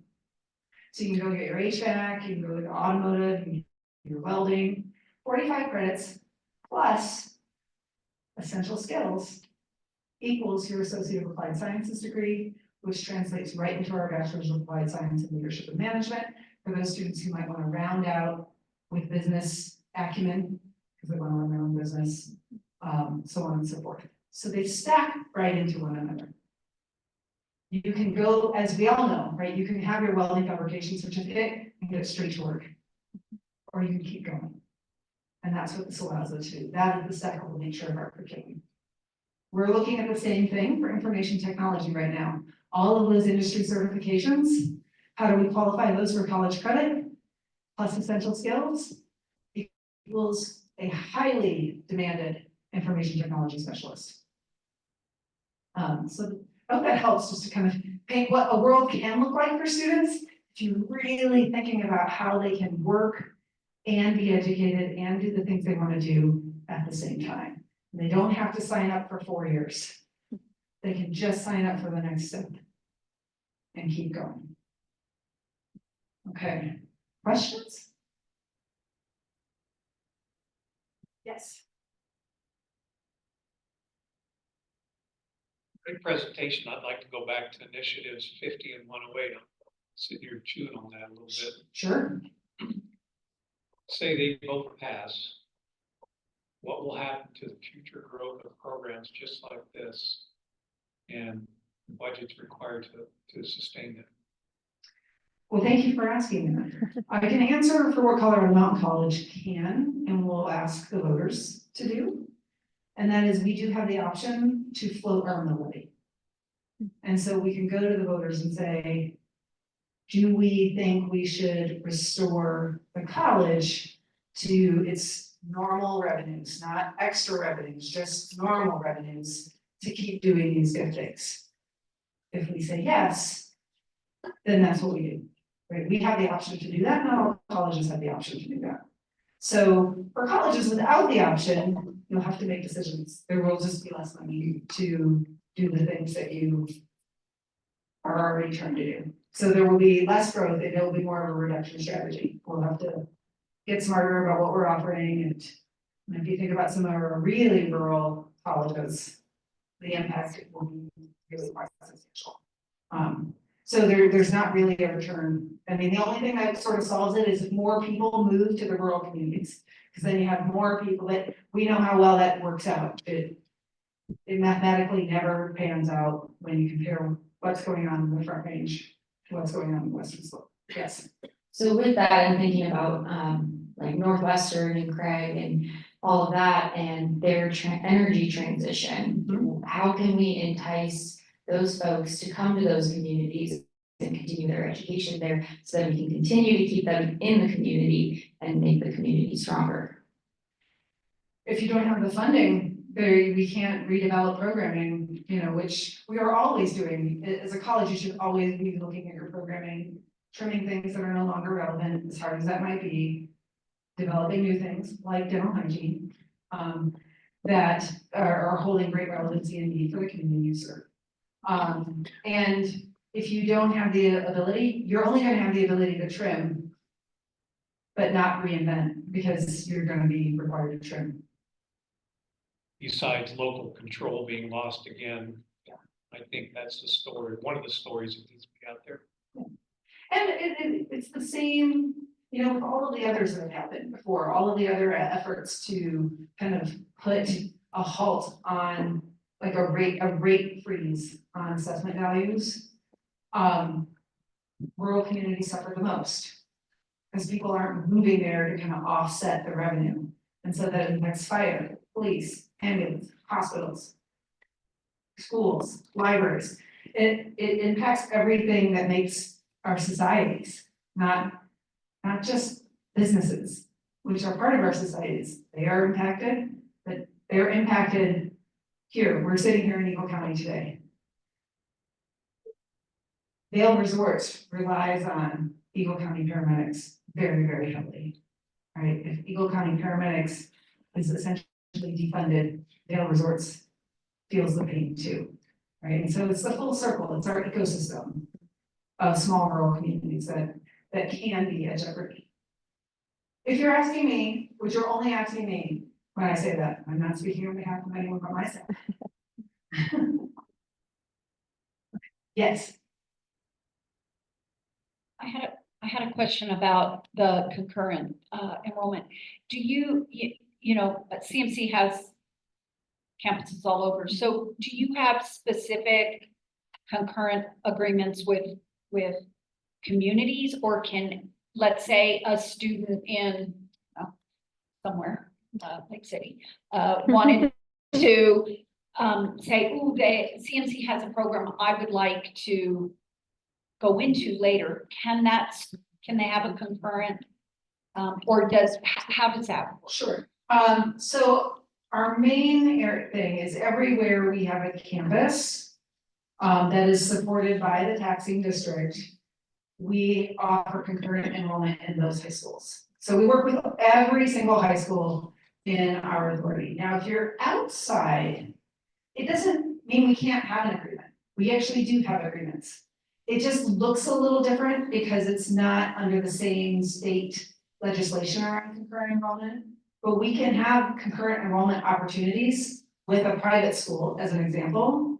The tuition agreement will look more just like regular tuition, where the school is gonna have to pay regular tuition for the students who wanna take those programs, and they have to be up for that. Where if you're in our taxing district, well, we're first working with the in-district tuition, which is much lower. And between how we leverage faculty in the schools and where we bring faculty in, we sort of wash out, where we're just all winning, just always so beautiful. So yes, you can, but it's gonna look like more like a regular tuition agreement between a school and a school. About 40% of our students right now are dual enrollment students. Here, in Eagle County, about 60% of the students in the high schools take at least one dual enrollment. Most graduate with about 24 college credits. Who participate in dual enrollment.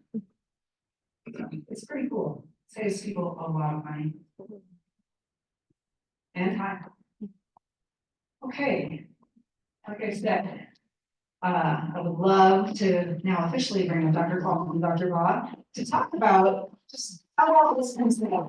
Thank you. More questions we can take afterwards, of course. And as always, I really appreciate, sometimes I don't know if I'm getting it right for you and kind of trying to explain both the higher ed landscape and what your college is doing for you, all things considered. So I hope you're getting the right mix. If not, please let me know so I can always be better for you. Thank you. Thank you.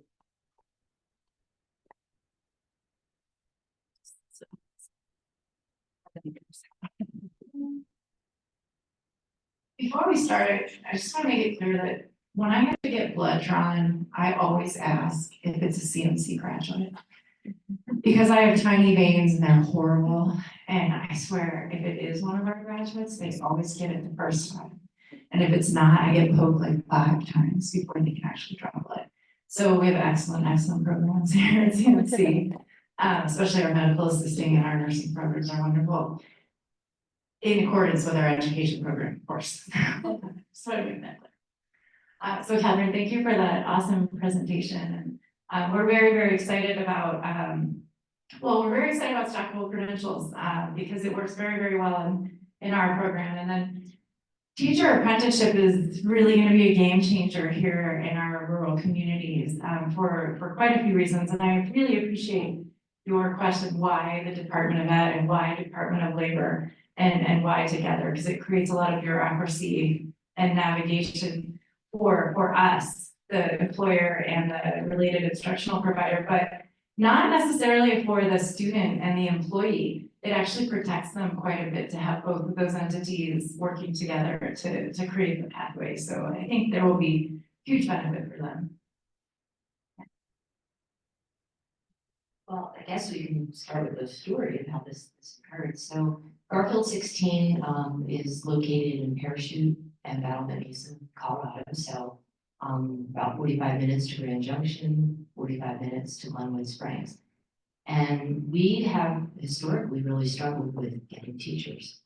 It's not a very densely populated area. It's also very expensive. There's little affordable housing in terms of apartments, and housing that is there really isn't accessible to younger people there and workforce as teachers. So folks would have to commute, and that's a reality. But we don't have people just moving in Parachute. So we're kind of unique in that system. The Department of Education does allow a person without a bachelor's degree to, as long as they're high school graduate, to get a substitute certification. So some of our classrooms are actually populated by people with no higher education beyond high school. And it maybe sounds like, okay, well, for elementary, for second graders, what are they learning? How hard can that be? For the most part, you can follow the curriculum and that's okay, but kids have learning issues and they have behavior issues. There's a lot of other things you're kind of dealing with students. So we see these people in the classroom and they're really struggling. They're trying hard, but they just don't have a formal education. And it becomes a strain on master teachers and veteran teachers who have to support them because they're trying to support their own students as well. And we kept saying, like, we have to grow our own. We really have to try and encourage these teachers who are in the classroom or our paraprofessionals that are working with students with special needs or some of our English language learners to get the credentialing. They just need some more backgrounds, education, so that they know how to work with the kids. And it was, as we were exploring this, was really difficult to say, work all day and then go to school at night. And many of these people are, some of them are younger and they have families that they have to attend to. Some of them had other careers or did other work, or they just entered the workforce as older adults. So this whole notion of going to college isn't very practical for them after working a full day and having to work with their families. So as we were really kind of working on this, Liz approached us with this great idea of the teacher apprenticeship program, and that's like, it's perfect because that's almost exactly what we're trying to do, but do it on our own. And it wasn't going to work that way, so I heard to talk about. Sure. So we got really lucky where the stars aligned. The legislation, like Catherine presented, passed in spring of '23. The feds put together an Opportunity Now grant, and we partnered with CareerWise Colorado, which CareerWise Colorado has been doing youth apprenticeship for a long time in the state, and so they have that really down, and they said we would like to embark on adult apprenticeship, and they wanted to start with education and teacher apprenticeships. So we partnered with them. We approached Reach University to be consultants because they do teacher apprenticeship nationally, but they didn't want to bring their university into Colorado as the teacher apprenticeship related instructional provider. They wanted to help institutions like CMC develop it ourselves. So we went after a $1 million grant to plan for a year to put this pathway in place.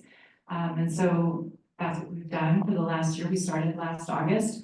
Catherine said we have 52 apprentices registered. We literally registered them last week for classes. They're starting in August. And they are from all over the state. They're here in our usual districts, like in Garfield 16, but they're all the way out in Fort Morgan. They're all the way south in Bayfield, Colorado. We have some in Colorado Springs. And what's cool about the stackable credentials, as Catherine mentioned, so in meeting these apprentices, you know, we'll ask, you know, what's your educational background? And they'll say, well, I have an associate's degree in early childhood education. Like, boom, you're in. Like, you have 2 years left. You already have half of this done. This is the level of apprenticeship you are at, and here's your pathway forward. And it's just really, really exciting to see how seamlessly that their degree from Morgan Community College, which is in Fort Morgan, Colorado, easily translates into Colorado Mountain College, or, you know, our apprentices in Bayfield, Colorado, who've gone to the community college there. Same thing, their classes easily transfer into our college, even though technically we're dual mission here, but we play nice with 4-year institutions and 2-year institutions, which is a beautiful thing for us and for our students. So what's really wonderful about the registered apprenticeship is if you understand the traditional preparation programs, they require student teaching, which is really an injustice when you think about it. So the days of expecting someone to not work for an entire year to student teach, which really is working when you think about it, and not get paid, which is what we all did. And what is really hard, because, you know, unless your parents had a college fund set aside, or you leverage massive loans, which a lot of people did, to go into teaching and make not a lot of money, is really an injustice to a whole workforce of people. So we're trying to flip that to get college paid for, to allow apprentices to work while they're getting their degree and their certification. And that's what registered apprenticeship really does, is there's no interruption to the employment. They're learning on the job. They're getting the same certification all of us had as we were working through an education program. So all their benefits stay intact, their retirement is intact, and we're figuring out something what we call graded funding, so that they will graduate with little to no debt. And we're getting really good at this, because there's quite a few funding channels out there that these apprentices can leverage. It's not like one pot of money, which we were hoping for, but there's quite a few where they can Pell Grant, educator recruitment and retention dollars, CMC scholarships, rural, there's like the Colorado Center for Rural Education.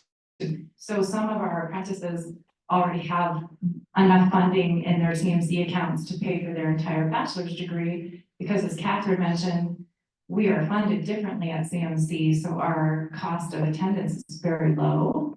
So we'll put educators into the workforce who have no debt, so it makes sense to be an educator in our communities. So we're super excited about this pathway.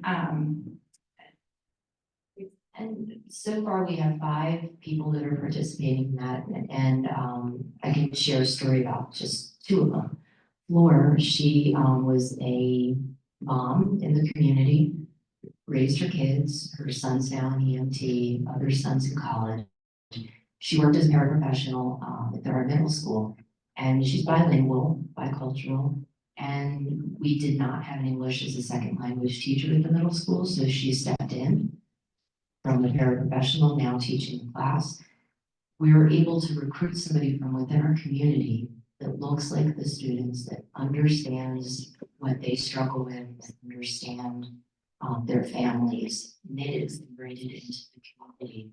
We can work with her to get her credentialing so she can become a full-time teacher with us. And she's going to be such an asset, not just to the children that she's working with now, but the children in the future.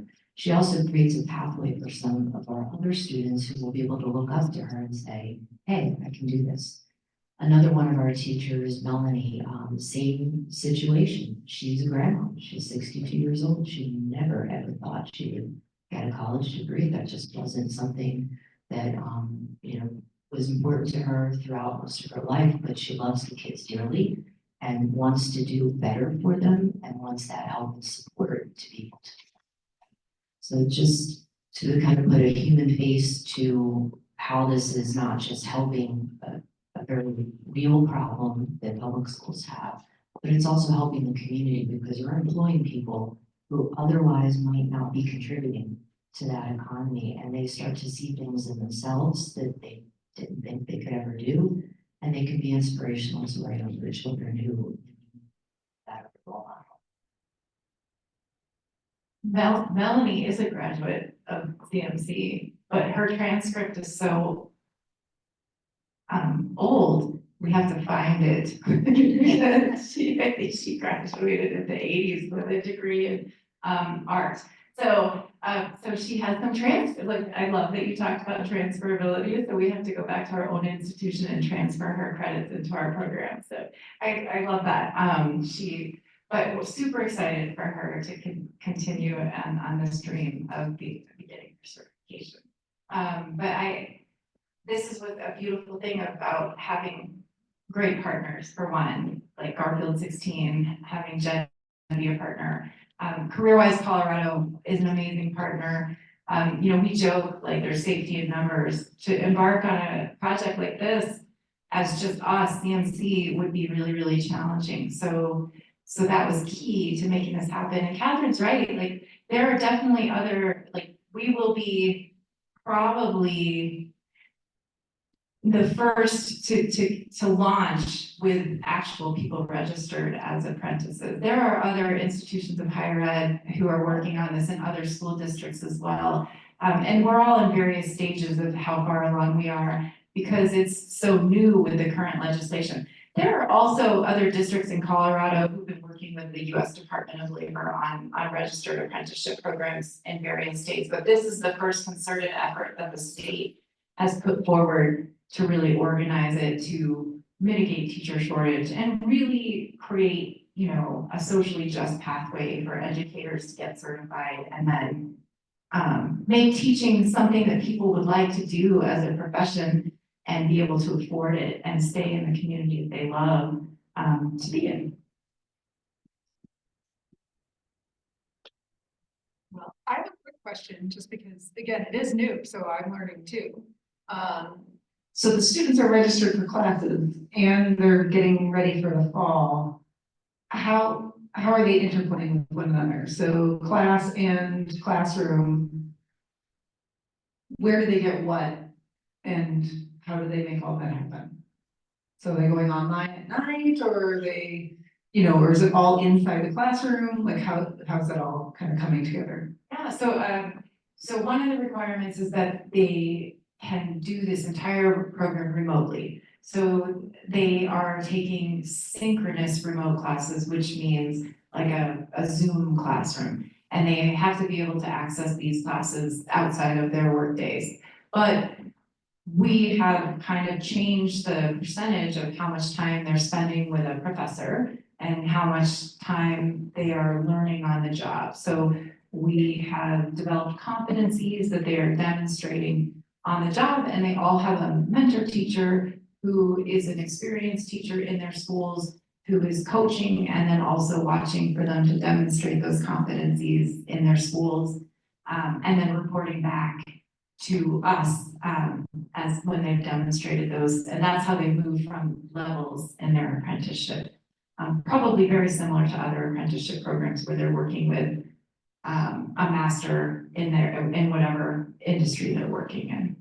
And at the school level, we also, we've developed a cohort kind of support group almost for them a little bit, because these are non-traditional students, or they've been out of school for so long, so studying and some of the things, writing papers and things that just are more part of a traditional kind of student pathway, they've been out of that. So they do need that support, and we recognize that because our goal is to ensure that they finish the program and that they actually do get their teacher licenses, which still is controlled by the Department of Education. So, we know that we can't just let them out there on their own. Building in that time, even if they're taking that Zoom class together and having a bit of a study group and using our facilities, our high-speed internet. So that makes things also a lot easier, as some of them live in more remote areas and internet's a little sketchy. So whatever we need to do to support them is really the commitment that we make. Along those ideas of accountability, when someone's zooming a class or using some other resource to gain the information, is it on the honor system? How do you know that they've really paid their dues, or does that come out in the testing process, or is there a way you can monitor that? If they're turning the Zoom on is one thing, but being there is another piece of it. That's a great question. So they have tasks that they need to demonstrate. Some of them are capstone projects that they need to share with the professor who's teaching the class. Some of them are on-the-job tasks that they need to demonstrate to the mentor teacher who's supervising them on the job. So they do have to show skills in what they're learning as pre-service teachers. So yeah, so that's what is holding them accountable, and those competencies are really clearly spelled out for them. So they are attending Zoom and showing up, and we are taking attendance, but really it's the tasks that they're completing and demonstrating to hold them Your accountable. comfort zone is high. So the what? Your comfort zone is high. I like that, yeah. Good. Yeah, even in our traditional program, our graduates are highly sought after by principals. I know, yes, there is a shortage, but our graduates are typically hired first in our communities because they are well-trained even in our traditional programs. So I think our apprentices will be even more successful and well-trained because they will be 100% on the job learning with our partnering districts. I guess I'll just add at large, because more and more education is happening remotely now. And yes, there are absolutely places you can go and pull up the thing, your electronic text, you can throw it into AI, tell it to summarize something and do all these things, and you can barely show up for it, you can. But that's not setting up your class very well. And so we work very hard here because we hang our hat on the experiential nature of our learning. That in an online class, your demonstrated work is through a demonstrated project or something that has to be more comprehensive than taking an exam. We do very few exams anymore, simply because in the online space, you're right, how am I gonna know that that person is actually the person even taking the exam? Unless I do something really invasive, like have a system that can monitor your every movement, and that's a terrible idea. And so you can reverse that to say, what do you want to learn in this class, and how are you going to show me pick a project that's passionate for you, demonstrate these things, and now you're going to have to do it. And so I'm demonstrating your output, not this exam or this quiz or something at a time. And that's really required a lot of professional development and teaching to turn everything on its head, right? It's easy to have a paramedic class be highly experiential. It's harder for Colorado history to be highly experiential.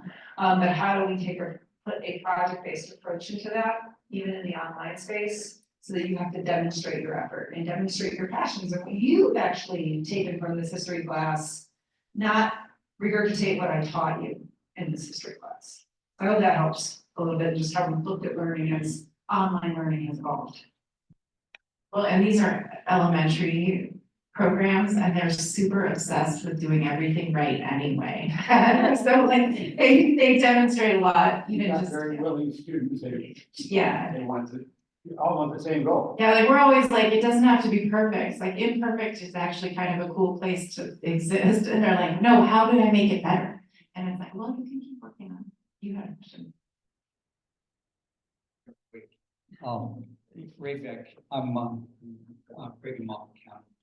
Wendell Coombs and I serve on a committee called JOLT, which stands for Joint Organizations Leading Transition. And so I'm really interested in your apprenticeship program. Let me give you a little history here. I don't know if you're familiar with the Office of Just Transition, which passed in 2020, I believe it was. They created and I was part of that because I served on that board for about a year and a half, an action plan for how that's going to affect coal impacted communities, but it's about education. And I'm wondering if the college or you folks have any interaction with the Office of Just Transition and coal impacted communities for those workers that are transitioning from the coal industry. So while that particular piece of legislation has created opportunities, it's also a reverse effect because it's taken away high paying jobs and affects economic development for their future. So is there any collaboration there? Is there any interaction between them and the workers from say tri-state transmission, generation transmission as an example, or anybody, or the coal mines, or are we educating them? Or is there any partnership there? Because that could be good for the college and it could be good for them and good for the community. And in addition to that too, sorry, can you guys hear me? Is it coming out? Okay. I'm behind it, so I can't tell.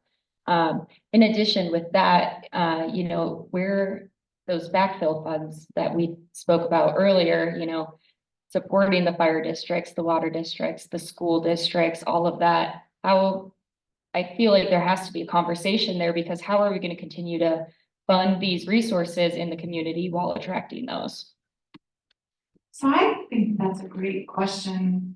And if any of those individuals who are transitioning out of coal into other industries want to be educators, that is somewhere where we might be able to support, because like I said, we're working with school districts that CMC doesn't normally work with, because we can offer this degree remotely 100% and would be interested.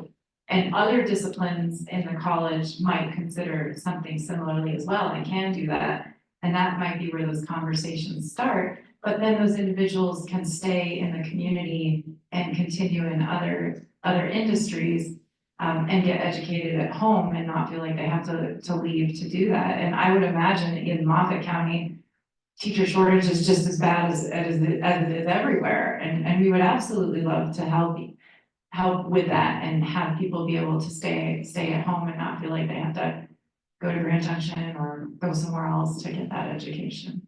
Well, I'd encourage you to go online and read that plan, but also I think that the conversation could start with the colleges taking the lead. Reach out to Director Buchanan. Let's start that conversation. Reach out to the local IBEW, local union where the workers are. Reach out to them and say, this is an opportunity for us to get together, sit down and talk about those apprenticeship. I mean, you've got a 60-year-old man or woman that, you know, 5 years from retirement.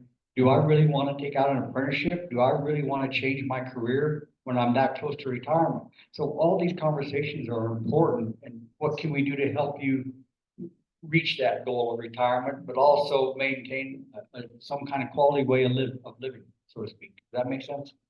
Well, if you're gonna live to be 100, yeah, I think it makes sense to upskill, retool, change your profession even later than maybe we thought we would. Yeah, and I mean, you know, if you wanna work with, maybe being a high school teacher doesn't sound exciting when you're in your 60s, but working with younger kids, maybe that does, I don't know, but I think the conversation should happen.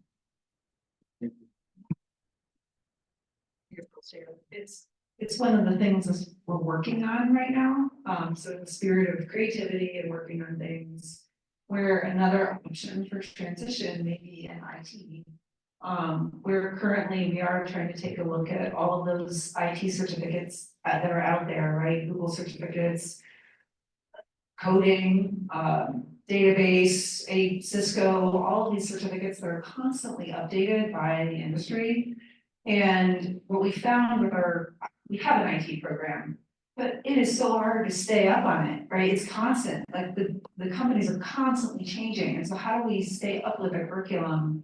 And so we're working on it right now. My hope is that we're going to be able to, you remember how I structured that trades kind of conversation where 45 credits of these things plus 15 credits equals an associate's degree, where we'll be able to take a look at these industry certifications that anybody can do from anywhere.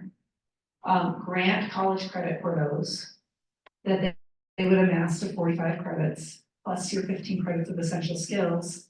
And now I can maybe transition from Cole to remote working in Craig as an IT professional, because I have these industry certs that are recognized as the ones that get you the best bang for your buck, plus the degree, which pays me a little bit more in the IT space. And then you continue to advance as you desire.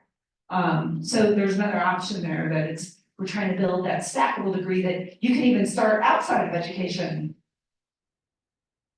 getting educated, just a different way, and bring it in so that we can keep it going. So just another option, perhaps that we can discuss more about, as we go down this together. I want to add one more thing to innovation as well as something like apprenticeship, because it's not a pathway for a student who wants to take 7 years to get a bachelor's degree. Like we told the apprentices, like if you just like to take 6 credits a semester, this is not for you. Like these districts want you certified in the time it takes to get a bachelor's degree. So we're doing things like 8-week classes. But we're only asking apprentices to take 2, maybe 3 classes at a time, but still 15 credits a semester at least to stay on track to graduate in time. If they are starting from scratch with no college credits at all, you're done in 4. Like we're not going beyond 4 because that's what we want you out. If you come in with an associate's degree, we want you out in 2 because that's what the demand is in schools. So we were very clear to say, if you were gonna take like 4 year, or like, if you were gonna take just 6 credits a semester, you should be in our traditional pathway, take as long as you want to graduate. So that's the innovative part of it, is to design courses that are accessible and manageable for someone who works full-time so they can still graduate and make it viable so they can graduate on time. And put those things together so they don't have interruption to their employment. It's accessible and remote, so they can work from home, so they don't need daycare. They can still, I always challenge my students, because I teach in my program as well remotely, and I'll literally say, look, if you can unload that dishwasher and pay attention to what I'm lecturing on for a few minutes, do it. Just turn your camera off, unload that dishwasher, listen to what I'm saying, and when I cue you to come back in, do it. And they just laugh, because that's me saying, like, I understand you're at home and you're learning from home. And this is life, right? This is how we want to make sure that you have your classes accessible wherever you are. I got 2 questions and then a comment. First one for Dr. Val. Is there any post-graduation requirements for the apprentices? You're gonna have to serve 2 to 3 years beyond post-graduation to make this worthwhile for the district? We don't have that in place for the apprentices. We do for teachers we have with the master's degree, because our district will pay for them to get the master's degree. Hopefully they'll continue on because that moves them up the pay scale. But then they have to serve the district for 5 years without, or otherwise they need to pay back a percentage. Would it make sense to do that with these graduated apprentices, because you're putting resources into them also? It's something I think we'll explore. This is the first year that we're doing it. We also, we have to see in ultimately what it's costing the district. We don't really have a good sense of that. If it's a lot of investment of financial resources, then surely. If it's just, I know our mentor teachers that will be working with them are being paid. So that's just a matter of them being willing to do that for pay coming to college. And in that same vein, for CMC, how can you judge the success for this program? What are the parameters you might use? Because you mentioned a 61-year-old going back to school. Length of service probably isn't a good parameter. So some of the funding that the apprentices are leveraging does have service requirements. So the educator recruitment and retention funding is up to $10,000 from the Department of Ed, and that does have, I believe, a 3-year service requirement in rural. It's specific to rural communities, and there are others that are like that as well, like the Center for Rural Education is the same. So there are those funding streams that have that. We have one that's called the Rural Teaching Fellowship Stipend. That's 2 years of service that our interns can leverage. So we do keep track of retention to see where our graduates are as one metric of success of our program. That conundrum of the older student is one. I do think that would be like a more holistic workforce health metric in terms of like, are we reducing shortage? If that 61-year-old helped us reduce shortage so that there is a certified professional in front of students, that's helpful, right? In terms of like what Jen said when she opened, like, what if the 61-year-old just stays on a sub-license and never had any formal training as an educator?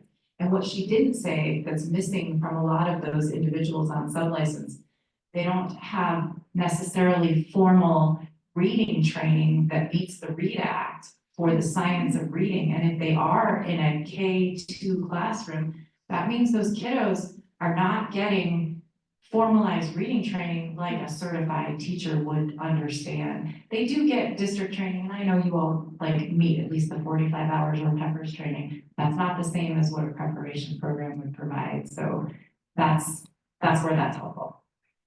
And I'll just kind of share, we shared this in other spaces around other industries where there's this common kind of notion of, well, what if I train them and they leave? It's like, well, what if I don't train them and they stay? And so we have to be a little bit more broader in our approach to what is our outcome here? And our outcome really is holistic in nature, but putting the best people we possibly can, the best training we possibly can for the future of our home communities. And if we get to do that for a year, 3 years, 5 years, 10 years, it's a win for the students who had that moment for that year. So I guess we look at it a little bit differently. It's like we're at, how do we impact that student today? Because how we do it today will build a better tomorrow for years to come. Well, and Jen mentioned, she brought up our mentors. So we try to keep our graduates attached. When they have 3 years of successful teaching experience, they can come back and be mentors to our future teachers. So we keep them attached to our program where we can. We pay our mentor teachers pretty well compared to other preparation programs. We offer a mentor teacher endorsement. We're one of 5 preparation programs in the whole state of Colorado that are approved by the Department of Ed to do that. And then we have a grant that pays them a sizable stipend. So that is another retention effort to keep teachers in the workforce, to create that teacher leadership opportunity, to get further training, coach pre-service teachers, and then get like a 2,000 or more dollar stipend that they add to their salary each year. So there are ways to keep that retention going, and keep professionals in the workforce with further training. Oh. I think we all have Will you shut yours off, Tom? Can you push yours off for one? Yeah, there we go. I think we all have a teacher that made a big impression on us. Mine was guiding Coach Jack Harmon back in the day. So I applaud what you guys are doing, thinking outside the box here and creating those opportunities for people to have impacts on not only the teachers you're training, but the students you're following. So thanks for what you're doing. in Delta County, probably start coaching, so. I would join Reynolds and say thank you to the innovative things that you're doing, but I want to go back for just a moment to something my friend Ray Beck said. In Western Colorado, I think we're all Western Colorado fans in this neighborhood. And if the energy folks keep heading in the direction, which I think is a bad idea that we are heading, the numbers of people, skilled, working, smart, capable people that will have, unless they've got some kind of plan, they'll have nothing really very bright to look for out there. And I don't know how you folks know how to instruct them. I don't know that you know how to go out and find them to come to what you've got to offer. As an old salesman, that's the part that I see a need, and maybe a growing need. I see a great idea, but whoever might in your wealth of folks that you work with can make that connection. As Ray said, maybe the unions, maybe some of the employment offices themselves, you got people going to lay them off. Wouldn't it be nice if you said, you know, here's something that you might want to look at? Just a thought. And thank you all. So I'd like to capitalize on what Tom just said. And I think really the education, it's about education. And so not only education for impacted communities, other people, apprentices, but also for you folks. And so I'd encourage you to go online, read House Bill 1314 on how this was all created, and then read the action. And then once you've done that and educated yourself, then go out and reach out to the Office of Just Transition. Let's have those collaborations, let's talk, let's have those conversations at the table, and then make the offer. How can we help you, help our communities and those workers that are transitioning from where they are now to whatever that looks like? Well, not to cut off an awesome conversation, but we have about 5 minutes, and we have a couple resolutions that should really be kind of easy to get through. But on behalf of us all, thank you so much, Ms. Indra, for your time, your conversation, your questions. And I hope with everything we showed today, you know, beyond just talking about great things, is that we're trying to do great things for Western Colorado. Okay, so we have actually only 2 resolutions because one was already done. It just hadn't been updated on the website. So the very first one on your list. Yeah, cooperative and integrated. We already actually renewed that one. It just had not made the update on our website. So we don't have to do that one today. So the second one then is just higher education in Western Colorado support of. In this one, in reading it through, it felt like one that we could just take for renewal. It seems to still stand the test of time. And so unless there's other thoughts or considerations for this one, we'll give a minute to read it here, of course. It felt like it was still speaking to our times and our needs and where we stand as Club 20. So you and me don't have any recommendations? Not on this one, just to renew it. The other one, if we could do it together. Yeah, sure. The second one, there's a small edit to, and that is to just there, you can see right there in red that Club 20 supports efforts to increase the availability of graduate programs and equitable access to graduate programs. And rationale for adding that equitable access is really looking at where our population is in our Western Slope communities, the demography of it, and who goes to graduate school. Currently, only 1% of grad master's degree holders are of Hispanic and Latino origin, 1%. Gets even fewer if you start breaking it down by gender, actually with further deficit to males. And so it's really to also promote that graduate education is a pathway that we need for advanced education. Colorado Mesa is our partner, of course, there, but to also really work on promoting equitable access to graduate degree programs, not just availability. We've created availability now with Colorado Mesa. They've done a great job. Now we need to create equitable access to it. Is your mic on? Okay, Okay. never mind. So that's the only reason and the rationale for that, for no other reason that our demography is changing and we need our graduate schools to reflect who we have available. So those are the two. Renew one, add the language on another. Do you have any copy to go? Sure. I didn't know if I get to do one. I would love to hear a motion. It depends. Let's do one at a time, just in case. Okay. We've looked at them both, but let's just do an approval for one at a time. Do we hear a motion for the renewal Of 04-1, higher education in Western Colorado, and that's just. Second. Who was that? Tom Right. Harned and Ray. You don't want your name on there, Kate? Any further discussion? Okay, all in favor? Aye. Opposed? Abstained? Good job. Excellent. Nice job, everybody. All right. Item 2, just to add, we're moving from availability to now access to. Great, I that move- is specific Nope. way to do this. So. Oh, Kate's you need- going. You need a motion. we need a motion. So you want to start with a motion? I move to adopt ED 941. Okay, I'll second As that amended. motion. Ray, second. Yep. And so now you can ask. Even. Yeah. Any other, so we've got a motion and a second. Any further discussion? I think the motion was to adopt it as amended. As amended, Yep. yes. Okay. Just do as amended. Not this. Okay.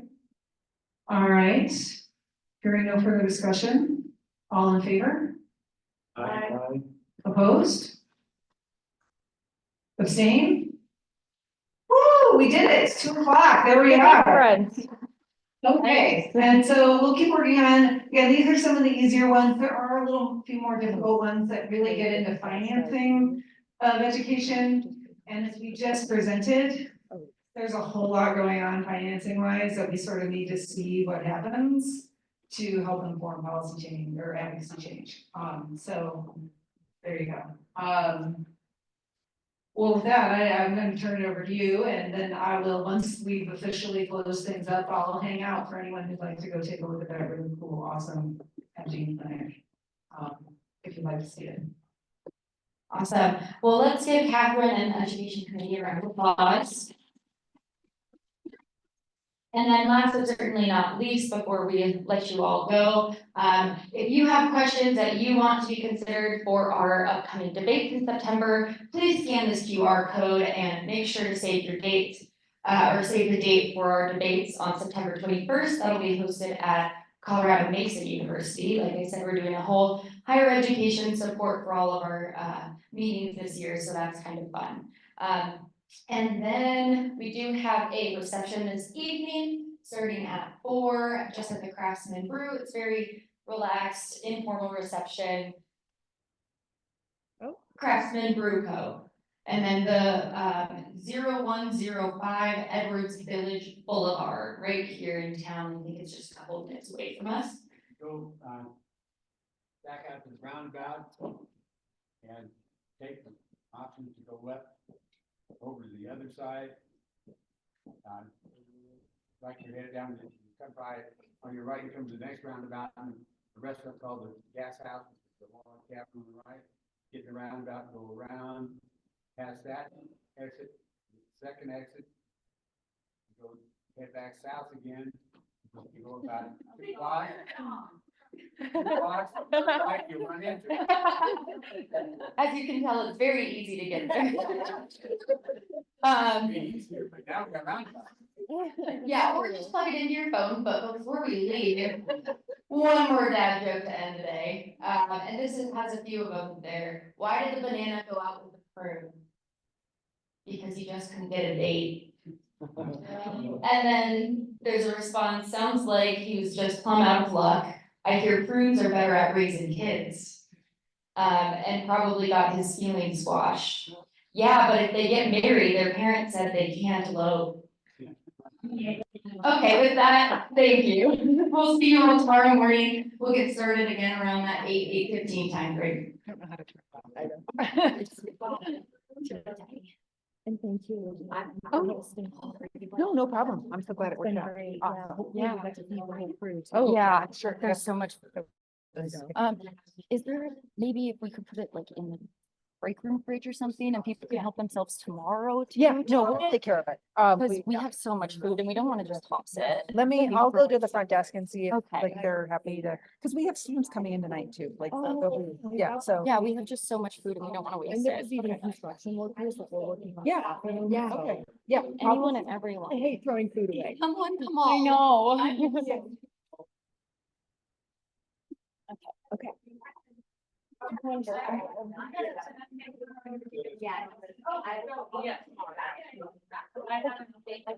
Okay? Yeah. You guys need any help with anything or you get to leave it? Think so. I think we're gonna just really have to. Oh, you can stop the Zoom recording so it'll start downloading. Yeah, we're just gonna plug in some batteries. See you tomorrow, Vaughn. Enjoy the movie.